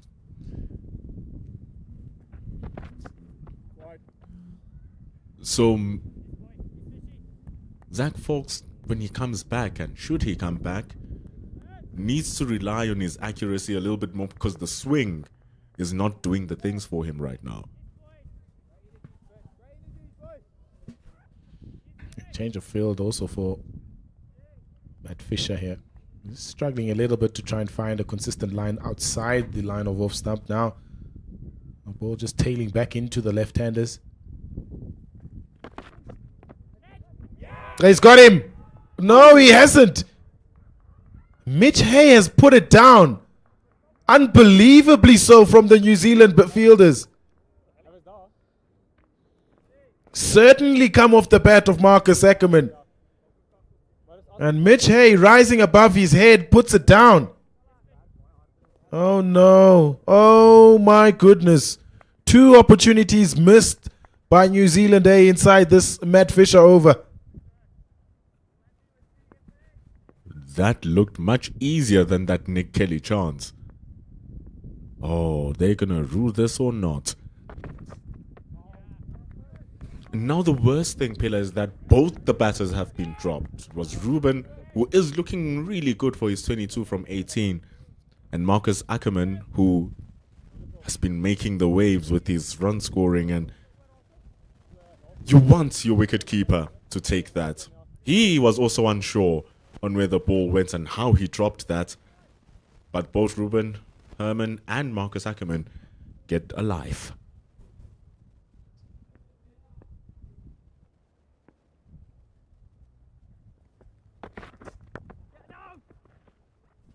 Astonishing, isn't it? We've seen 3 drop catches so far in this first ODI. 1 from South Africa, 2 from New Zealand so far.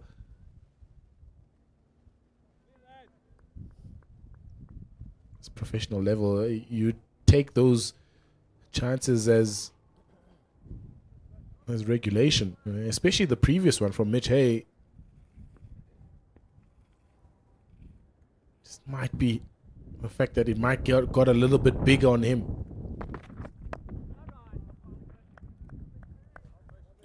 End of a very strange over from New Zealand, eh?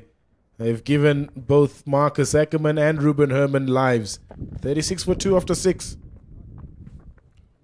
The crazy thing is that the 2 Matt Fisher wickets came from balls which were worse than the 2 deliveries that he got dropped off. Ruben Herman rushed straight into the stumps, couldn't get under it because the length was good. Dropped by Nick Kelly. Previous one from Marcus Ackerman was extraordinary, trying to ramp it over the top. And if your wicketkeeper's just being asked to jump, if that's the footwork he needs to put in, you'd expect him to come back with it. Not the case. And after going for 16 runs in his previous over, Zach Falks will be replaced.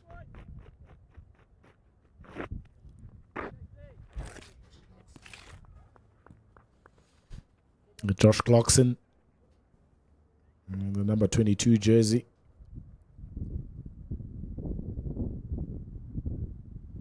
Yeah, just going back to that last opportunity for New Zealand, eh?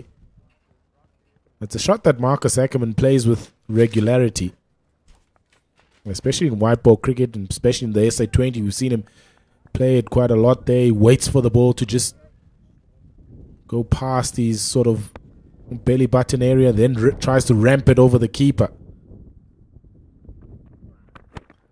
Slashed away and parried by Muhammad Abbas. And the misfield allows for the second run to be taken. A little bit sloppy at the moment from New Zealand, eh? For the longest time in South Africa's fielding, they were giving none of those away. We kept on reiterating the fact that for a long time, New Zealand couldn't even find or even buy a single.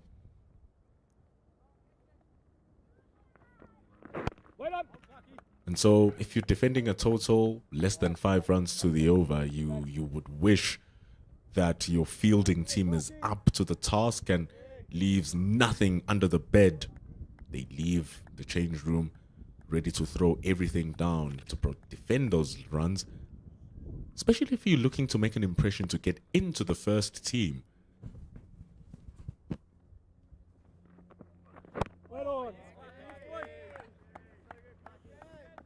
Also heavy ball, Josh Clarkson. Big strong man.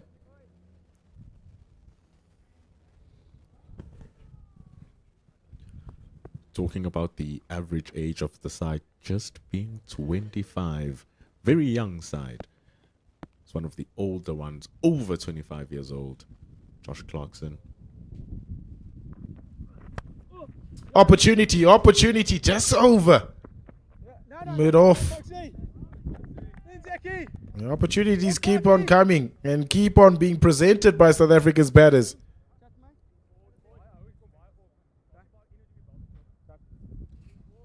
Seems like the bounce is just a little bit too much for the batters to deal with right now.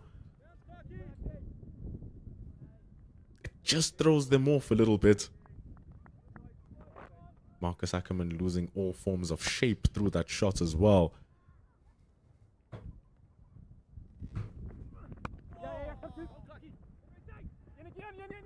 The thing is, with Coach Shukri Conrad now taking charge of the whole setup, and we've seen for the past couple of 2 to 3 years, lots of changes, lots of experimentation in the South African team in particular. Many names coming in, coming out. Very hard to solidify your place in that team, especially in that middle order, which is stacked with talent.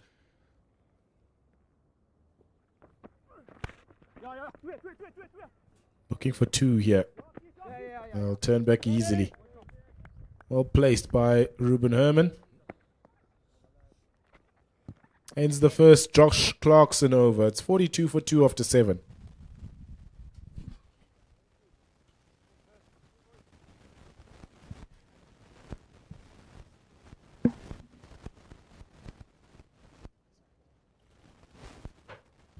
.188 still needed by South Africa. Rocked early on by Matt Fisher, who got 2 in 2. The wickets of Rivaldo Munsami and Jordan Herman.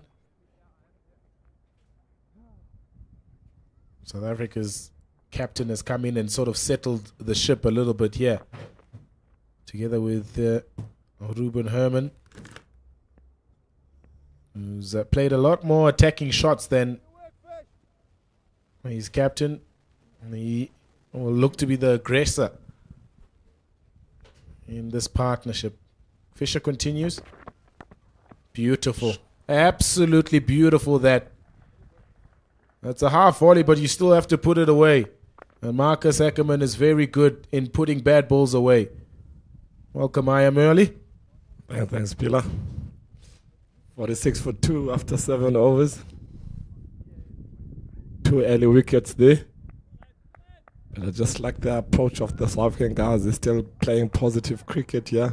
They're not, the style of play.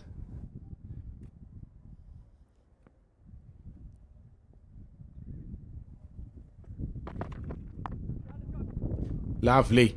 Again, just giving himself room on that leg side to be able to access that offside. Just look at the way his front foot just clears. Back-to-back boundaries for South Africa's captain. And the 50 is up on the board now. Guys are looking to chase this total up. Playing positive cricket, yeah, by Ackerman. Usually knowing the coach, Wandile Kwavu, that's the style of play. That's that shot they was wanting to play in the previous over. This time the height was there from Matt Fisher. And an easy ramp over the keeper and the slips. 3 consecutive boundaries now for Marcus Ackerman. Fighting fire with fire, yeah. Loving their approach to the game.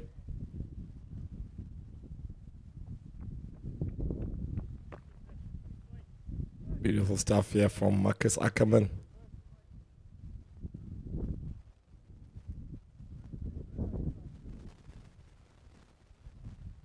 Bolstering that offside now. Matt Fisher brings a man from the onside to plug that gap on the offside. He still finds the gap. Good enough to Marcus Ackerman. 4 consecutive boundaries from the first 4 balls of this Matt Fisher over. And he's under the pump. Beautiful shot there from Marcus Ackerman. Grew up playing for the Dolphins. Grew up in the Highfield. John Specs and Stevens boy. Loves the ball coming to him. Loves the ball quicker.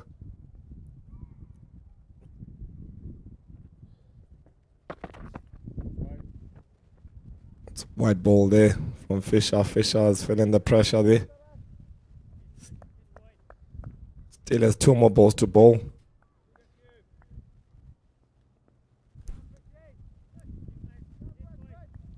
Margin of error in this wicket is very. The moment with that new ball, it comes through nicely to the batsman. The moment you miss your length, or you miss your length or your width, a batsman can climb on top of you. Got him. Matt Fisher has the last laugh between this battle. And Marcus Ackerman has hauled out to the man at cover. After striking 4 consecutive boundaries, it's Matt Fisher who has the last laugh right on the last ball of his over. Marcus Ackerman holds out to cover and South Africa lose their 3rd wicket.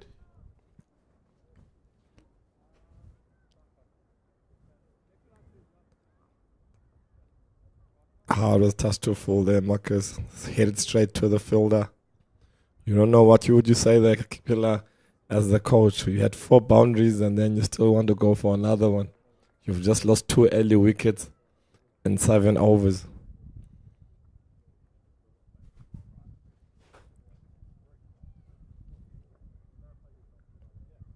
Still an indecent ball though for Matt Fisher. It deserved to go to the boundary again, but this time just hitting it straight to the man at cover. It was wide. They could have hit that anywhere, Marcus Ackerman, but he finds the man at cover. Entertaining little battle between himself and Matt Fisher, in which Matt Fisher wins in the end. South Africa's wicketkeeper batter, Snetemba Qeshila, comes to the wicket. Also scored a big 100 in that ODI series against the West Indies. He's coming off some runs. The experience in Snetemba Qeshila from the Warriors. Originally played border cricket, Hudson Park. Moved to PE, he's made it at home. Very experienced player, has been around the block.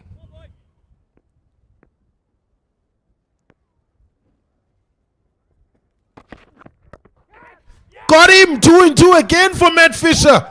Oh my goodness, he's turning this around. After being plundered in this over, he's turned it dramatically around. Like he did in his first over, he got 2 wickets and 2 balls. He comes back and he gets another 2 and 2. Qeshila gone first ball. 2 and 2 there from Matt Fisher. Exactly the same thing he did on his first over. After being hit for 4 boundaries in that over. It's what you call cricket, Yapila. You never know. A ball can change the whole game. What a passage of play this is. South Africa looked like they were coasting when Ackerman and Herman were at the crease, and then Matt Fisher, bang, bang, 2 magic deliveries. Qeshila and Ackerman gone in consecutive deliveries. 59 for 4. Jason Smith to the crease now. Also another man that has plenty of experience. Probably wants to bat a little bit higher than he is at 6, but it's a position that he's accustomed to, having played a lot at the Dolphins. I feel in the pressure here now. Now you've lost 4 wickets in your power play. I think now that's when you have to consolidate and just try to make sure that now you tighten things up. The same thing how the New Zealanders, the bottom order, how they bat it.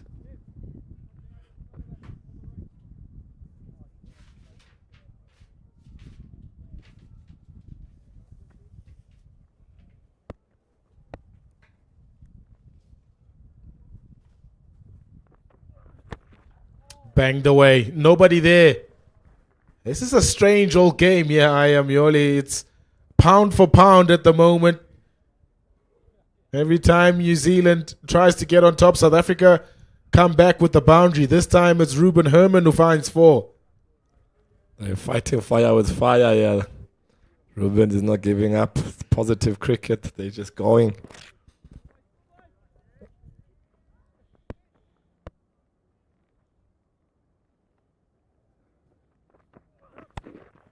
Slashed away, offside this time. Oh my goodness. Even though 4 wickets are falling around him, Ruben Herman still finds the boundary. Consecutive ones of Josh Clarkson's second over. The cowboy, yeah. Cowboy, yeah, from Ruben Herman. He's not fighting fire with fire, yeah. He's not scared, he's not shy, he's still positive. I think that's what you want to see. Positive cricket. Dare I say, I am only a wicket falls now. That's been the pattern of play, hasn't it been? Similar to the first innings when New Zealand was batting.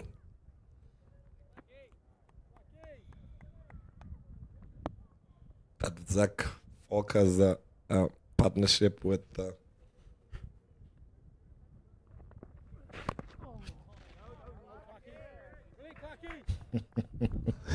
It looks like he's gone into T20 mode now. There's Ruben Herman. That's a slower ball from Josh Clarkson. He's still going at it. He's not shy. Not shy all day from Ruben.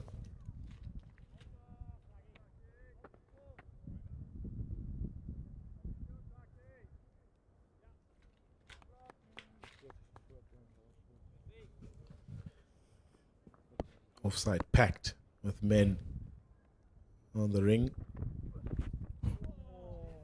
One man stationed out at the sweeper boundary. He's still trying to hit that gap in front of square on the offside, Ruben Herman. Going hard at it still.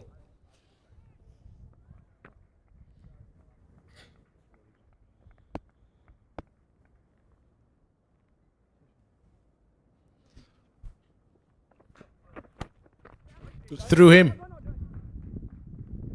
Man on the sweeper boundary does well to keep it to just one.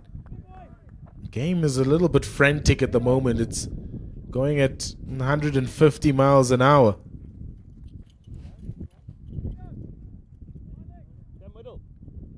New Zealand is not backing down. South Africa playing all the shots as well. Still finely balanced. 68 for 4. No problem with the run rate. It's just the wickets that have kept on falling for South Africa. But this is exactly what you want to see. I think these guys know what they have to do. I think they've installed more positive cricket.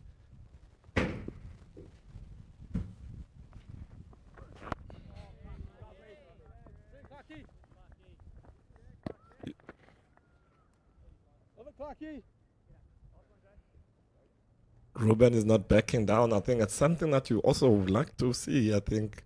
But also playing responsibly, but still being positive in your play, towards your play. And also playing the ball on its merit, I think it's very important.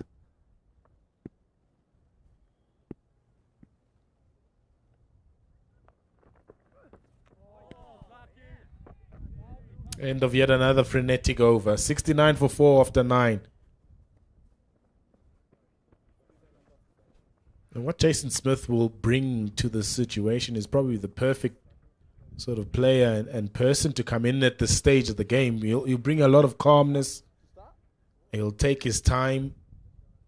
The game situation still allows him to get into the game.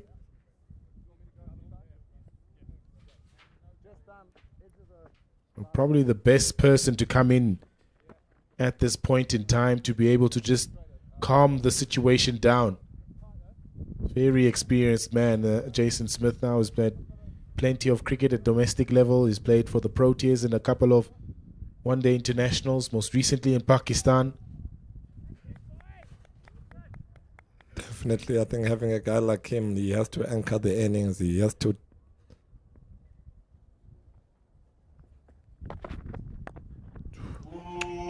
That is a gorgeous cricket shot. That is an absolutely gorgeous cricket shot. Minimal effort in that extra cover drive from Ruben Herman. And he finds 4 from the first Matt Fisher ball. Beautiful shot there from Ruben. Just waited for it, just timed it. It's all about timing and to And for 4 it goes.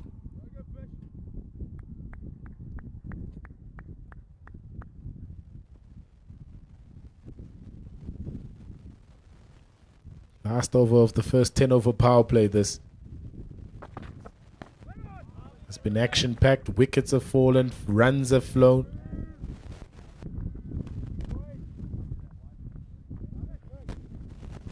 .73 for 4 on chasing 230. You might think that South Africa is still in the ascendancy, still in the head, still ahead of the game.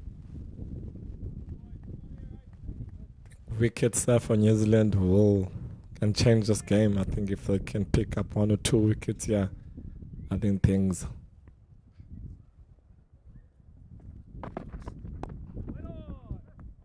still looking good on the Proteas side, South Africa side. I think they're still on the good side. Just now it's just more having that same partnership that New Zealand had earlier on, where it was Zach and his batting partner there. I think they batted well, they anchored the innings and they batted till the end. I think we need more of that, and having a guy like Jason Smith.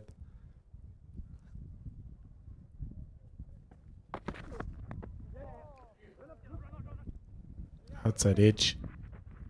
Plenty of work to do down at third man. And turns well. Ruben Herman is a good runner between the wickets. Ruben Herman always pushes the first one hard.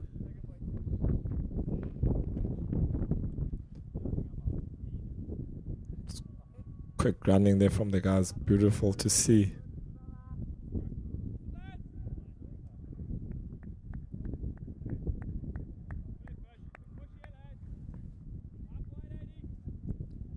Going at 7.8 runs and over, yeah. South Africa. Through the infield again. Adi Ashok can't cut it. Another boundary of this Matt Fisher over. He's been expensive, but he's picked up 4 wickets.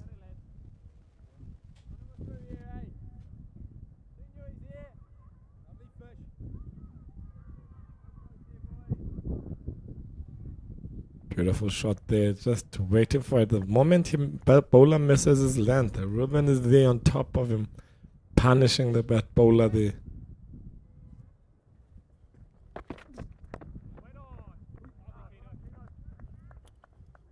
End of a very frenetic 10 over power play. South Africa have scored 79 runs, but they've also lost 4 wickets in the process. And at this stage, it's hard to tell who is edging this game in the quest of victory in the first unofficial ODI between South Africa A and New Zealand A. Ruben Herman has quickly gone on to 46 from 34 deliveries. But back-to-back wickets from Matt Fisher in his first over. And getting the wickets of the South African openers, Rivaldo Munsami and Jordan Herman. And then came back again to get rid of a free-flowing Marcus Ackerman, who was looking very positive and dangerous. And then in the very next ball, Sinetemba Gdashile. So it's Matt Fisher who's got all the wickets so far. And it's time for spin. Very talented leg break bowler is Adi Ashok. Interesting time of the game now. Ayamioli straight to spin. It's always an aspect of the game that South Africans have always struggled with historically. You saw with Ngaba Peter, there was not a lot of 10, but he also bowled well. I think it's so important here is just to make sure that you hit as a spin bowler, medium pacer, fast bowler. I think your areas, the wicket is it's a quick wicket, so you have to make sure that your length and you don't make sure you don't give width to the batters. Lovely, Eddie.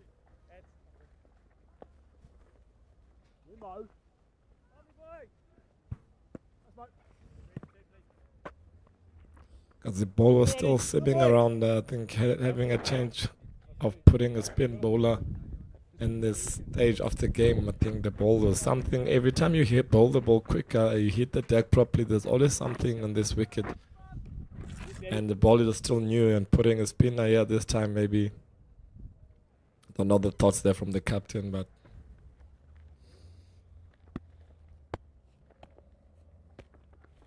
Oh, Eddie, lovely. Lovely, Eddie. Nice, Chucky.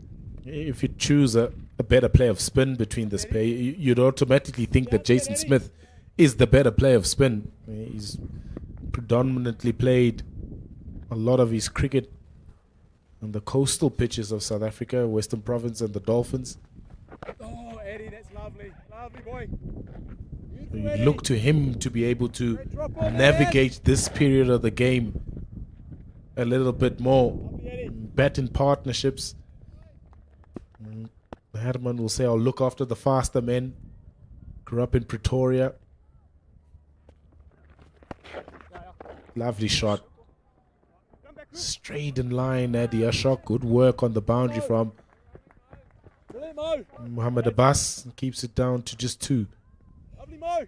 that's great running there from the two batters. I think running between the wickets, if you're not getting the boundaries, I think running quick between the wickets is going to be important here. Need to make sure.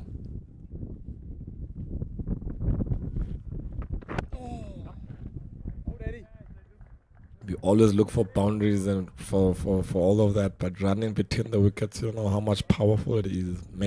Changing those dot balls into singles, those twos, those ones into twos, that's very important. 6 off the first. Eddie Ashok over. 85 for 4 after 11. And it is, and it's probably an area of the game that New Zealand struggled with in their batting innings to mix up the singles and the boundaries. So these middle overs become very crucial for South Africa if they can navigate those better. And well on their way to eclipsing New Zealand A's score here. Zach Folks is back into the attack. Went for a bit of tap in his opening spell.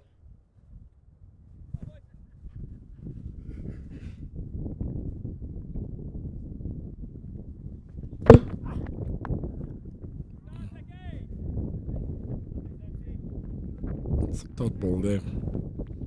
I think it's important that they're just needing 3.7 runs and over.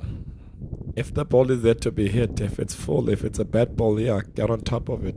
But you don't really need trying to force things and trying to hit balls that are pitched in a good area. Ones and twos can win the game, yeah. Ooh, that's hit him. Where is it hit him? I think it's gone straight off the helmet. Where is it hit him? Herman says it's hit his bat. He hasn't hit his helmet at all. It's a little bit quicker from Zach Folks.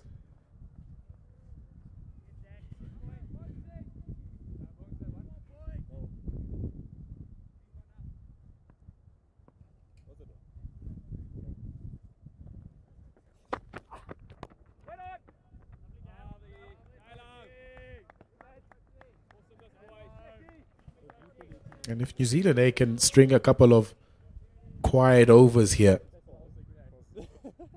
couple of dot balls here and there, and force Herman, who naturally is an attacking player, to take an extra risk. They need to pick up wickets. They need to bowl South Africa out in order to win this game.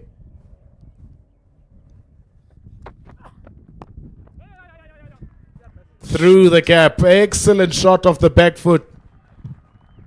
It's a 50 for Ruben Herman. And he's batted excellently here. His first dig at this SAA side, and he's come up with the goods. It's a rapid one, 53 from 42.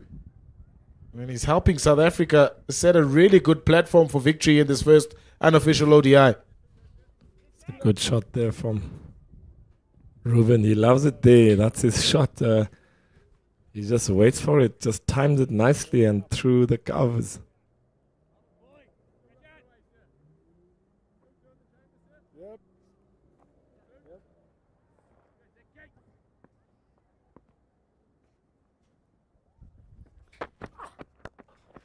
Off the legs, that's beautiful.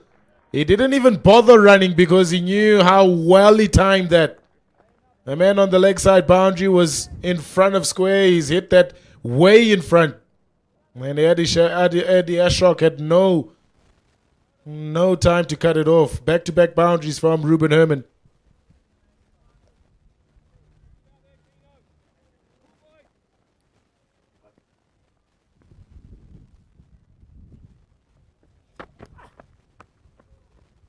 Hit powerfully again, this time straight to the man. Station up deep square leg. Profitable over again for South Africa A. 94 for 4 after 12. Beautiful stuff from Ruben. You can see he means he's here for business. You can say his body language that he's here. He's here to work. He's here to make sure that he takes the team over the line. He is very positive. You can see his body language. He's very positive. And that's what you want to see in the batter.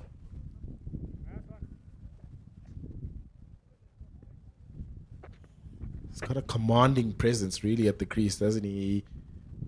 He's a big guy. Works a lot in the gym. Him and his younger brother, Jordan, also very stockily built.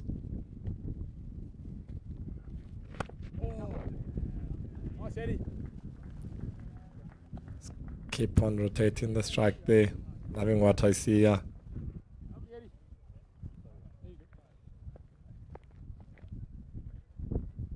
Also for the bowlers, it's not easy bowling to a lefty and then you bowl to a righty.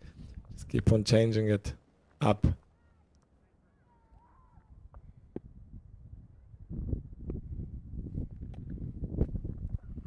Oh, Eddie, lovely boy. Also Jason, he's a big hit off the ball also, but now you can see he's just playing it around, and promise you, I think when you get to a certain stage, he's gonna let loose also. Let's just build a partnership now.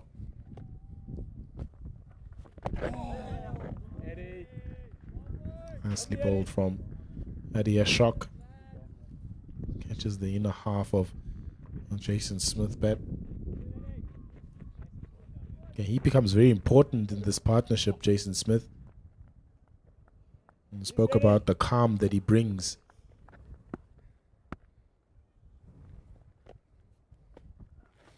Oh! Good running there from the lad. Eddie. Lovely this, Eddie.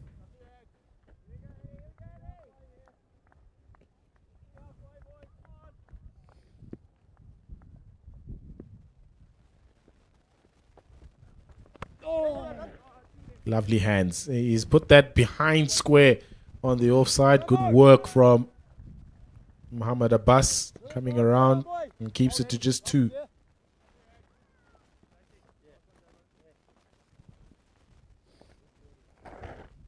I think looking at this wicket, I think the more cricket they're gonna be playing here in this in this field, I think the more runs we think we're gonna see. Oh, Eddie, lovely, mate. Lovely heads. This time in front of the wicket from Jason Smith. He keeps the scoreboard ticking along. 100 is up on the board for South Africa. It's 100 for 4 after 13.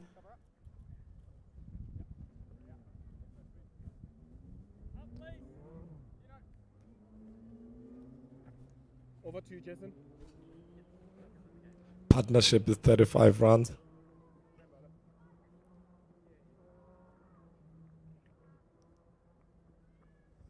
So South Africa needs 130 runs to win in 222 balls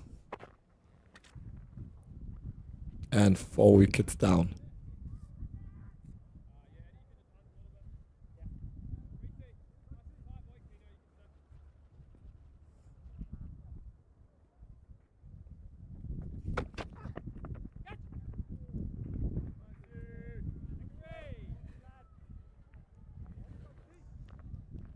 can see that Jason is yet to spend a lot of time. He's not in a rush. He's taking his time. He keeps on walking and just chilling. He's not in a rush at all. And Ruben, the other side, he's just ready to let it flow.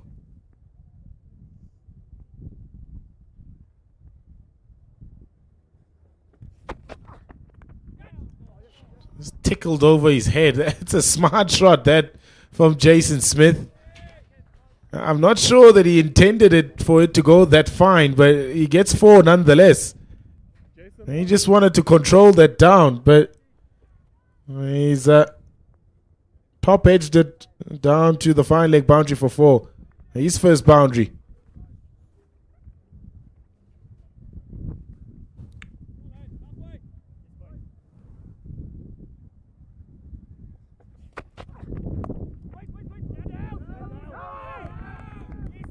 Good field at Dale Phillips, just like his brother.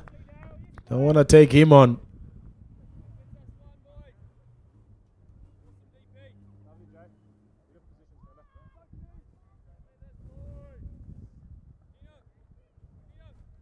And Nick Kelly needs to find options where he's going to pick up a wicket here. This partnership is already past the 40 mark. Inside edge will just be the one. Needs to find options where he's able to pick up wickets. Nick Kelly, the New Zealand A skipper. And we saw when the moment the ball starts getting older and older, it's tough to get those wickets. As we saw in the first innings when we were bowling. But the new ball is always something with the new ball. South Africa, they lost 4 wickets. New Zealand also lost wickets in that new ball, the first 10 overs of the game.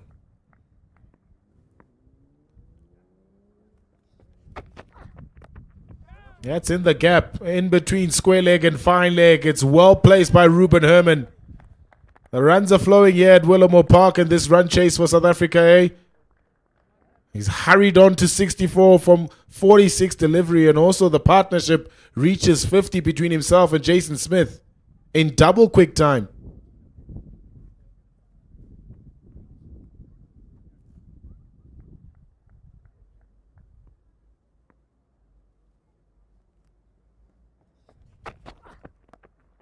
Again, it's identical, and the same result from the bat of Ruben Herman.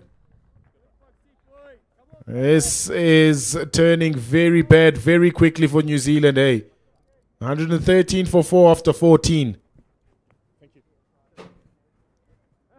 You definitely need to bold some dots. You definitely need to bold. You can't have the one end there, the bowler is building up dots. On the other end, the one is going for runs. You have to bowl in partnerships. I think it's very important. That's how you get wickets. As we saw with this.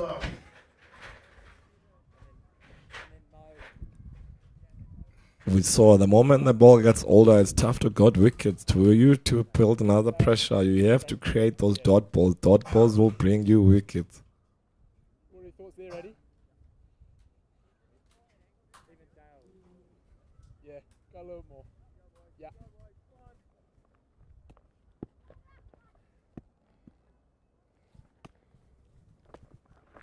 Oh, Eddie. Welcome, Mambendula. Green, Eddie. Good to be back. Up it, Eddie. Couple of wickets have fallen. But now the partnership, Ruben Herman and Smith, looking pretty good. Oh, Eddie, lovely. It's amassed itself to 50. They're able to steal singles. They're able to steal boundaries. Able to hit boundaries. This is what South Africa needs. You can see now the guys are, New Zealand guys are a bit quiet now. A bit of misfall there. Guys are taking the singles. This is where you need them to pull in and fight as a team, New Zealand, yeah. Bold, Eddie. Bold, Eddie. Have it, boy. Ruben Herman, though, he's fighting back against everybody. No bowler has a chance to breathe. Especially Zach Fawkes. He's had a huge brunt. He's had a huge brunt of Ruben Hermans' wrath. He's gone for over 8 runs to the over. Zach Fawkes. Adi Ashok.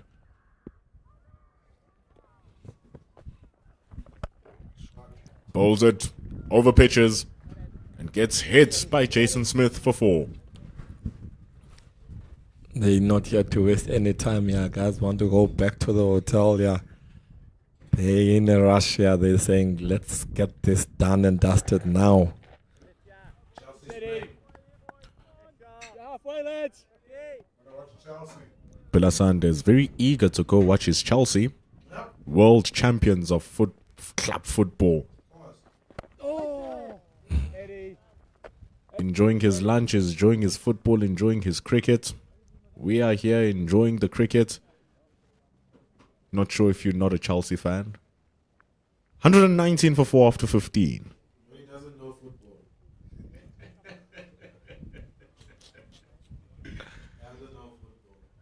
The way things are looking, though.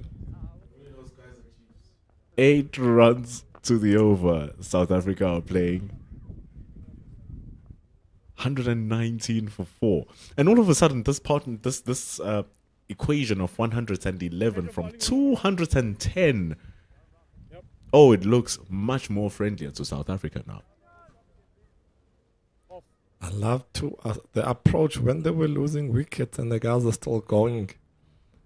I think that's a positive team having that they back each other and they believe in each other and they believe in the strategy that they have as a team.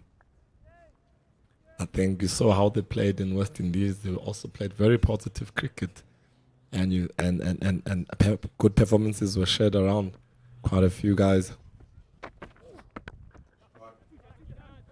It's just a couple of loose strokes from South Africa, just like New Zealand, that cost them the loss of their wickets. The first 2 from Matt Fisher, then the next 2 from Matt Fisher. All wickets you feel like South Africa could have avoided in some way or the other.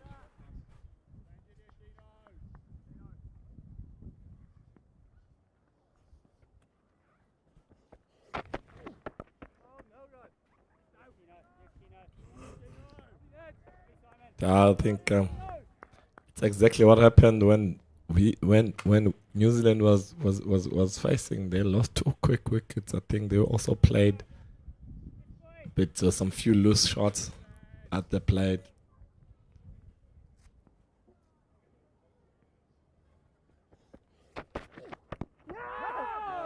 Seems to be going down the legs. And speaking of those loose strokes, even for New Zealand, it was only 3 wickets where you can say it was a pure bowler's wicket. The 2 from Gerald Coetzee, pure pace, and an incredible Yorker. And a delightful delivery from Ngabapita to get Mohamed Abbas. But the rest of the wickets you felt like New Zealand could have avoided as well. So I guess it's just a question that reiterates Pila's point from the beginning of the match, that it's been a long off season.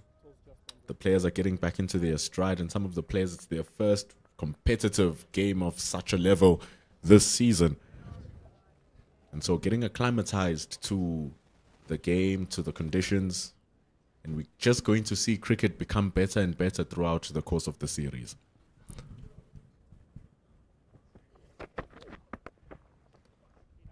And as you look at the SAA side, I think the style of play is to play positive cricket. I think, as you know, also with the coaching, I think a coach like Wandile Gwavu, he loves taking the game on. I think he's one of those coaches, they said, let's take the game on to the opposition. Not because you're under pressure now, you start blocking, you start looking for ones and singles. He's always being positive and having guys that are, say, cowboys to say. Guys that want to take the game on to the opposition. That's why he was such a winning coach for the Lions. won everything that you could ask for a coach to win under his leadership at the Lions. Coach Wandile Gwavu, currently with the Proteas setup, and right now leading this SAA team, did so in the West Indies, and hopefully they can do it here for against New Zealand, he hopes. The players go take a drink. South Africa need 109 from 204 with 6 wickets in hand. A very handy partnership between Ruben Herman and Jason Smith of 63. We come back after 5 minutes of taking drinks.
Yes, Eddie.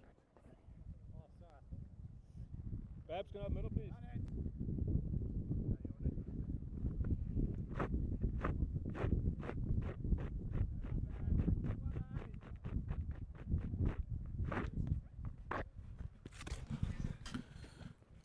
122 for 4.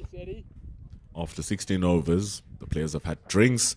Ruben Herman has been having drinks off the bowling of the New Zealanders. Oh, Eddie, lovely boy. Adi Ashok continues. Out, Eddie.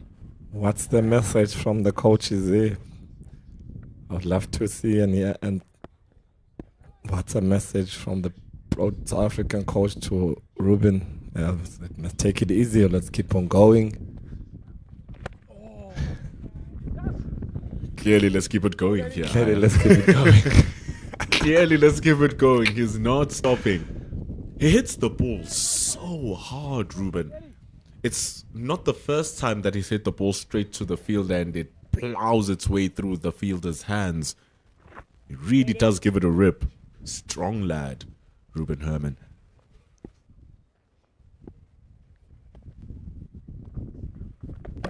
Gone! Adi Ashok strikes. That's the end of Jason Smith, who was looking to go on a high. His furniture has been disturbed. 123 for 5. Okay, game on.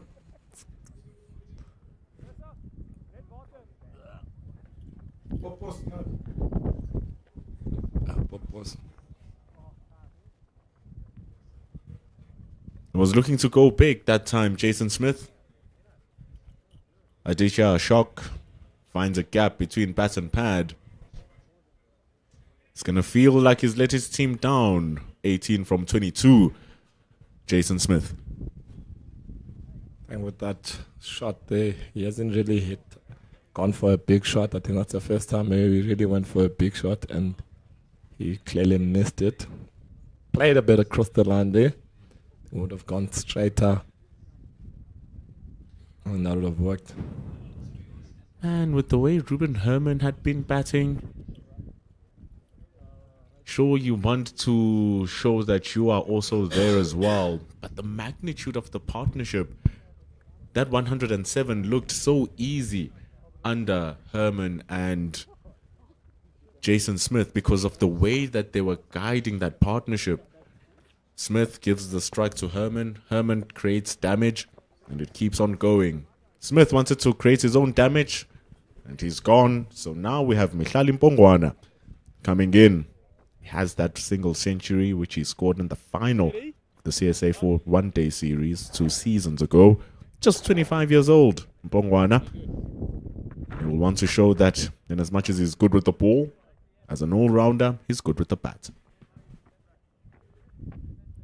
No, they're putting a bit of pressure on themselves now, I think. You could see Herman was hitting the ball nicely.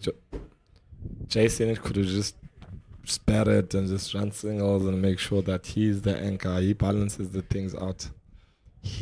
That was not a smart shot that we saw there.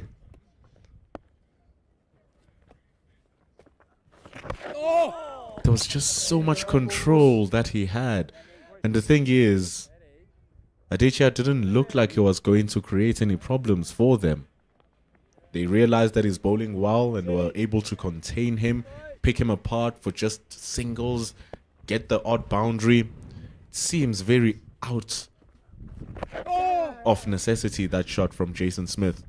It's not like they're behind on the rates either. They well ahead of the chasing rates. Now those 5 wickets bring New Zealand back into the game. I would like to see now, Herman, is he going to change his approach or is he still going to keep on going?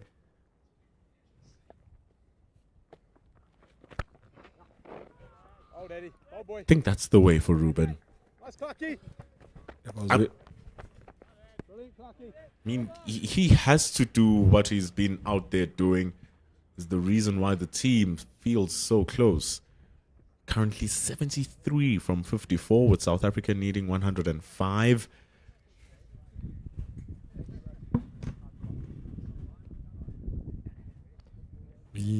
If we lose another wicket here, I think pressure will be on our side now.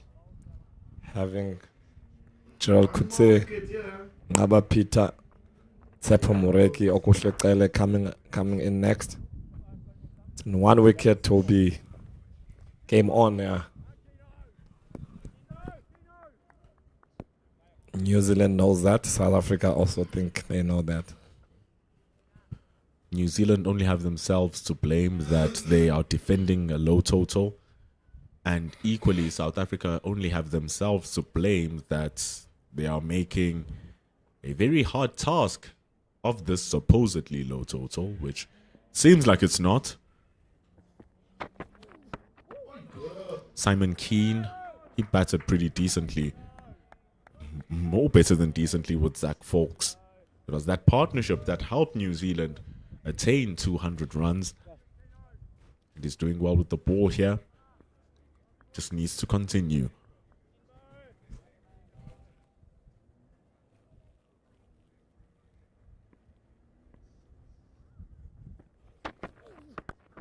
Bang! Ruben Herman is on absolute fire. What a cracking strike to send that over the cow corner for 6. Didn't come here to waste any time. He means business, yeah.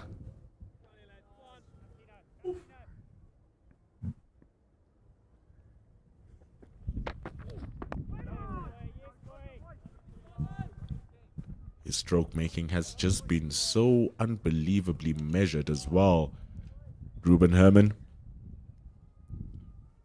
That blow sends the targets to double digits.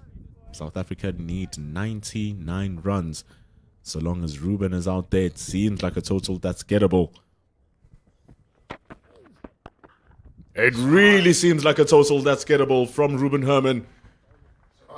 Even under the dugout, they're taking cover. He's crunching it that hard. 4 more runs for Ruben Herman.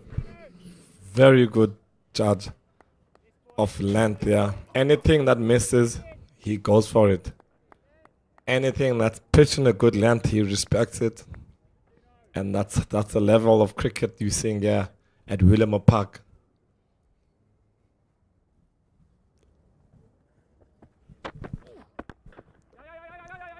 Calling for the run. It's a very good stop from Zach Folks.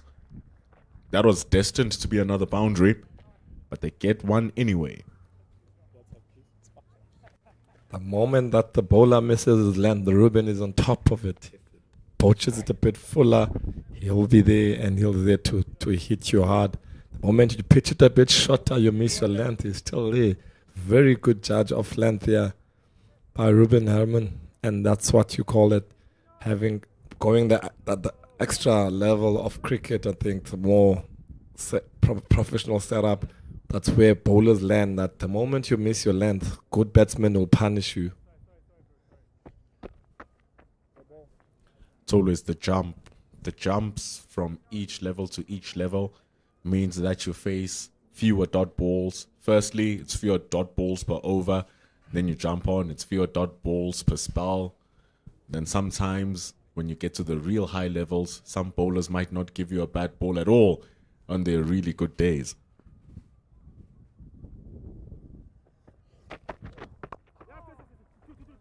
So it's a matter of batters being able to have different options to score runs. Zach Folks can't pull that off. More options here for South Africa as Mhlalimpongwana is another option to score runs. Quick outfield, yeah. He just tapped on the ball, just timed it nicely. Didn't use strength or anything there. He just put his bat to the ball and then the ball just flew to the boundary. Quick outfield here at Benoni. Well prepared also by this time of the season. I think they've done a good work here. Having a grass nice. It's been cold. And having to see the grass this green and the outfield looking this good, I think it's good work from the ground staff. From the home of cricket, they call it. The old Jeff Joyana will always say, oh, that's a home of cricket. Willomo Park. Well, to the people who are from the Easterns Union, it definitely is home for them. Eddie. Love this matchup, Eddie. But it's been getting a lot of activity, Willowmore Park, which is good.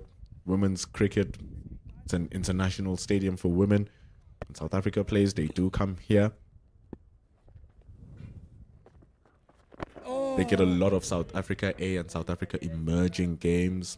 Easterns was so close as well to knocking into the Division 1 entry last season, getting into the finals of the 4-day, getting to another final, got. It's a nice ground here. Very well prepared, like you said. Look at how wonderful it goes. Absolutely beautiful shot from Mhlalimpongwana. Just lent into that. Beautiful timing. Through the covers for 4.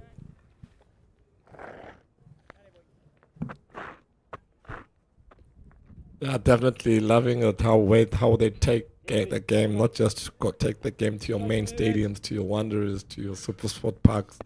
Able to take the games. That looks tough. That looks real tough for Mihlali Mpongwana. And it is, says umpire Lubaba Loguma. That is the end of Mpongwana. Was looking to sweep the ball. It was way too full to do. Misses it completely. Trapped LBW.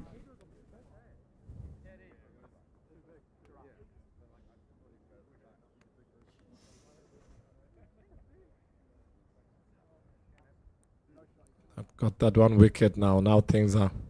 Game is on now.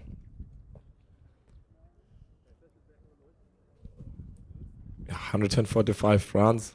6 wickets down. 18 overs bowled. Herman is on 85. We're left with 32 overs to go.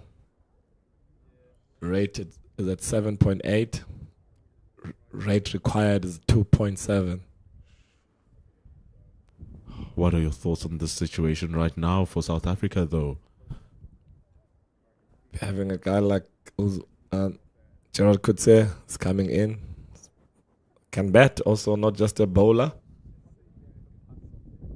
So I think these two have to take charge now and lead the team to victory. Don't give it to anyone else. Take it. Win it for the team. I think that's what's the important thing. Don't take it to the other guy. You have to take charge and make sure you finish it for the team. It's a very important partnership now that's going to start now. This can decide the game. And Mpongwana looked so good for the 2 boundaries that he scored. He looked really good for the couple of boundaries that he scored. Even one in this over against Adi Ashok. And then I don't know, with that wicket, it just looked like he didn't know what he wanted to do. He wanted to sweep, and all of a sudden, okay, it's not there. Let me try to defend. And by the time he changed his shot, the ball had trapped him. Oh, Eddie. Old Eddie. Great bounce, So it's boy. more pressure now being put onto Ruben Herman to not lose his wickets and to take the game through for South Africa. Like you said, Gerald Coetzee can wield the bat, and it seems like it's one of the last few hopes that Ruben Herman can stand with. Oh. In the last game that Coetzee played, it was a South Africa A versus South Africa emerging game. Batted brilliantly. Scored 57 from 54 balls, scoring 5 fours and 4 sixes. He's there now with Ruben Herman, who's doing the job. South Africa need 85 from 31 overs.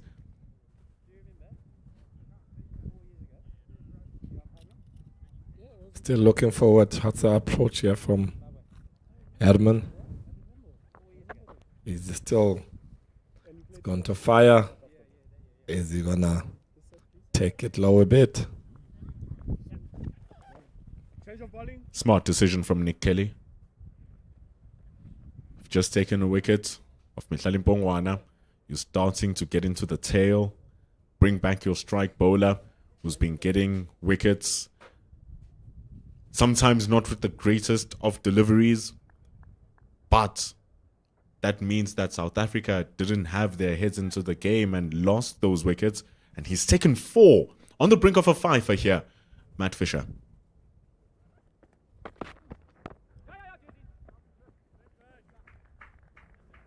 It starts off well.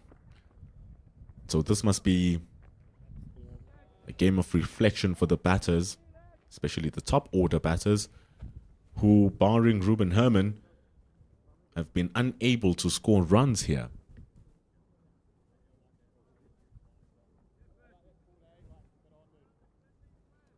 Fisher is probably looking for his fifer, yeah? He's on 4 wickets. Oh, the skip knows, okay, today is your day. Come, get the ball. Do magic for me, yeah.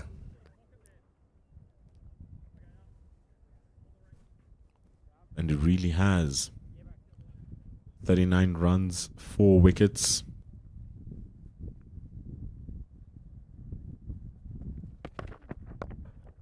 This is better stuff from Fisher.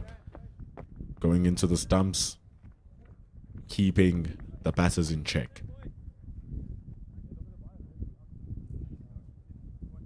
That debut test match that he played, Matt Fisher got a wicket in each of the innings. Could barely give away runs versus Zimbabwe.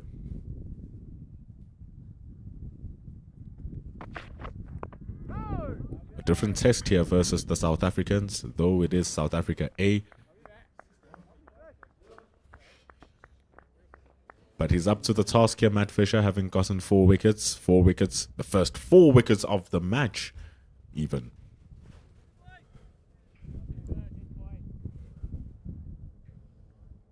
Very smooth run up here from Fisher.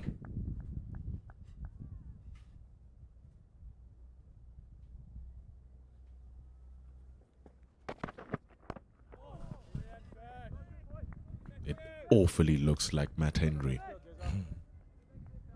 All the things that he does, the action even.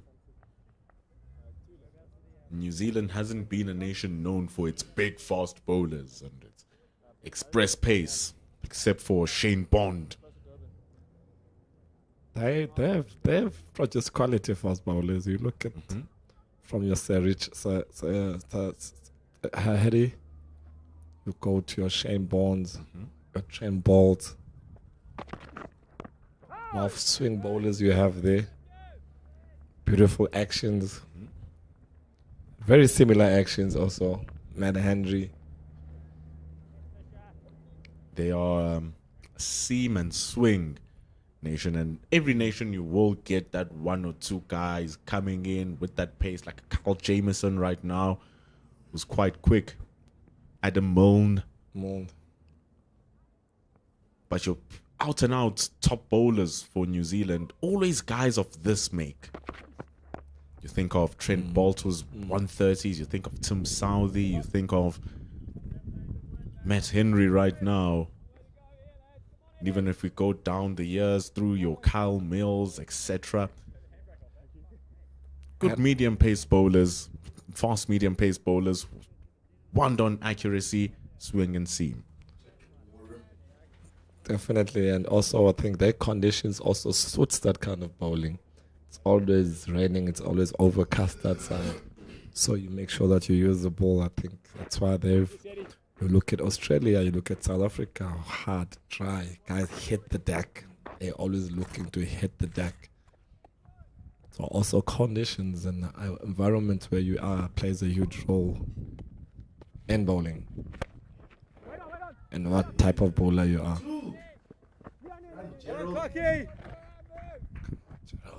Thinking of coming back for 2, but he trusts himself. Harold Kutsia. He's been hitting through that V exquisitely well. Ruben Herman, no surprise. That's where he makes his money.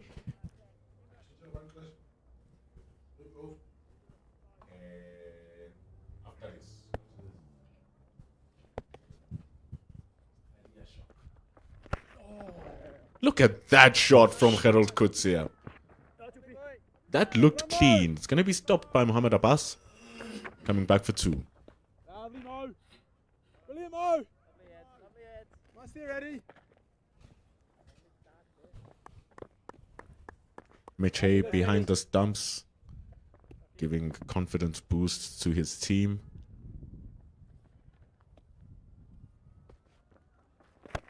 For the standards and cricket that Mitch plays. So nice, Eddie. Didn't have the greatest game here today. Was out first ball, dropped a catch, but still quality player. South Africa A reached 150. Yes, Eddie.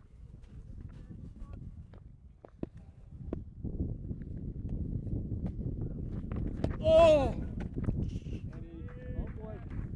And if you want to understand why we speak of Mitch Hay so highly, all you need to do is to go look at the Ford Trophy final, where Canterbury defeated Auckland.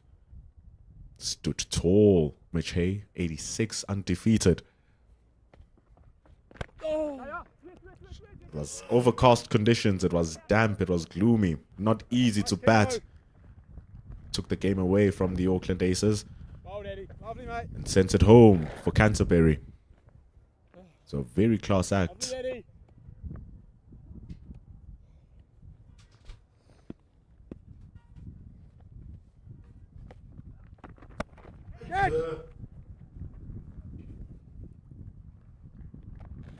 But so far so good from both Gerald Kutsia Daddy. and Ruben Herman to try and regroup this partnership. 77 needed to win from 174.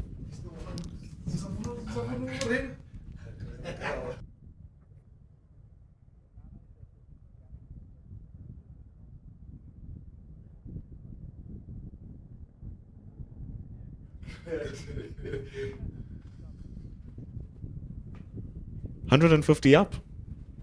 That equation looks good. Only if you are blind to the wickets in hand. Because that's the issue here that South Africa are facing.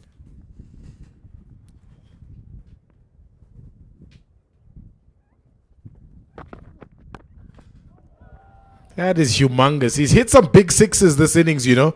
He really has, Ruben Herman. He hits the ball very, very hard. It's onto the bank and 6 again. As long as he's there, South Africa A will hope that he carries them to victory. As New Zealand A are fighting. They need just one more wicket to make it really interesting.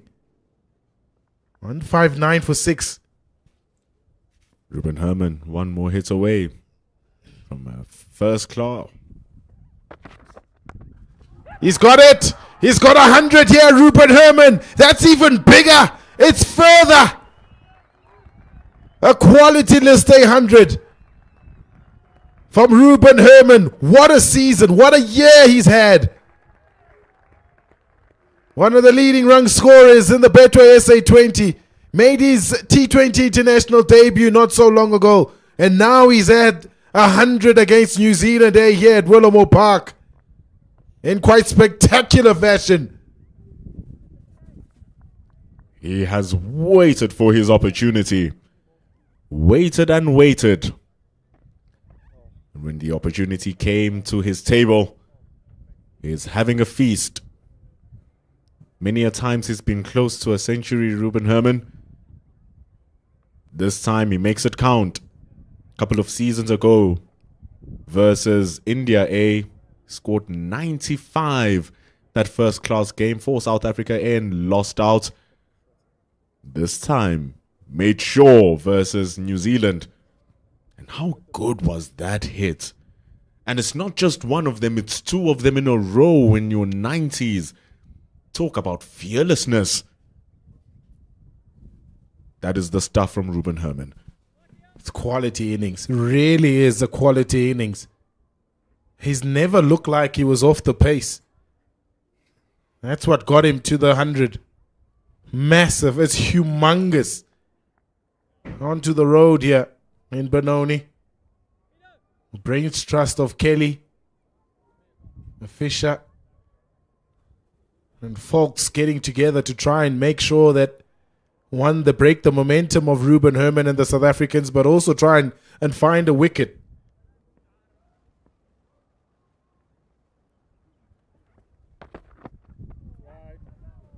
That's wide from Matt Fisher.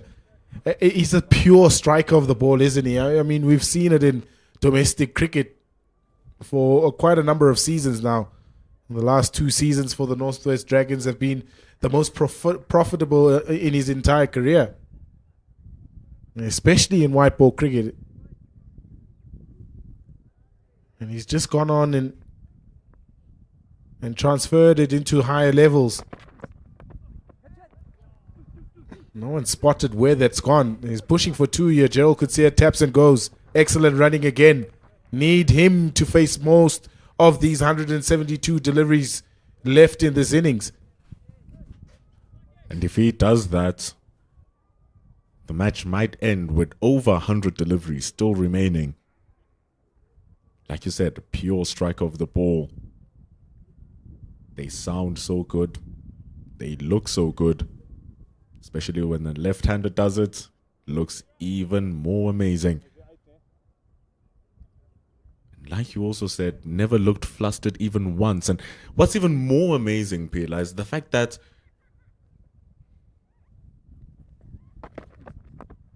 it's the fact that the side around him has been crumbling. Wickets are falling. It's so easy for a batter to get into a shell when wickets are falling around him. And he never once played like a player who's feeling the pressure of wickets being lost. That shows maturity. I mean, now I think he's just understanding how he wants to play his own game. Regardless of whatever's happening from a situational point of view, he still backs his own skills, his own game within the context of the game situation. I think today has been one of those innings where even though wickets have fallen around him, he's backed his ability, he's backed his skill. And he's backing it right onto the bank again. Matt Fisher is taking a bit of tap here from Ruben Herman. A third six in this match, Fisher over. And South Africa now just under 60 runs to get. This is hurting. But that is right in Ruben Herman's arc. You've seen how he's crunched you in this over, and you leave one right on his waist. He couldn't ask for a easier ball to hit. And Matt Fisher is really laboring in. Has lost some of the knots that he bowled at in the beginning of his spell. And so now, especially if you're on 100 runs, the ball comes slower to you, regardless of how quick you're bowling. So you're going to have to be accurate. He just left it there to be hit. It's not that short, you know. He's a great judger of length. He picked it up very quickly. Very quick onto that back foot. There's Ruben Herman. Just rocks back and trusts his hands and the speed of them. Very fast hands. Hits the ball very hard. Just swiveled on that. It's a big hit, that side. It really is. It's the further side of the dimensions here at Willowmore Park in Benoni. They're all just shifting across now. There's 1, 2, 3, 4 fielders on that leg side boundary now. Much better height from Matt Fisher on that occasion. But he's gone for a bit of tap in that over. 55 needed. South Africa 175 for 6. Such smart awareness from Herman as well. He's aware that every single field on the leg side is on the boundary. Matt Fisher gives him another one to hit, and he intentionally rolls the face of the bat so that the ball is kept on the ground. But the connection was still as pure. It shows you how intentional those sixes were and how much in control of his innings he is in right now, Ruben Herman. What a story. And when you look at his career path, he had to go and play some Division 2 cricket for Mpumalanga Rhinos, I think it is. Oh, Eddie, that's beautiful, mate. Great links, Eddie. Picked up by the Northwest Dragons. What a pickup from Craig Alexander and Lovely, Eddie. the men in the Northwest. And he hasn't disappointed ever since. Paul Royals, one of the standout players in the SA20 for the Paul Royals. Nice, Eddie. T20 International 50 against Zimbabwe not so long ago as well. So his career has just gone on an upward trajectory. And that's what you want. You want the system to produce players like a Ruben Herman that can come from second division to the first division and then make their way into the various leagues and eventually play for South Africa. 111 of 71 deliveries. Brutal. Oh, Eddie. Another thing you want is to receive your opportunity whilst you are in form. It's so often that players get their opportunities just after their breakout season or their breakout seasons. Oh, Eddie. Bold, Eddie. A case in point would be a Ryan Rickleton, for instance. 2 seasons, bat of the tournament, bat of the year. And just when he hits a little bit of a lean patch, he gets his called up, and he doesn't look like the player that we were talking about. And then he hits 200, then he hits his hundreds, and then he gets into that stride. So Ruben Herman got his opportunity whilst he's in decent form. He paid it off with a 40 at the 60, and here he is now with a century versus a quality New Zealand A side. It's called being picked at the right time, isn't it, Bendula? And that's such a great point. A lot of the time, some players have been picked past their peak. Oh! Lovely, Eddie. Gotta continue backing players who showed promise and ability, and he's certainly somebody that has shown promise and ability and delivering on it. 180 for 6 after 23. The interesting thing, he spoke about him getting into the prime of his batting. He is 28 years old, so that is the around an age where batters start really clicking and understanding their game best. And him being a wicket keeper as well, being at the top of the order as well, means that he's direct competition to Ryan Rickleton right now. Was in a bit of a little slump when it comes to the white ball side of the game.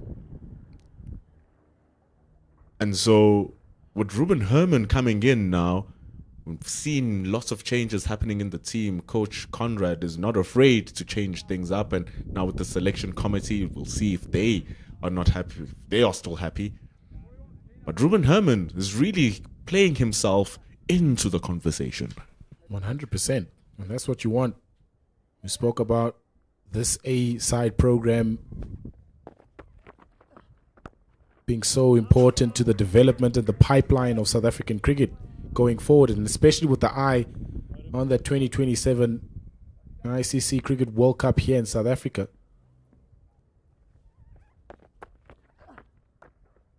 That's a poor ball from Dale Phillips.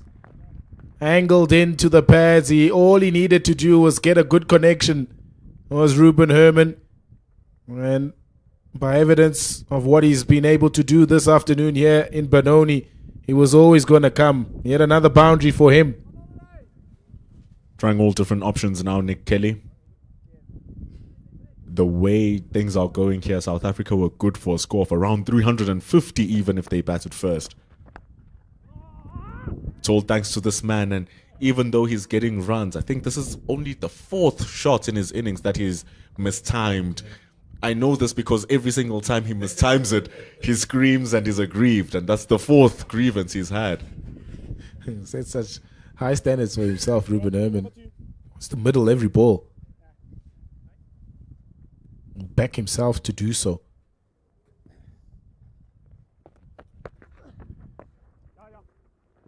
New Zealand, they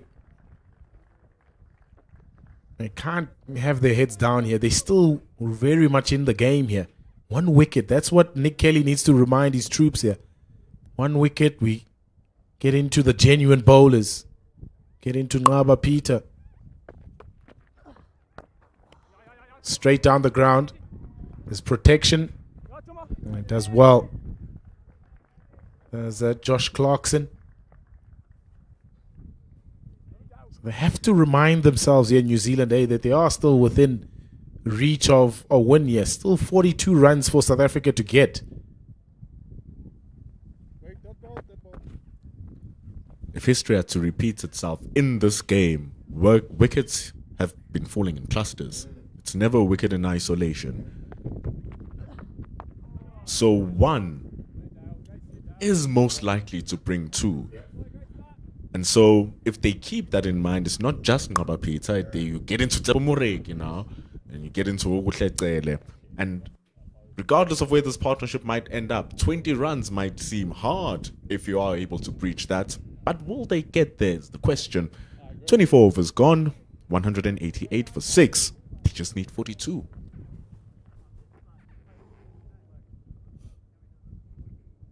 And Nick Kelly must ensure that these next 42 runs aren't easy for the South African pair to get. Yes, you have a set batter in Ruben Herman who's over 100 runs. And try and find ways to force Gerald Coetzee to face bulk of the deliveries at the moment. Make it hard for him.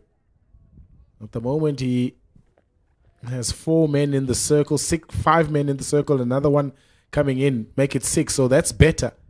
An extra man in the circle. Make it hard for him to get off strike.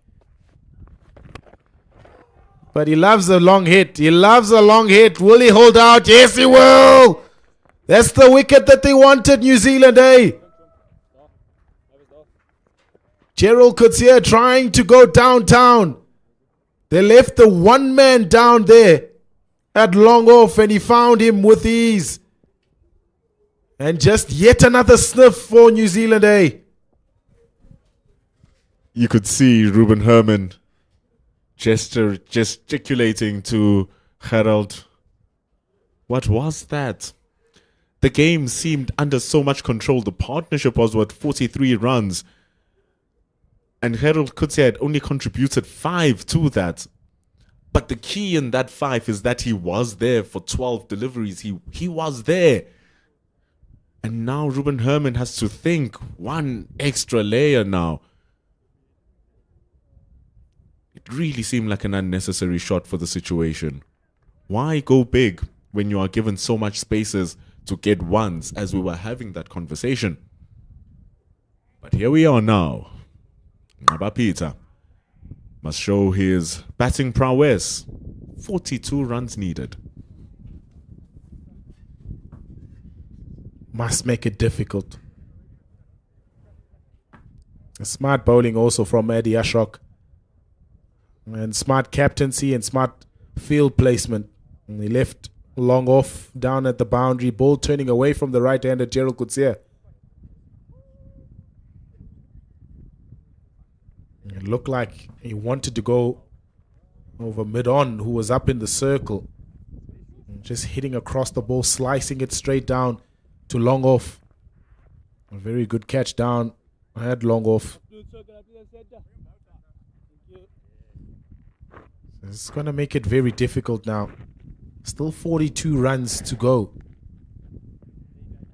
Want to squeeze more. Another fielder comes into the ring. So good captaincy, good planning from Nick Kelly and from Eddie Ashok. All of a sudden, it feels a little bit more claustrophobic for the new batter in Ngaba Peter. Can't find a space where he can nudge the ball and run and put Ruben Herman back on to strike. This is the time also for New Zealand to be more lively in the field. Have a bit more chatter. Have a bit more oomph. In anticipation that they're going to get a second wicket very soon. And sometimes it's just that chatter from the opposition team that gets to the head of the new batter, especially if the new batter is a lower order batter.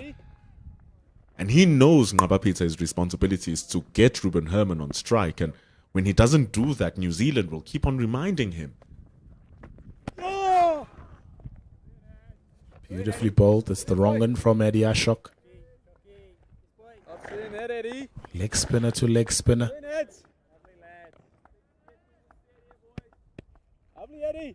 Very good over this from Eddie Ashok. 3 dot balls including a wicket. It's pitched outside leg, so it's a bit difficult for Babs Duma to give that. It's just tension building up for the batter right now. And the more these dot balls continue to rack up, you just want to feel one on the bat yourself as a batter too. Just get off strike somehow, get a one. The more you don't do it, the more the New Zealanders are more in the game. Makes Ruben Herman that much more important. Yeah, big last delivery this for Eddie Ashok. He's dropped. The field is onto the ring and outside of the ring now. All of a sudden there's more space for Ngaba Peter because it's the last delivery. They want to get him back on strike for the start of the next over. So plenty of singles on offer. Will they take them? I think they might decline here, you know, just so that Ruben Herman can face the next over. Oh, Eddie, that's so nice. A wicket maiden from Eddie Ashok. Beautifully bowled. 188 for 7 after 25. South Africa A still need 42 runs to win this match. The big advantage with how they've constructed this innings, or rather with how Ruben Herman has helped them get to the score that they're at right now, is the fact that they got to it so quickly that maiden overs shouldn't fluster them. A couple of overs to just regroup themselves. Even if it's 5 overs from where they are, it's still way more than enough time for them to recalibrate and to get that score. They require less than 2 per over. I don't think Ruben Herman is going to wait 5 overs. The way that he's batted, he's not going to wait 5 overs to get 42 runs. That's for sure. Dale Phillips to continue. Oh, that's past him in a flash. And it's past Bongani Jele in a flash. He did well to evade that ball. He starts off well, Ruben Herman. This over starts it with the boundary. 38 needed now. Goodness me, he hits them hard. It's a catch opportunity, if you think it is.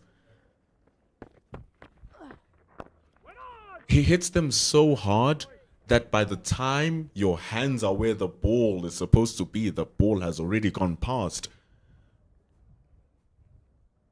It's the reason why umpires once upon a time wore helmets.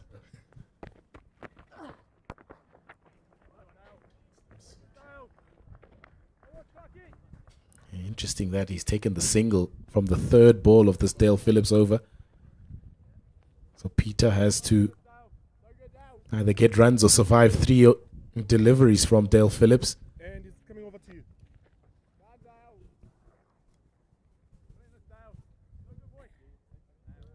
I have a feeling that if it was a different bowler, not a part-timer, maybe the decision would have been different from Ruben Herman. Trust Ngaba to take care of Dale Phillips.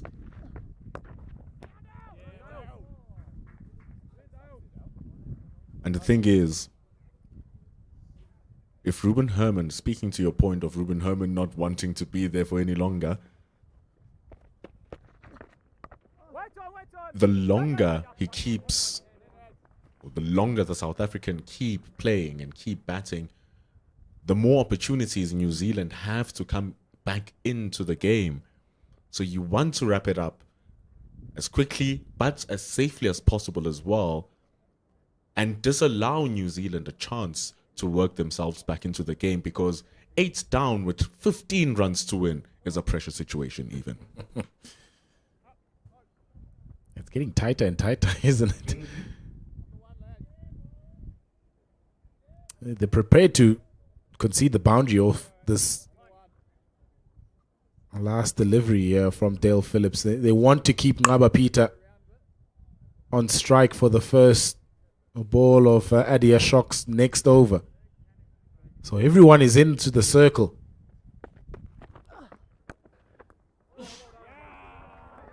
Good work, good result for New Zealand. It's a dot ball. 194 for 7 after 26. Still 36 runs to go. Apart from the 7 wicket-taking deliveries, that's the most they've celebrated for a ball, New Zealand. Keeping it into a single.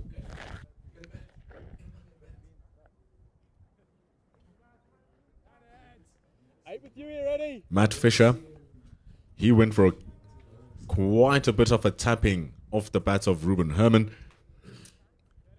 And Adi Ashok is the other only threat that New Zealand have, and they're giving it to Ngaba Peter.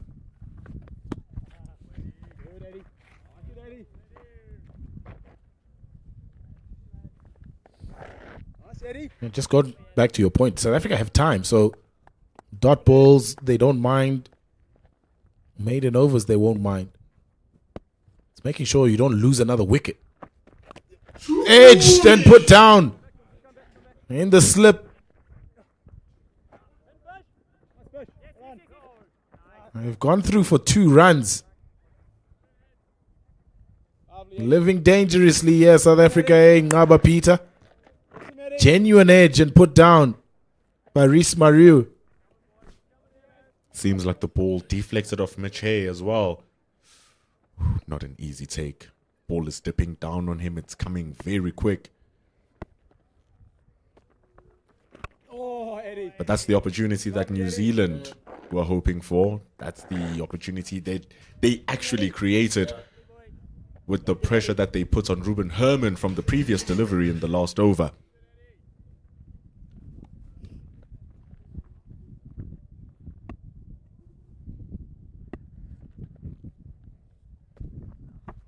Oh, Eddie. Lovely, Eddie. Oh, boy. Wrong and again. Lovely, this Eddie. Yeah, the more strike that Ngaba Peter takes, the better the chances are for New Zealand A to find this wicket.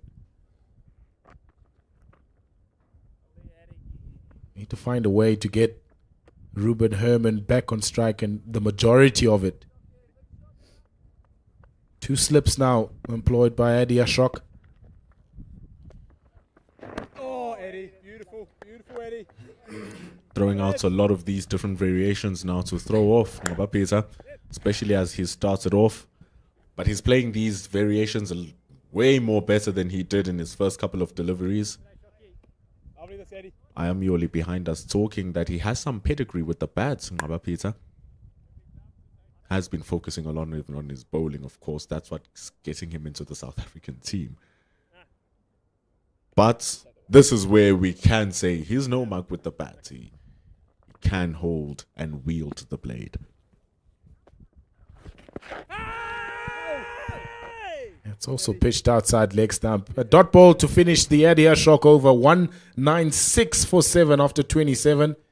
South Africa still require 36 runs, 34 runs to win this game. New Zealand still require 3 wickets to go 1 up.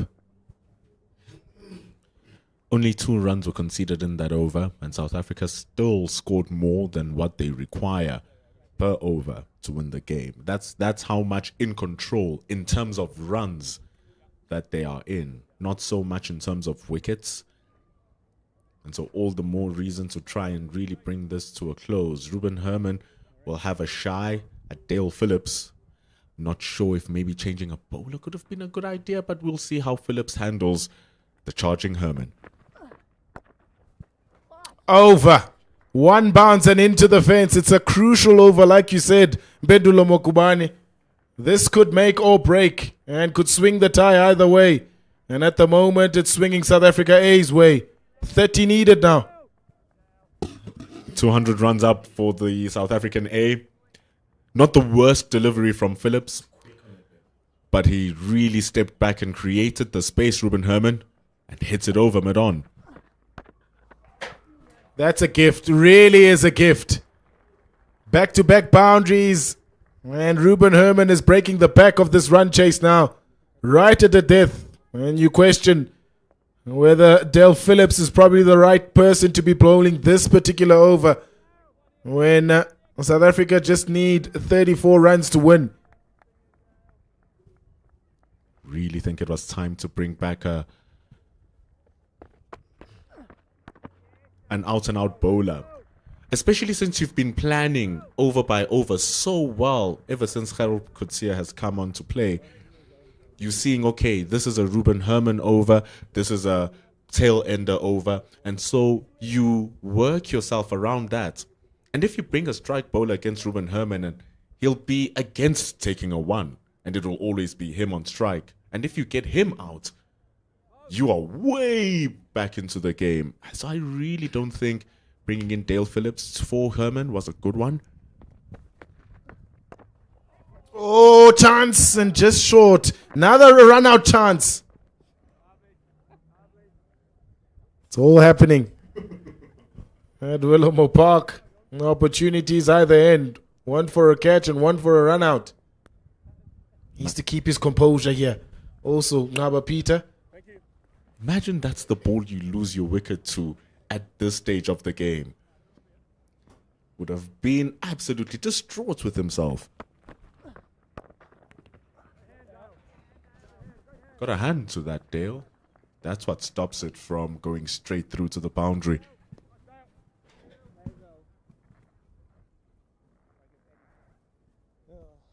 But real damage taken here, Pila. 12 or 10. Here we are. 11 runs. It's a lot of runs to give away at this stage of the innings. When margins are what count, giving away the whole page.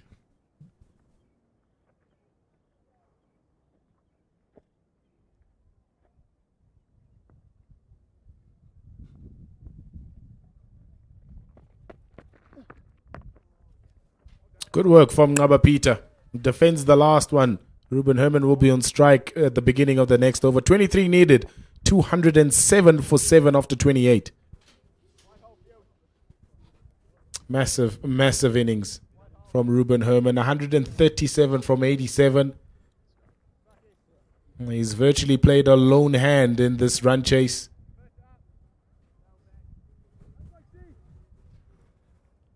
And the thing is, the New Zealanders did give him a chance. They did drop him. Though it was a difficult chance for Nick Kelly, was basically standing at the square. You can say it was a short mid-on where he was. Given how hard Ruben hits that ball, it's even a miracle that Nick got a hand onto it. So apart from that, you can't say as a New Zealander that we faulted much bowling to Ruben Herman. He's just really outbatted the opposition. And he hasn't looked back since then. It just tells you the margins in at this level of the game.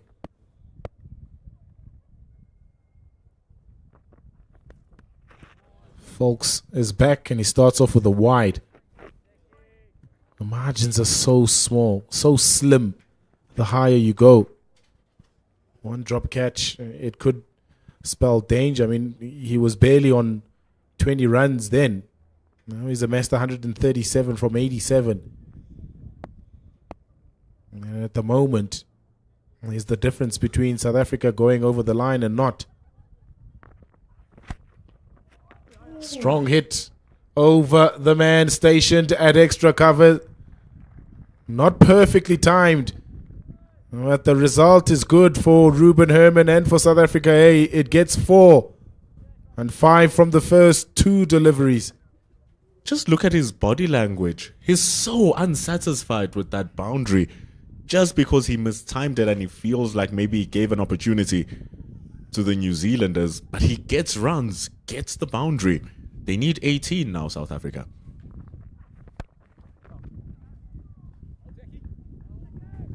And you know the thing is, Pila, before that Dale Phillips over, I was saying no, maybe they need to bring someone else. Then I had to think for a moment, who else do you bring? Adi Ashok is the only bowler who's, you could say, has put him into a bit of a box. Or maybe Herman understanding that Ashok is the best and then just drawing himself back in.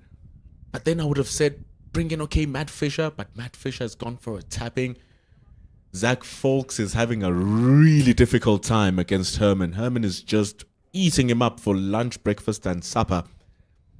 And there's really no one else that Nick Kelly can throw the ball to for Ruben Herman except for Adi Ashok. So the options are next to nothing for the New Zealanders.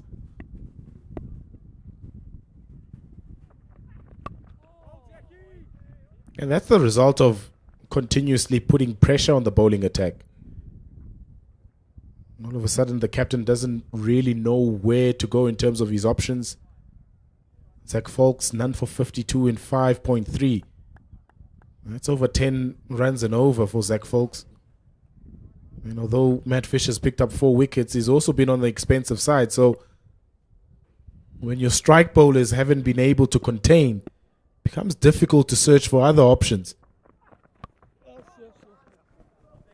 And take one, Ngaba Peter.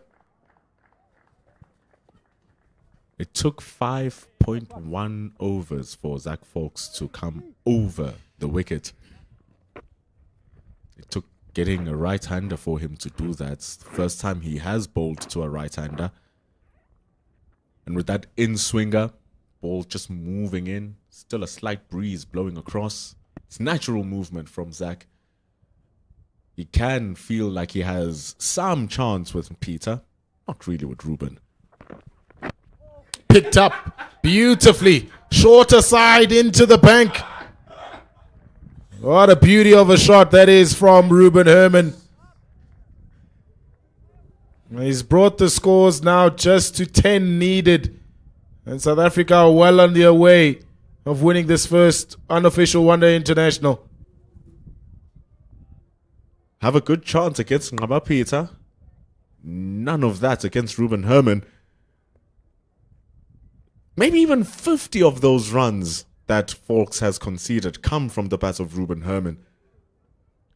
That's how much punishment he has taken. And Zach Falks is a class bowler. He's very good. This just speaks to where Ruben Herman is at right now.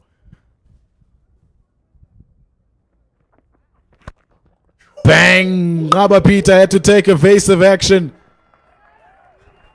150 for Ruben Herman. What a special innings this has been for the young man from Pretoria. And he's quite single-handedly led South Africa to victory here at Willowmore Park. 224 for 7. Only 24 of his runs come behind the wickets. Only 24.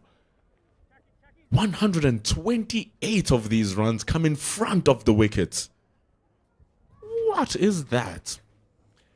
It's absolutely incredible batting from Ruben Herman. Just a breakdown of his 50s here in Bendulo. First 50 took 41 balls. His second, faster, took 27 balls to get from 50 to 100. And then he's just put the foot on the accelerator. From 100 to 150, he took 24 deliveries. That's how brutal he's been on anyone that has bowled to him this afternoon here at Willowmore Park. He would have scored 200 in the next 21, if that was the mathematics. The only man who's kind of held it together for New Zealand, Adi Ashok. Oh, but it's a mountain now. It's not even a mountain. It's unbelievably hard. Only wickets can save the day. 6 runs to win. Ngaba Peter is on strike against Adi Ashok. Ruben Herman, 152. Funnier things have happened, Bendulo. Watched the game between Zimbabwe and Sri Lanka yesterday, one-day international. Madushanka took a hat-trick. Oh, that's close. That's close. Not his. It's not out, says umpire Jele. Missing the leg stump. It's been done before, Bendulo. As recent as 24 hours ago, so we've got a recent reference. Yeah, that's going down leg. Maybe I was going to get the decision there at the Ashok. Why must it always be Sri Lanka? Flashbacks to Lasith Malinga. 4 wickets in a row. They've got a knack of picking up death wickets, aren't they? They've got some really class bowlers, the Sri Lankans. Can Adi Ashok be the class bowler for New Zealand A here? Can they pick up a hat-trick to win the game? 5 needed. It's immaterial how long they need to take to get there. Oh, he's going to do it in one hit. He's going to do it in one hit. Ruben Herman says this is home. And this is how we play here at home. South Africa A take a 1-0 lead in this 3-match unofficial one-day international series between themselves and New Zealand A. A commanding performance from Ruben Herman. And South Africa A have won by 3 wickets. Close in the end. But Ruben Herman made sure that he was there at the end to pick on the finishing touches. Some of the best batting you will see. So measured. So powerful. So skillful. Ruben Herman says he's here. And he's here with a big statement. 158 not out. 158 from 92. How about that to make a statement? It was not easy for New Zealand A, having lost a cluster of wickets to start off, but Zach Foulkes with his 74 was able to bring it back for New Zealand to set that total. But it was not enough. Not enough for Ruben Herman, who is deservedly the man of the match. Look at that strike rate. That is preposterous for the amount of runs that he has scored. And with that, South Africa win the first match 1-0. The next one will happen on Monday, right here at Willowmore Park, Benoni. And we will be here as Cricket South Africa and Pitch Vision bringing you ball-by-ball action. But before we leave, we will go downstairs to cheer Ruben Herman. And as you can see, we will have a post-match presentation by Philasande Xaba, who will have a word with man of the match Ruben Herman. But everyone giving a round of applause to the strike man. Absolute crunching performance for Ruben Herman. But from us, the commentary team here, I am Yoli, Philasande Xaba, and myself, Mpendulo Magumane. We'll join you again on Monday. But for now, we will go down to the post-match presentation. Let's have a chat with the 2 captains, Nick Kelly and Marcus Ackerman. Man of the match, Ruben Herman. And then we will see you again on Monday. Stay tuned for the post-match presentation.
Welcome to the post-match presentation of this first of the unofficial one-day internationals between SAA and New Zealand A, with South Africa A winning by 3 wickets. There's a couple of awards that we're going to hand out, and we've asked Mr. Gerry Pienaar to help us hand out the first one, which is the player of the match, adjudicated by the match referee Gerry Pienaar. There was only one contender, and for a swashbuckling innings of 158 of 93 deliveries, 18 fours and 7 sixes, our player of the match is Ruben Herman.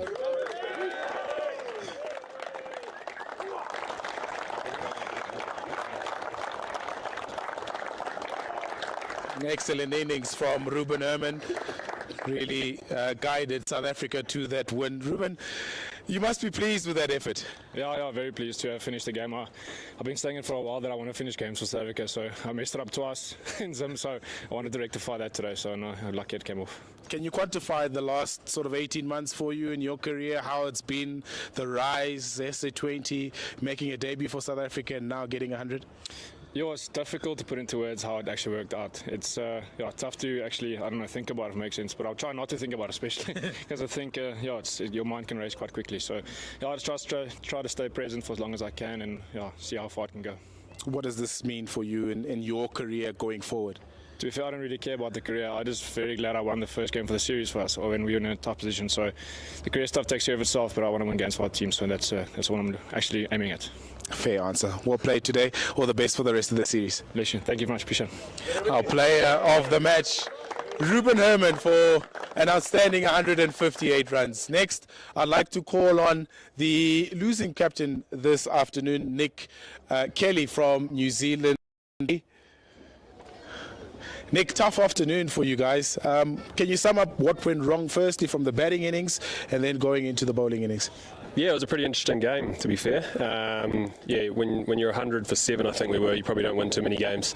So we were probably, I don't know, maybe 50, 60, 70 below par. And then with the ball, I thought, we gave ourselves a chance. We took a few wickets early. And then fair play. That was probably one of the best hundreds I've ever seen. Chanceless. I dropped you on 20, I think, so maybe you can buy me a beer later on. But outside of that, it was unbelievable. We tried everything. We gave our best out there, but we'll rest up tomorrow and go again.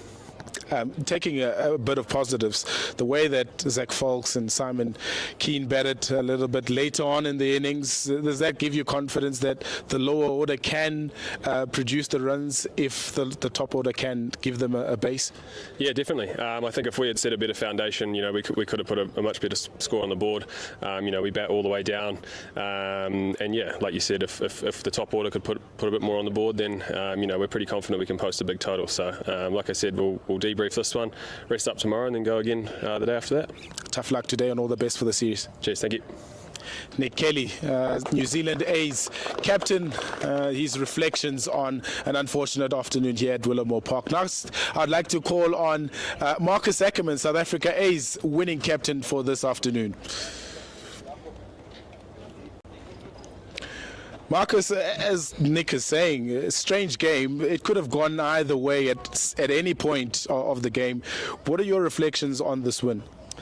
Look, obviously, we're just happy that we got over the line. A special knock from Ruben. But I think we've got a lot to look at. I think we did a lot of good things, but a couple of things that we need to just have a look at and reflect on and come back better on Sunday, on Monday. A couple of points. You had New Zealand A 7 down, 6 down for less than 100, and then that one big partnership. Would it have been something that you would have liked to finish quite early on in the piece instead of letting them get to 230? Yeah, look, ideally we would have liked to close it out, but I think we did exceptionally well to put them, to get them to 100 for 7 or 100 for 6, whatever it was. So yeah, a lot of positives for our boys, and that's how the game is. You get a couple of good partnerships, and I think they had a good partnership there, and that's part of the game. So, but I think going in half-time, we were really happy with where we were. How special was that from Ruben? Yeah, look, that's probably one of the better one-day hundreds you'll see. I think flawless and some exceptional hitting, and long may that continue. All the best, and all the best for the next 2 games left in this series. Awesome, thank you. Marcus Ackerman, South Africa A's winning captain for this afternoon, and that concludes the match post-match presentation here.